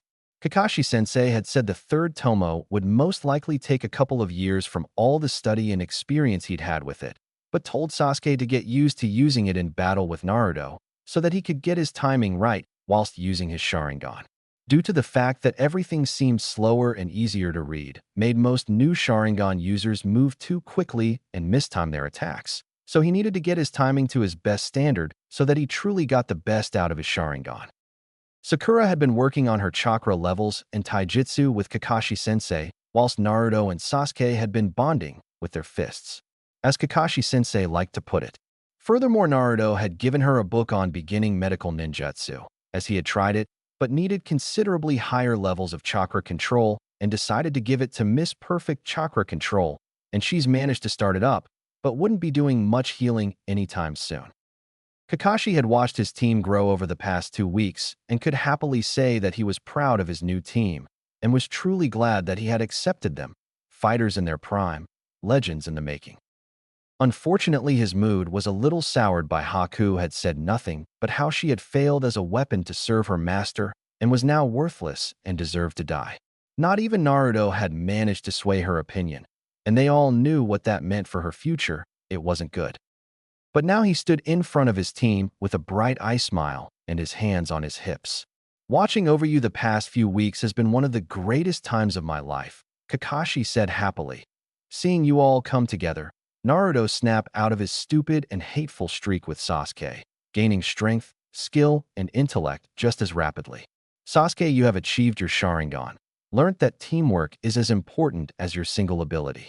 And Sakura, you have finally stopped being a total fangirl and learnt that your ninja skills and training are as important as your love, and have even found a speciality to start on thanks to Naruto. Together you will achieve great things, and today will only be the start, Kakashi said as he looked over his students. Sasuke stood tall and proud with a smile adorning his face. Sakura stood on Sasuke's right with a bright smile that showed how she felt. And Naruto crouched next to Sasuke, looking up at his sensei with a goofy smile. His wonderful chibi team. Now, down to business. Because we know Zabuza has to attack today, Sakura will be staying here and guarding Tazuna and his family, Kakashi said, and smiled me. He heard Sakura's reply. I'll do my best, sensei, she said with all of her conviction. There's no way I'm going to let those two leave me behind. I'll stay with you both no matter what. I know you will, Sakura. Now, Naruto and Sasuke, you will be taking on whoever is backing up Zabuza whilst I take him on personally. He said, knowing that was exactly what the two wanted, and was proven right as they both smiled. albeit Sasuke's was more of a smirk, but it would do. Lastly, I have one last lesson. Those who abandon their mission are scum, but those who abandon their comrades are worse than scum. If you can't handle the enemy, get your friends out of there and retreat. If I lose, retreat. Make sure you all survive, he commanded with as much authority as he could. Yes, Sensei, the three chorused in unison. All right, Team 7 set out, Kakashi said as he, Naruto and Sasuke disappeared into the trees, heading for the bridge. The Battle of Wave Country. Tazuna's Bridge. As three people arrived at the bridge, they took slow, careful steps towards the center, each one allowing every moment they could to possibly detect an enemy presence, waiting like coiled snakes ready to strike. As they waited, a misty hue breathed into the land, clouding and forming around the three ninja, blocking the vision to within 10 meters of themselves. Visual, 10 meters. Kakashi said as he looked for any sign of the enemy. This was the technique that Zabuza, the demon of the mist, was renowned for, the silent killing technique of Kirigakure. This meant the target was nearby. Naruto and Sasuke tensed up as they saw three figures walk out of the mist and stroll casually towards them. Two were already known to the group, Meizu and Gozu, the demon brothers, two Chunin missing Nin. In between them was the man that Kakashi-sensei had drilled them on since day one in Wave, Zabuza. Zabuza was a tall and muscular man with pale skin, short spiky black hair, small eyebrows, and brown eyes. He also wore bandages like a mask over the bottom half of his face. He wore a sleeveless black shirt and matching pants, a forehead protector sideways on his head. But the biggest thing about Zabuza was the large sword on his back, Kubikurabocho. The sword blade was as long as Zabuza was tall, with a 2-foot handle attached to the end of it. Furthermore, there was a semicircle hole cut out of the blade at the bottom, and a full circle at the top. As the six ninja converged, Zabuza looked at his companions and pointed to the other end of the bridge. They quickly ran to the other side of the bridge and waited. Your fight is with them, was all Kakashi said as Naruto and Sasuke disappeared from view. Chuckling, Zabuza said, your team seems in a rush to die. 2 genin on 2 experienced Chunin is hardly fair. They are the 2 best genin that Konoha has to offer. I sincerely hope the demon brothers are what they've been cracked up to be, Kakashi said calmly. But inside his thoughts were different. This can't be too good. Zabuza must have freed them before ANBU could collect them. I hope they can handle them, he thought to himself. That doesn't matter, Zabuza said, taking Kubikurabocho into a 2-handed grip. What does, is that I kill you and regain my tool. I'm afraid I can't let either happen. Demon of the Mist, Kakashi said, pulling up his forehead protector to reveal his scared face, and most of all his Sharingan. I'm going all out from the start, he said, charging at Zabuza. Meizu, it looks like we can get revenge on those twerps instead of Kakashi, Gozu said to his brother with a feral grin. Yes, brother, I think we shall, replied the other brother. Tuning to Naruto and Sasuke, he said, so, how about it, twerps? Ready to die? Don't make me laugh. You couldn't even kill the dobe here. The ones who are going to die today are you. Sasuke said as though they really were nothing more than insects to him. Why, you snotty-nosed brat? Let me wipe your head of your shoulders for you, Meizu shouted as he charged forward at an impressive speed, kunai drawn. Well done, Sasuke. You finally learned how to use that annoying sentence to piss someone other than me off, Naruto said jokingly, knowing that this would further infuriate the brothers. Sasuke smirked as he watched Meizu approach him, turning on his Sharingan in preparation. Sasuke smiled when he saw his opponent's eyes widen in surprise as he stepped past his kunai swing and slipped into his guard with a vicious snap kick to the jaw, which sent his opponent flying back to his brother. Like I said, it's your turn to die? Behind you, Sasuke said calmly as he pointed over the brothers' shoulders. Just as both brothers turned to look around, their eyes widened as 10 Naruto clones jumped up from the other side of the bridge and engaged them in hand-to-hand combat.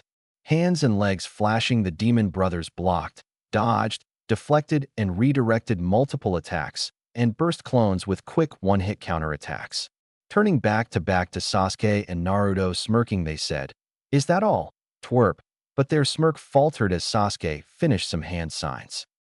Katan, Gokyaku no Jutsu, Fire Release. Great fireball jutsu, Sasuke shouted just before releasing a large ball of roaring fire into the brothers' midst. Both brothers, seeing the flaming ball, quickly ran through three hand seals and finished as a small amount of water covered their entire bodies. Suiton. Mizu no Yoroi, water style, water armor. They said in unison just before the flames engulfed them. Just as they thought they were in the clear, as the fire stopped coming and the water around them deflected the heat, they saw Naruto running just behind the last of the flame, sword drawn. Taking a diagonal slash in between, the brothers forced one to jump left and the other right, pushing the advantage whilst Meizu was of balance. Naruto threw three shuriken, further splitting him off from his brother as he had to jump back further. Trying to spit us up. Won't work, Gozu said as he went to charge Naruto's unguarded back, but was stopped as Sasuke showed up in front of him. Tisk, big deal, I'll take care of you in no time at all, he growled as he set into a defensive stance. Without your brother you are nothing. Just like him, Sasuke said coolly as he threw a shuriken at Gozu, which he easily dodged, and charged him down, closing the gap between them in a couple of seconds. Sparks flew as Sasuke's kunai hit Gozu's. Pushing off of him, Sasuke took a quick slash at Gozu's face, but hit thin air as he ducked under the swing and had to then defend Gozu's thrust at his unguarded waist. Pushing the incoming kunai to the side, Sasuke took a snap kick at Gozu's knee, taking pleasure at feeling him buckle slightly on that leg. Following up, he kicked the missing knee in the chest, sending him several feet back. Skidding across the wet surface of the bridge, Gozu brought himself to a halt several feet away from the Uchiha. Looking up, he threw a few shuriken to halt Sasuke's charge and went through several hand signs with the little time he had. Suiton, Suigon, water release, water gun, he thought as he brought his hands to his mouth and started spewing a high-pressure jet of water at Sasuke. Sasuke quickly went through three hand signs and slapped his hand onto the ground in front of him as a large wall of fire sprouted up before him. Kitan. Bukahiki, fire release, firewall, he shouted as the turret of water hit the firewall, making both jutsu cancel each other out in a large cloud of steam. Both fighters stood waiting for the steam to clear, each smiling when they saw their opponent again. It looks like you aren't a bad twerp, Gozu said snidely, hoping to draw his opponent in with some taunts. Sasuke grunted. Please, I'm trying not to laugh at how weak you are. I bet you never made Chunin for your one-on-one capabilities. You're pathetic and not even worth my time, he said with a smirk as he saw Gozu's visibly twitch in anger. Sasuke smirked as saw Gozu grit his teeth and his body tense to attack. You'll pay for that, punk, Gozu said as he charged at Sasuke. Smirking, Sasuke stood firm, readying himself into his interceptor fist stance. This would not last long if Gozu took the offensive, and Sasuke knew it.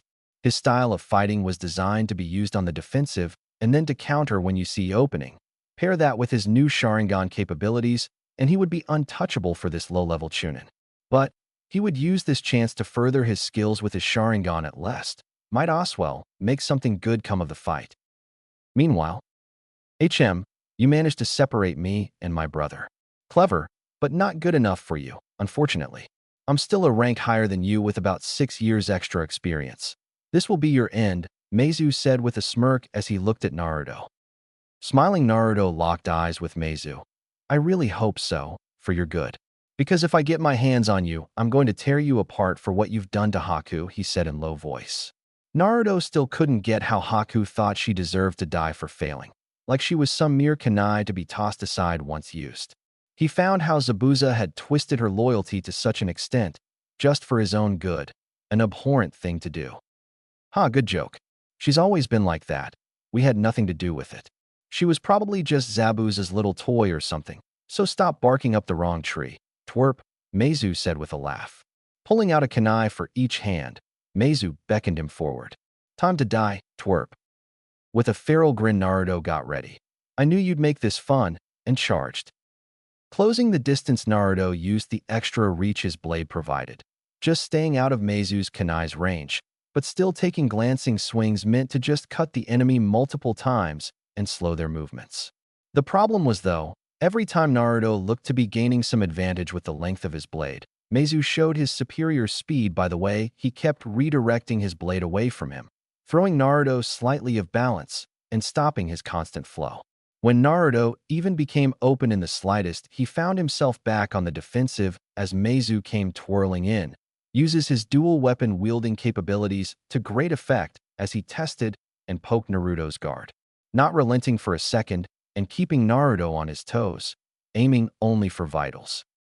Seeing that continuing to fight Meizu like this due to his obvious experience in weaponry, Naruto decided to add a bit of ninjutsu to the flow. Of a sorts anyway. Jumping back from his opponent, Naruto made a half-tiger seal with his left hand and created 10 shadow clones, a one-handed seal he'd managed to learn so that he could do shadow clone whilst using his sword. The downside was it cost a little more chakra than normal. But Naruto could deal without. He was like a chakra-creating factory that never stopped creating and next to never ran out. With a smile, Naruto once again engaged Meizu, and this time to stop his clones from being destroyed decided to take the majority of Meizu's attention by engaging him straight away. Whilst he and Meizu traded blows, his clones kept dancing in and out, striking in Meizu's blind spots and aiming for shots he couldn't easily block without creating exploitable openings. As this war on Meizu started to tire as the cuts and bruises clotted his body and made his movements slower and more painful. Taking a few steps back, Naruto let his clones fight Meizu whilst he analyzed what was happening. Meizu was now looking quite haggard now, his breathing ragged. His body was covered in shallow cuts on places like his legs and arms to slow his movements, and a few deep ones just to add to the damage. Naruto himself had 2 or 3 cuts on him in random places, and a fairly deep one on his left shoulder, but that was starting to close up and clot, so at least he wouldn't bleed too much.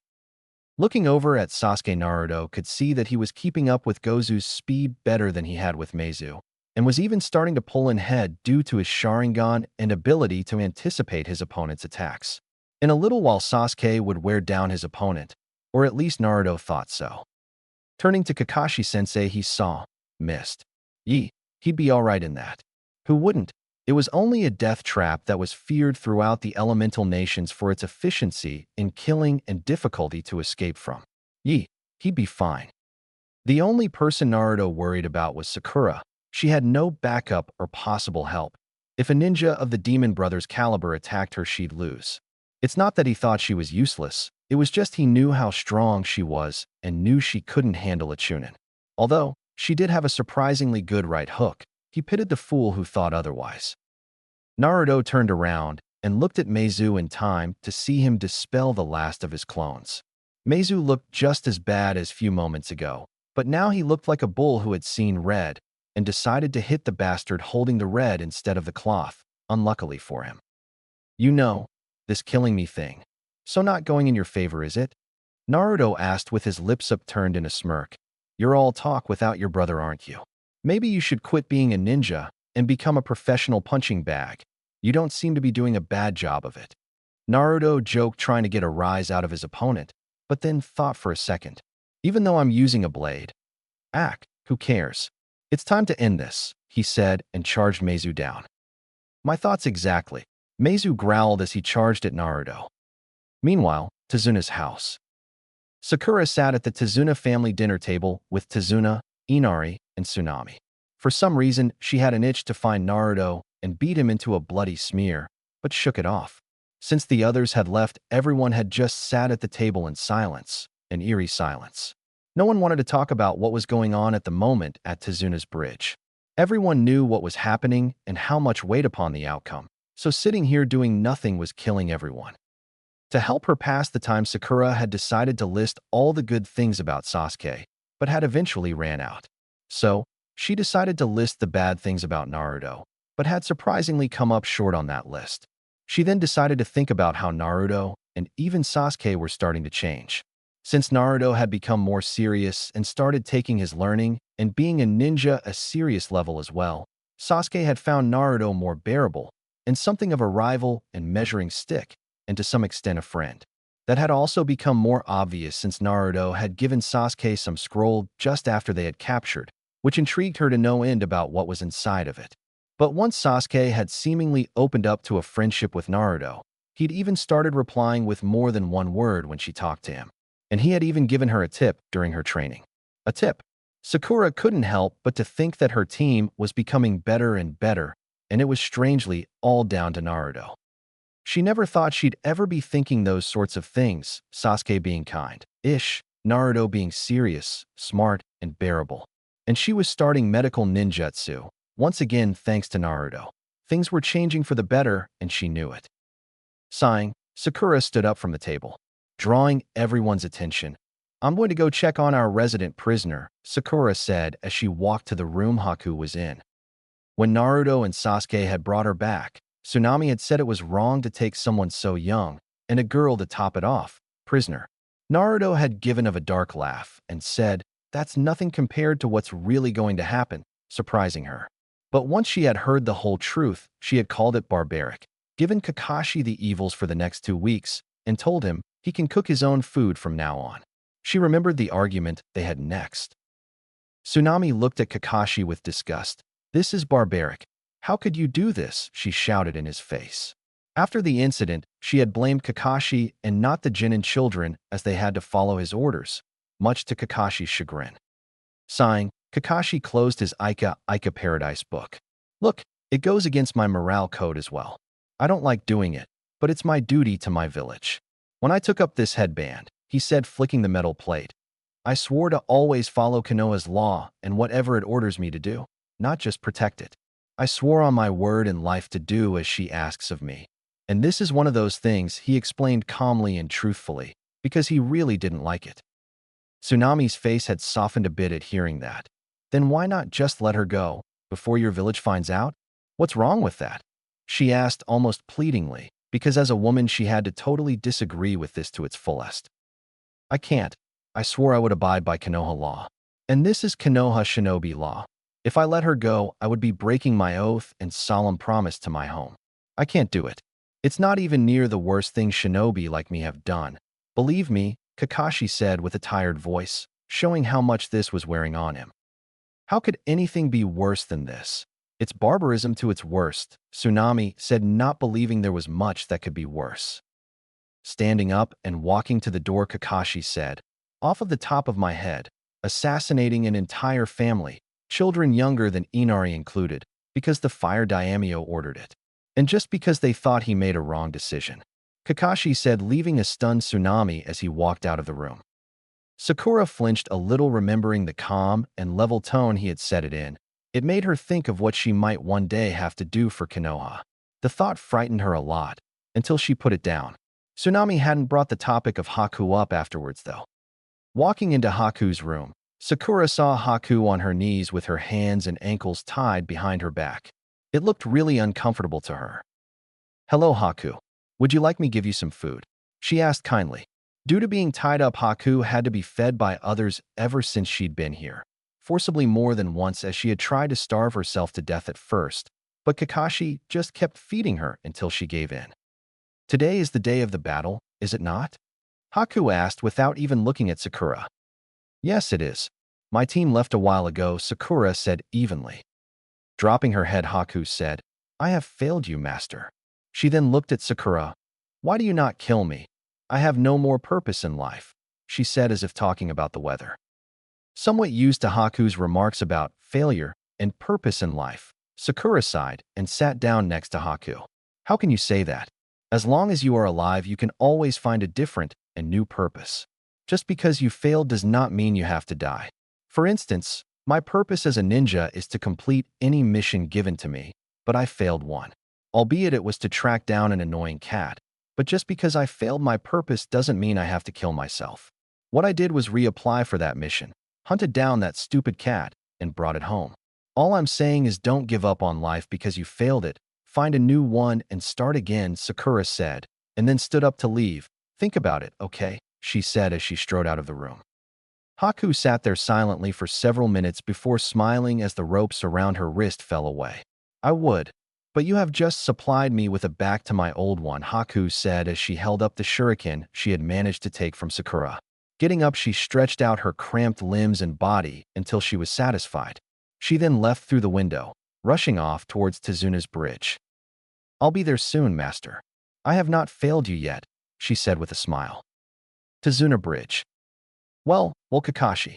It looks like your brats managed to separate Gozu and Meizu. Best thing they could have done.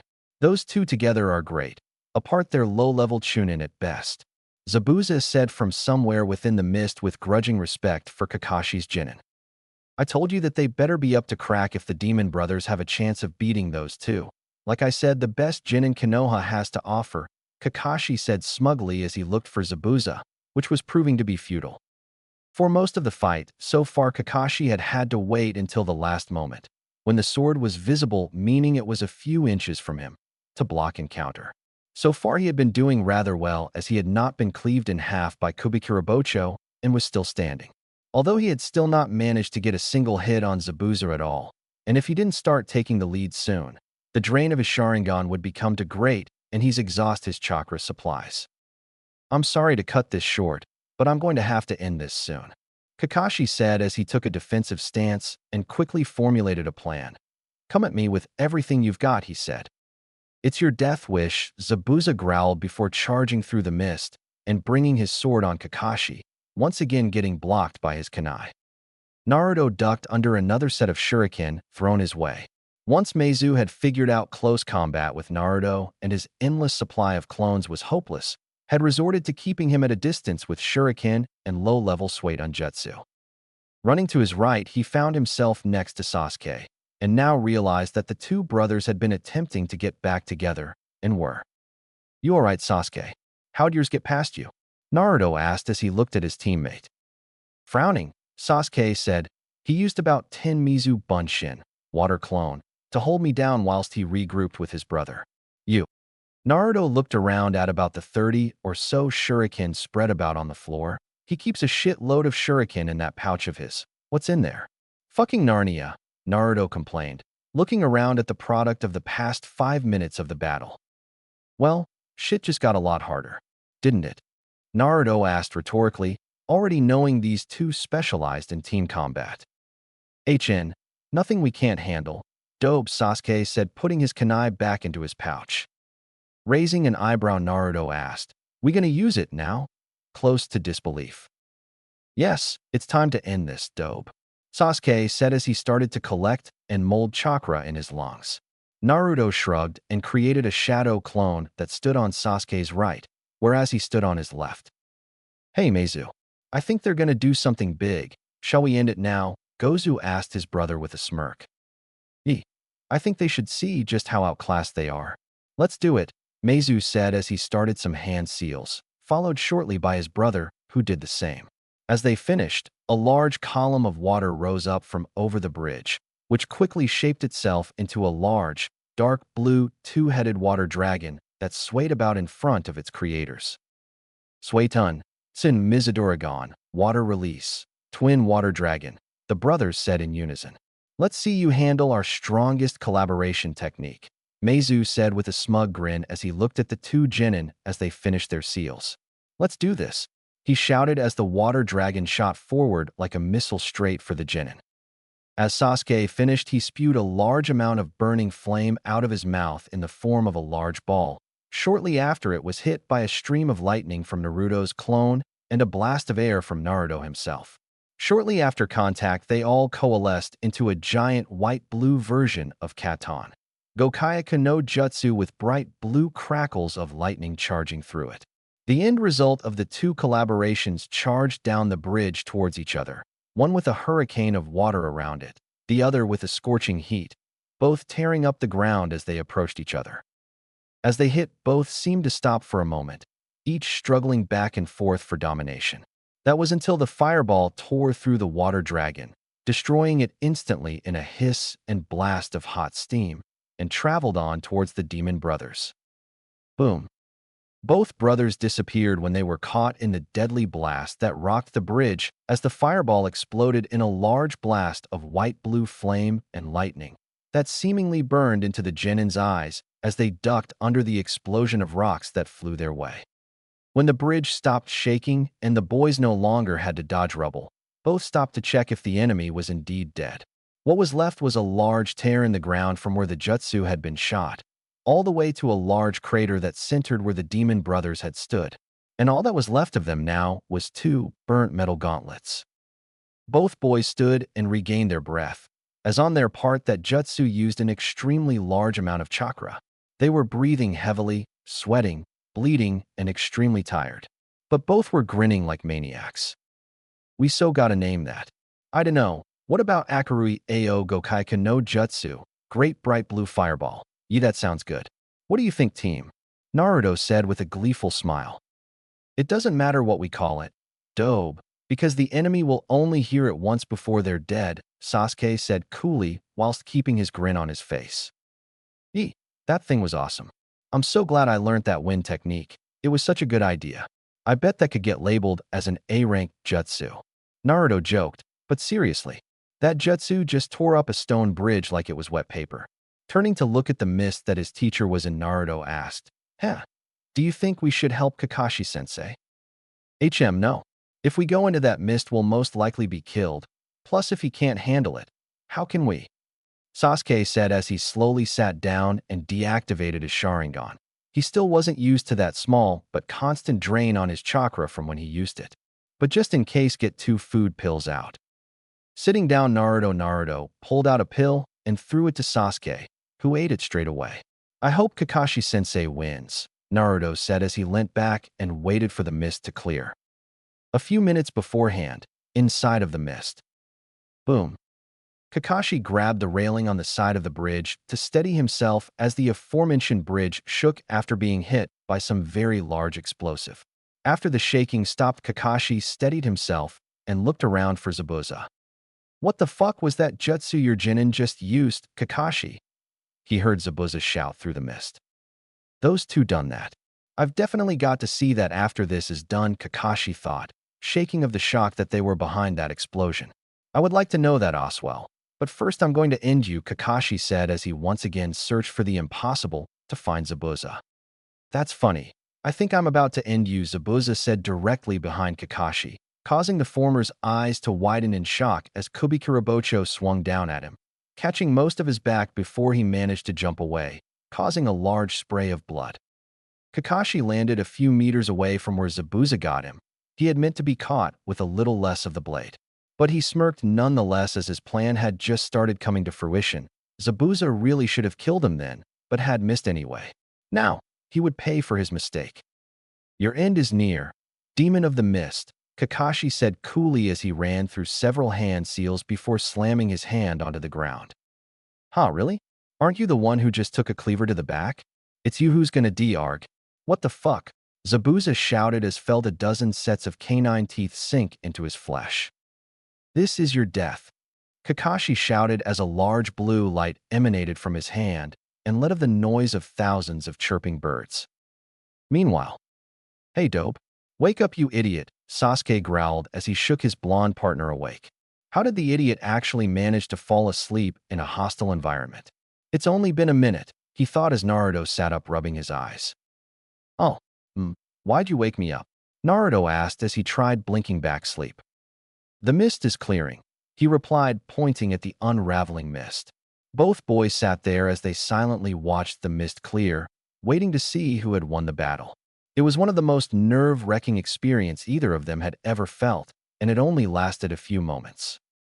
Yes, way to go, sensei, you kick ass, Naruto shouted as he saw the fog clear with Zabuza being held still by a pack of dogs.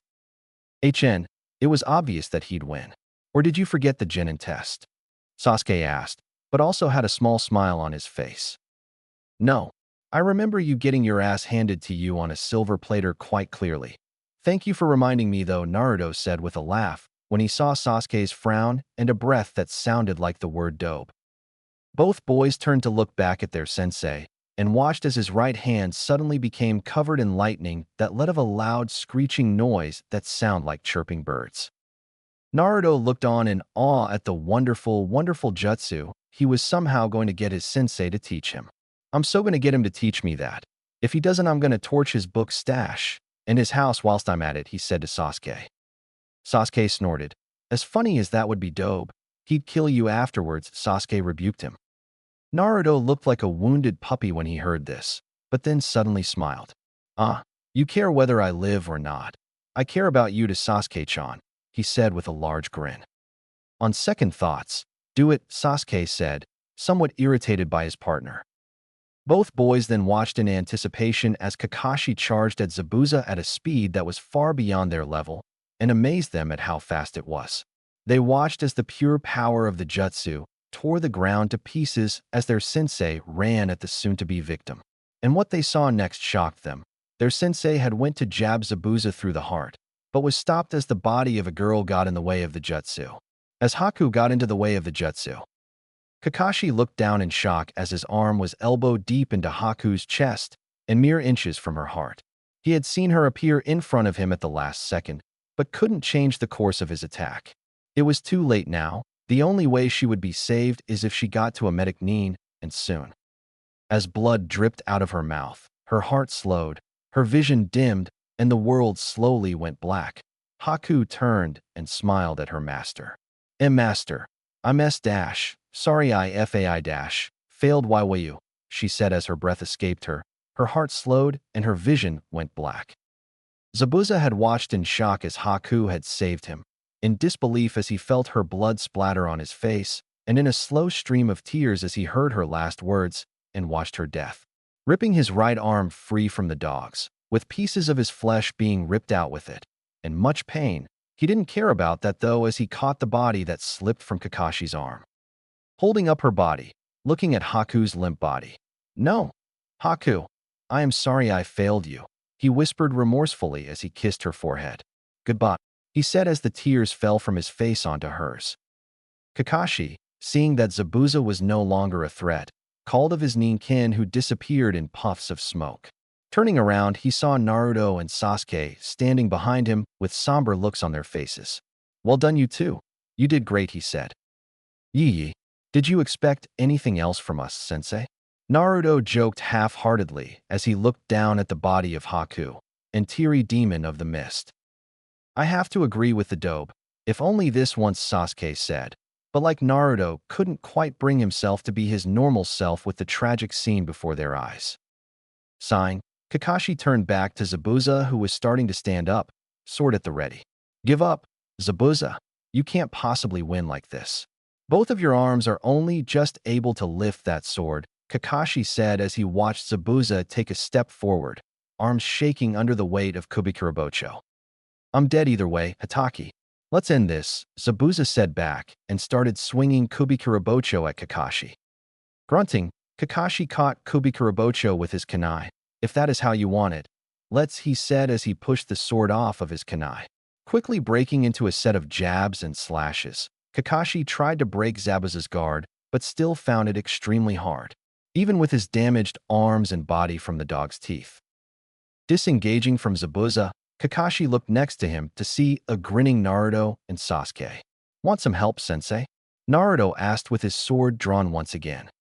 Sasuke was standing ready next to Kakashi with a smirk. You seem to be tiring, sensei, was Sasuke's way of offering help. Kakashi smiled and nodded. Yes, but you two are going to be providing long-range support. Close-range combat with Zabuza would be your deaths, he said seriously, but couldn't help but to be proud of his students for standing up to such a strong opponent. Naruto nodded and put his sword back inside of a scroll. Sure thing, sensei, we'll end this in no time. And then we can brag that we took down an AS, rank missing nin. Heh, the others are so gonna be jealous, Naruto said as he pulled a food pill out. Kakashi raised an eyebrow. I would definitely like to see that, alright. You better get ready. Aim for blind spots and try to disrupt his attacks with kunai. If you see a chance, aim for the kill, but don't go for anything obvious because it's most likely a trap. Alright, go, Kakashi said, running in and engaging Zabuza, albeit a lot slower than earlier as his chakra levels were nearing zero due to his overuse of the Sharingan. I told you to have a food pill earlier, Dobe, Sasuke said as he watched the dance of death that his sensei and Zabuza were performing. Even with them not being at 100%, they never seemed to miss a beat or misstep. They were truly deadly, even when tired. Yee bitch all you like. I'll only need a few seconds for this pill to boost my chakra levels, Naruto said as he swallowed a food pill, instantly feeling his chakra coming back to him.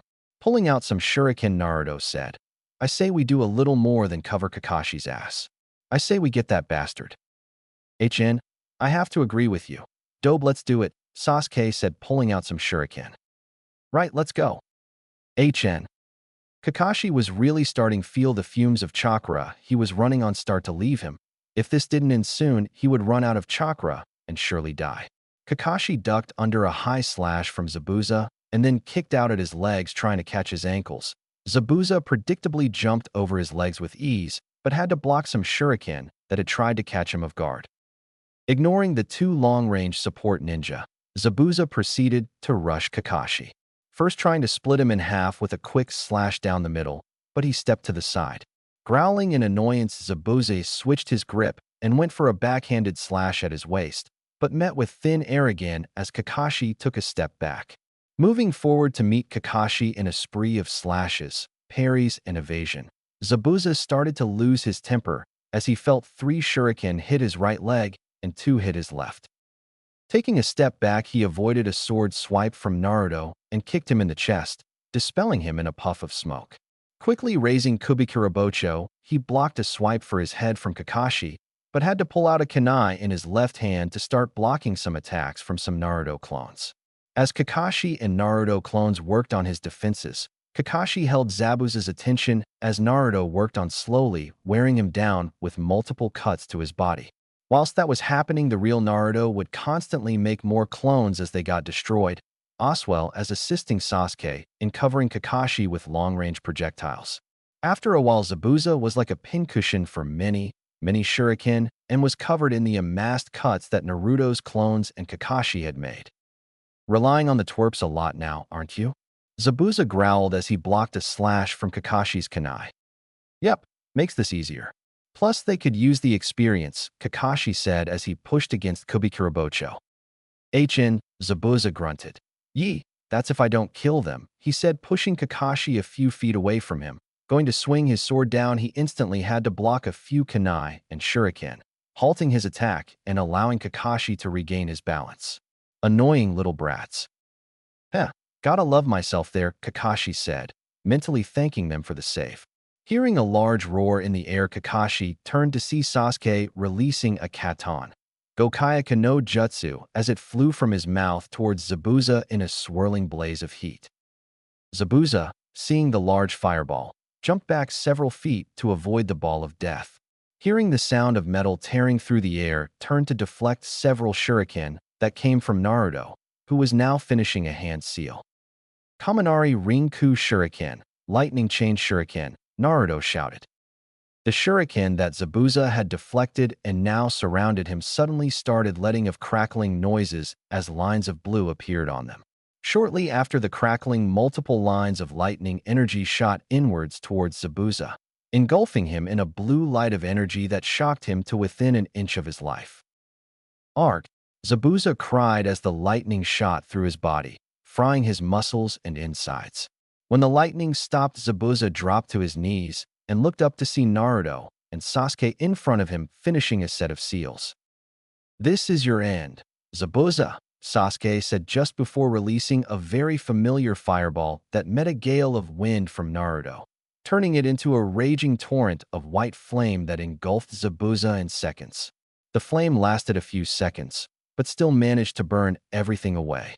After the flame cleared, nothing was left apart from a black scorch mark on the floor, ash, and Kubikirabocho sticking out of the stone, marking the death of Zabuza Momoichi. Phew, thank my lucky stars that's over, Naruto said, breathing heavily. How the hell did he last so long? He must have been tired from fighting Kakashi-sensei in that bloody mist. Then he was covered in a ton of injuries thanks to Kakashi-sensei's mutts. But no, that wasn't enough, was it? He had enough energy to fight Kakashi one-handed with a giant-ass cleaver, about 50 clones, at the same time as Kakashi-sensei, with a kunai. A fucking kunai. And lastly, he still managed to move with about 20 shurikens sticking out of him. What was he? I'm not sure if he was lucky, amazingly good, blessed by a deity, or just a fucking glutton for pain. Naruto complained in disbelief at how Zabuza had managed to tank through just about anything. Seriously, that man deserved a medal when he got to the next life for making death wait for so long. I think I know what you mean, Sasuke panted as he stood next to Naruto. Even he thought the man should have just rolled over and died a long time ago, even if it was just to stop wasting his time. Hobbling over to his two genin, Kakashi put a hand on their shoulders. You two did great. I do believe you two will get bragging rights over this, Kakashi said with a tired smile. I am going to enjoy the looks on guys, Kurenai's and Asuma's faces when I tell them what you've done here today. Plus, I'm going to get a free night of drinks out of it, Kakashi said with a laugh. Naruto looked at Sasuke with a sweat-dropped expression. He comes out of a life or death scenario, boasting about the free drinks he's going to get, Naruto said in annoyance. Sighing, Naruto pulled out a scroll and walked up to Kubikurabocho. Raising an eyebrow, Kakashi asked, Naruto, what are you doing? Not sure what he was going to do, but curious all the same. Setting the scroll down, Naruto said, when you made us read all that pointless shit on Zabuza, Kirigakure fighting styles, the 7 ninja swordsmen of Kirigakure, and lastly the silent killing technique, there was one very important thing I learned. Swelling with pride, Kakashi looked at his student. And what would that be? He asked, knowing no matter the answer he'd be proud that his student was learning from him. Smiling, Naruto wrapped the scroll around Kubikurabocho. This sword is bad fucking ass, and I want it, Naruto said with a huge grin and looked round to see that his sensei had slapped himself in the face. What? Legendary sword meet aspiring young swordsman. Aspiring young swordsman meet legendary sword. It was bound to happen. Did you think I'd leave this beauty behind? Naruto asked with a laugh. It's now my little, or not so little, baby, he finished with a gleeful smile as the sword disappeared in a puff of smoke. Picking up the scroll, he walked back towards his sensei. I thought you were about to say something I could be proud in, something smart. Not, oh, a new sword. Sighing, he turned back towards Haku's body. Naruto, create a clone to take Haku's body. The least we can do is bury her. A shadow clone appeared next to Naruto and went to collect Haku's body. Everyone took their time to sit down after their hard-won battles. Everyone was looking forward to the long sleep they'd be having. The fights had been long and hard for everyone, especially Kakashi's. He was exhausted from his long fight with the Sharingan. It was taking a lot for him to just stay awake. Naruto was exhausted from making nearly 100 clones, firing a wind jutsu multiple times, a B-rank lightning jutsu, using another lightning jutsu, and was now recovering from the use of a food pill. The downside to using them was once you stop using chakra for a little while, the excess chakra that was rapidly produced within your system starts making you feel like you've run multiple marathons, one after the other. Sasuke wasn't feeling any better, probably worse. Seeing as how he had about half the amount of chakra Naruto had, he felt like he'd just run those marathons with Sakura on his back and weights on his legs. All in all, they were all looking forward to that rest they were going to have now that there was. Well, I'll be fucked. Boss, you gotta come see this, shouted Naruto's clone. Nothing left to do. Looking over to his clone, Naruto shouted, what? With a large amount of anger and exasperation in his voice. Could he seriously not get a break? The girl. She's alive, the clone said slowly, as if it didn't believe its own words. Hearing this, though, had everyone at the girl's side in seconds. A wide-eyed Kakashi checked her over and realized that she was still breathing and her heart was beating, but very, very slowly. He also realized the hole he'd made in the girl's chest wasn't bleeding, and upon closer inspection saw why. Haku had covered the wound in ice so that she didn't bleed to death, but the ice was mostly melted now and she was starting to bleed. Shit, Naruto, have you still got that medical kit on you? Kakashi asked as he looked down at the dying girl, eyes still wide in disbelief. In all rightness, that girl should have been dead, but by a stroke of luck and skill on her part, she was still alive, if only barely. On it, Naruto said, taking out several sealing scrolls and taking the things out of them that he needed. Ripping off Haku's shirt, Naruto ignored everything else and quickly put on several layers of bandages to help stop the blood flowing from her. After that, he crushed a blood pill and put it in a small bottle of water, which he then proceeded to pour down her throat, very slowly and carefully so not to drown her. The blood pill mainly being used to replenish any blood she would soon lose. Turning to his sensei, Naruto said, we've got to get her to Sakura and hope she at least knows how to stop the bleeding. After that, we'll need to get her to Konoha Hospital, and quickly. Sakura may be able to stop the bleeding, but Naruto knew she wouldn't be able to properly close the wound or fix the internal injuries that she had. She needed to be at Konoha Hospital, and soon. Understood. You go take her to Sakura. It looks like me and Sasuke are going to have to deal with some pests, Kakashi said calmly, knowing what Naruto said was right, and was also looking at a large group of trouble. Not understanding the last part, Naruto looked around to see about 100 mercenary thugs, but no ninja. Scooping Haku up into his arms, he nodded to Sasuke and Kakashi before he started running to look for Sakura. You ready, Sasuke? Kakashi asked his student. This shouldn't be too hard to handle. Like they could challenge me, Sasuke said before charging into the center of the group, running through them like a hot knife through butter. Well, he's certainly coming along well, Kakashi said before running to join his student. Tazuna household, later on that evening. Sakura sat beside Haku as she tried to maintain the healing jutsu she was using, Shosen Jutsu, mystical palm technique. She was barely even able to use the jutsu as it required large amounts of knowledge on the human anatomy, a lot of chakra, and extremely good control. She had the required chakra control in abundance. She had the knowledge, but the constant drain on chakra was eating away at her reserves very quickly, and the concentration of putting all this together and still managing to do it was killing her. Haku had lost quite a bit of blood when Naruto had brought her back, but thanks to his good skill with bandaging and the blood pill he'd had the prudence to give her, had made her body constantly produce enough to keep her alive. Sakura was mainly focusing on trying to reattach the two arteries that had been severed when Kakashi-sensei had put a hole in her chest, but was finding it very difficult. She wouldn't be able to do anything complicated like the cell regeneration for her skin, to fill the hole in her chest, or restructuring the bones that had been destroyed in her ribcage, or put all the severed veins back together. All of those things were far beyond her skill. Heck, the arteries were beyond her skill. She was just trying to make it more likely that Haku would make it back to Konoha alive and not bleed to death along the way. Naruto, Sakura shouted to the blonde, who was sitting next to her, although he was nearly asleep. I need a food pill, quickly. My jutsu is running on fumes. Sure thing. Here, Naruto said, putting a pill into her mouth before yawning tiredly. How long before we can move her to Konoha Hospital, he asked. I don't think she should be moved at all. My skill is bare minimal with this. But all I'm trying to do is stop blood coming from the arteries so that she bleeds less when we move her. We can give her blood pills at regular intervals on the journey back to Konoha to replace any blood she's lost. But the problem is with doing that is that if she has too many of them, she'll die from overdose. So, we'll have to space out the gaps we give them to her as far as possible, Sakura said with a sigh. Even with this food pill, she knew she was going to run out of chakra again soon. This was it only restored the maximum amount of chakra you were capable of holding, and for her, that was still very little. So, she needed to have this done soon. I thought that's what we'd be doing. Seeing as how she has a class 4 hemorrhage, she would be needing those, or we'd be more worried about resuscitation right now.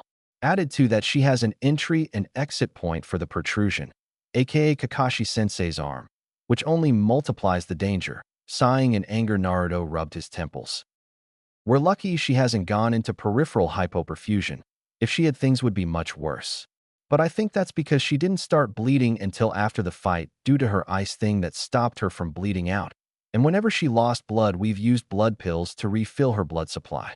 But seeing as she's going to continue to bleed out internally and externally, she'll have a lot more problems soon. When we get to Konoha, she'll probably be unable to maintain homeostasis due to the constant loss and regaining of her blood, meaning things will happen to her internally, things like metabolic acidosis, hypotension, and hypothermia. If this happens, they'll likely have to perform a damage control surgery to stabilize her. All in all, we hit one brick wall to plow into a steel one. I hate my life, he said exasperatedly. Things were seriously going to hit the fan, and soon. Looking to his left, he saw Sakura looking at him with wide eyes. What? He questioned. How the hell did you know all that? Sakura spluttered, not believing what she just heard the biggest idiot she'd ever known say. I read all of those medical books before I gave them to you. I can't perform medical ninjutsu because I lack the chakra control for it, but that doesn't mean that I can't do it all the old-fashioned way if need be. So I decided to learn a lot of medical things. Although I haven't practiced anything, I know a shitload of theory. Naruto answered before standing up. The others are back. I'm gonna kick Kakashi-sensei's ass for not teaching the jutsu that he used to put a hole in Haku. Then I'm gonna kick his ass for putting it through her. And then I'm gonna ask him about who's gonna escort her back to Konoha. And then just kick his ass whilst he's too tired to fight back, Naruto said with a shadow of a smile before leaving. Sakura looked at the door after Naruto left for a while, before going back to what she had been doing. How have you changed so much, Naruto? First you become sensible, stop wearing those hideous clothes, and become a good fighter. Now you're best friends with Sasuke-kun, and I don't even know how. You use your brains more than bluster, and now you're sprouting out medical facts like you've known them for years. Where the hell is the real Naruto? Sakura thought as she continued to do her best for Haku. Kakashi sighed heavily as he and Sasuke sat down at the dinner table. They had just got back from annihilating Gato and his men, whom had been nothing more than meat shields for the businessman behind it all, which had been killed slightly after the battle. The way back here had seemed far longer than they'd expected, but noted it down to their tiredness. After explaining how they'd won and killed Gato and his army, Tazuna and his family had all thanked him profusely. Inari had even went as far as to call him a hero. Kakashi had graciously accepted their thanks and told them his genin were just as responsible for the win as he was. Kakashi couldn't help but to enjoy his well-deserved peace. Sensei. And quiet. Looking round, he saw Naruto standing next to him with his arm raised and couldn't help but to curse his awful luck. Crack. Kakashi's head snapped back around so that he was looking at the smirking face of Sasuke. Rubbing his jaw, Kakashi looked at his blonde student. I guess that was for stabbing Haku, he said back to him in an even tone. No, that was for not teaching me that awesome jutsu, especially as you knew about my lightning affinity, Naruto said with a glare that almost froze his core. He thought Naruto took his jutsu seriously, but not seriously enough to kill his injured sensei, right? Crack. Whilst he had thought about what Naruto had said, he'd been sucker punched by Naruto again. That was for stabbing her. Why didn't you stop your attack? Naruto asked coldly, and Kakashi felt shivers ton down his back. In order of problems, can't teach a genin an A-ranked assassination jutsu. Hokage-sama would probably lock me in a mental asylum if I did. Also, it requires a Sharingan to use properly, Kakashi said, rubbing his jaw still. Wait, Sasuke said, now interested in the conversation. Why does it require a Sharingan to master? Because, Naruto, why the hell did you hit me so hard? I think one of my teeth are going to come out, Kakashi complained as he prodded the tooth that currently felt like it was on fire. Also, how could Naruto hit so hard? He must have really gone one up on his training regimen. Naruto just shrugged. Because there was no way in hell that you could dodge it, so I decided to make it worthwhile. Huh, should have thought about that. Anyway, to answer your question, Sasuke, when you use the Chidori, 1000 birds, it requires that you move at a very fast pace to help build and maintain the lightning chakra in my hand. But when moving at that speed, anyone who isn't at least Jounin or a Sharingan wielder would not be able to change direction or avoid being killed whilst using it. All it would take is for someone to sidestep your jab, and then they could stab you whilst you couldn't move, or just throw some shuriken at you whilst you run in a straight line. Kakashi said before looking at Naruto. You look like you wanted to say something else, though. I did. As soon as Sakura has finished doing what she can, we're going to have to take her back to Konoha immediately if we want her to live, even if we have to abort the mission. The way I see it is we abort and let Tazuna get his money back, get a slight amount of bad rep for aborting the mission. But in reality, we can leave knowing that we've taken care of everything that Gato has and any ninja he'd hired. And then we save Haku's life and gain a bloodline limit for Konoha. What do you think, Kakashi-sensei? Naruto said, weighing up the pros and cons. Nodding his head in acceptance, Kakashi said, You're right on all points, Naruto, but we don't have to abort the mission. I asked Tazuna if he felt satisfied with what we'd done, and he declared the mission complete. We're free to leave whenever we need. So, why don't you both go get packed and ready to leave? When he finished, Sasuke got up and went to get ready, but Naruto stayed. About Haku's service for Konoha, Naruto said as he appeared somewhat uncomfortable. Raising an eyebrow, he looked at his student. Yes. Well, seeing as I'm going to be induced as head of the newly founded Uzumaki clan of Konoha, I decided to look up some of the clan laws and things like it, Naruto said. Kakashi, though surprised as he hadn't heard anything about Konoha raising an Uzumaki clan in Konoha, nodded for Naruto to carry on. When I came across the law about if we capture a Kekkei Jinkai user and decided to read up on it.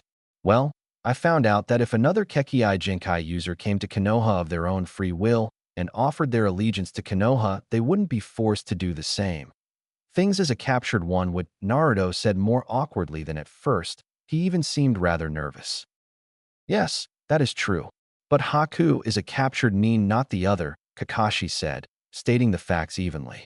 He knew that his cold demeanor would tick Naruto off and knew what he was about to ask of him. He was going to do it anyway, but wanted to see if Naruto would go through with it, as it could get him put in jail.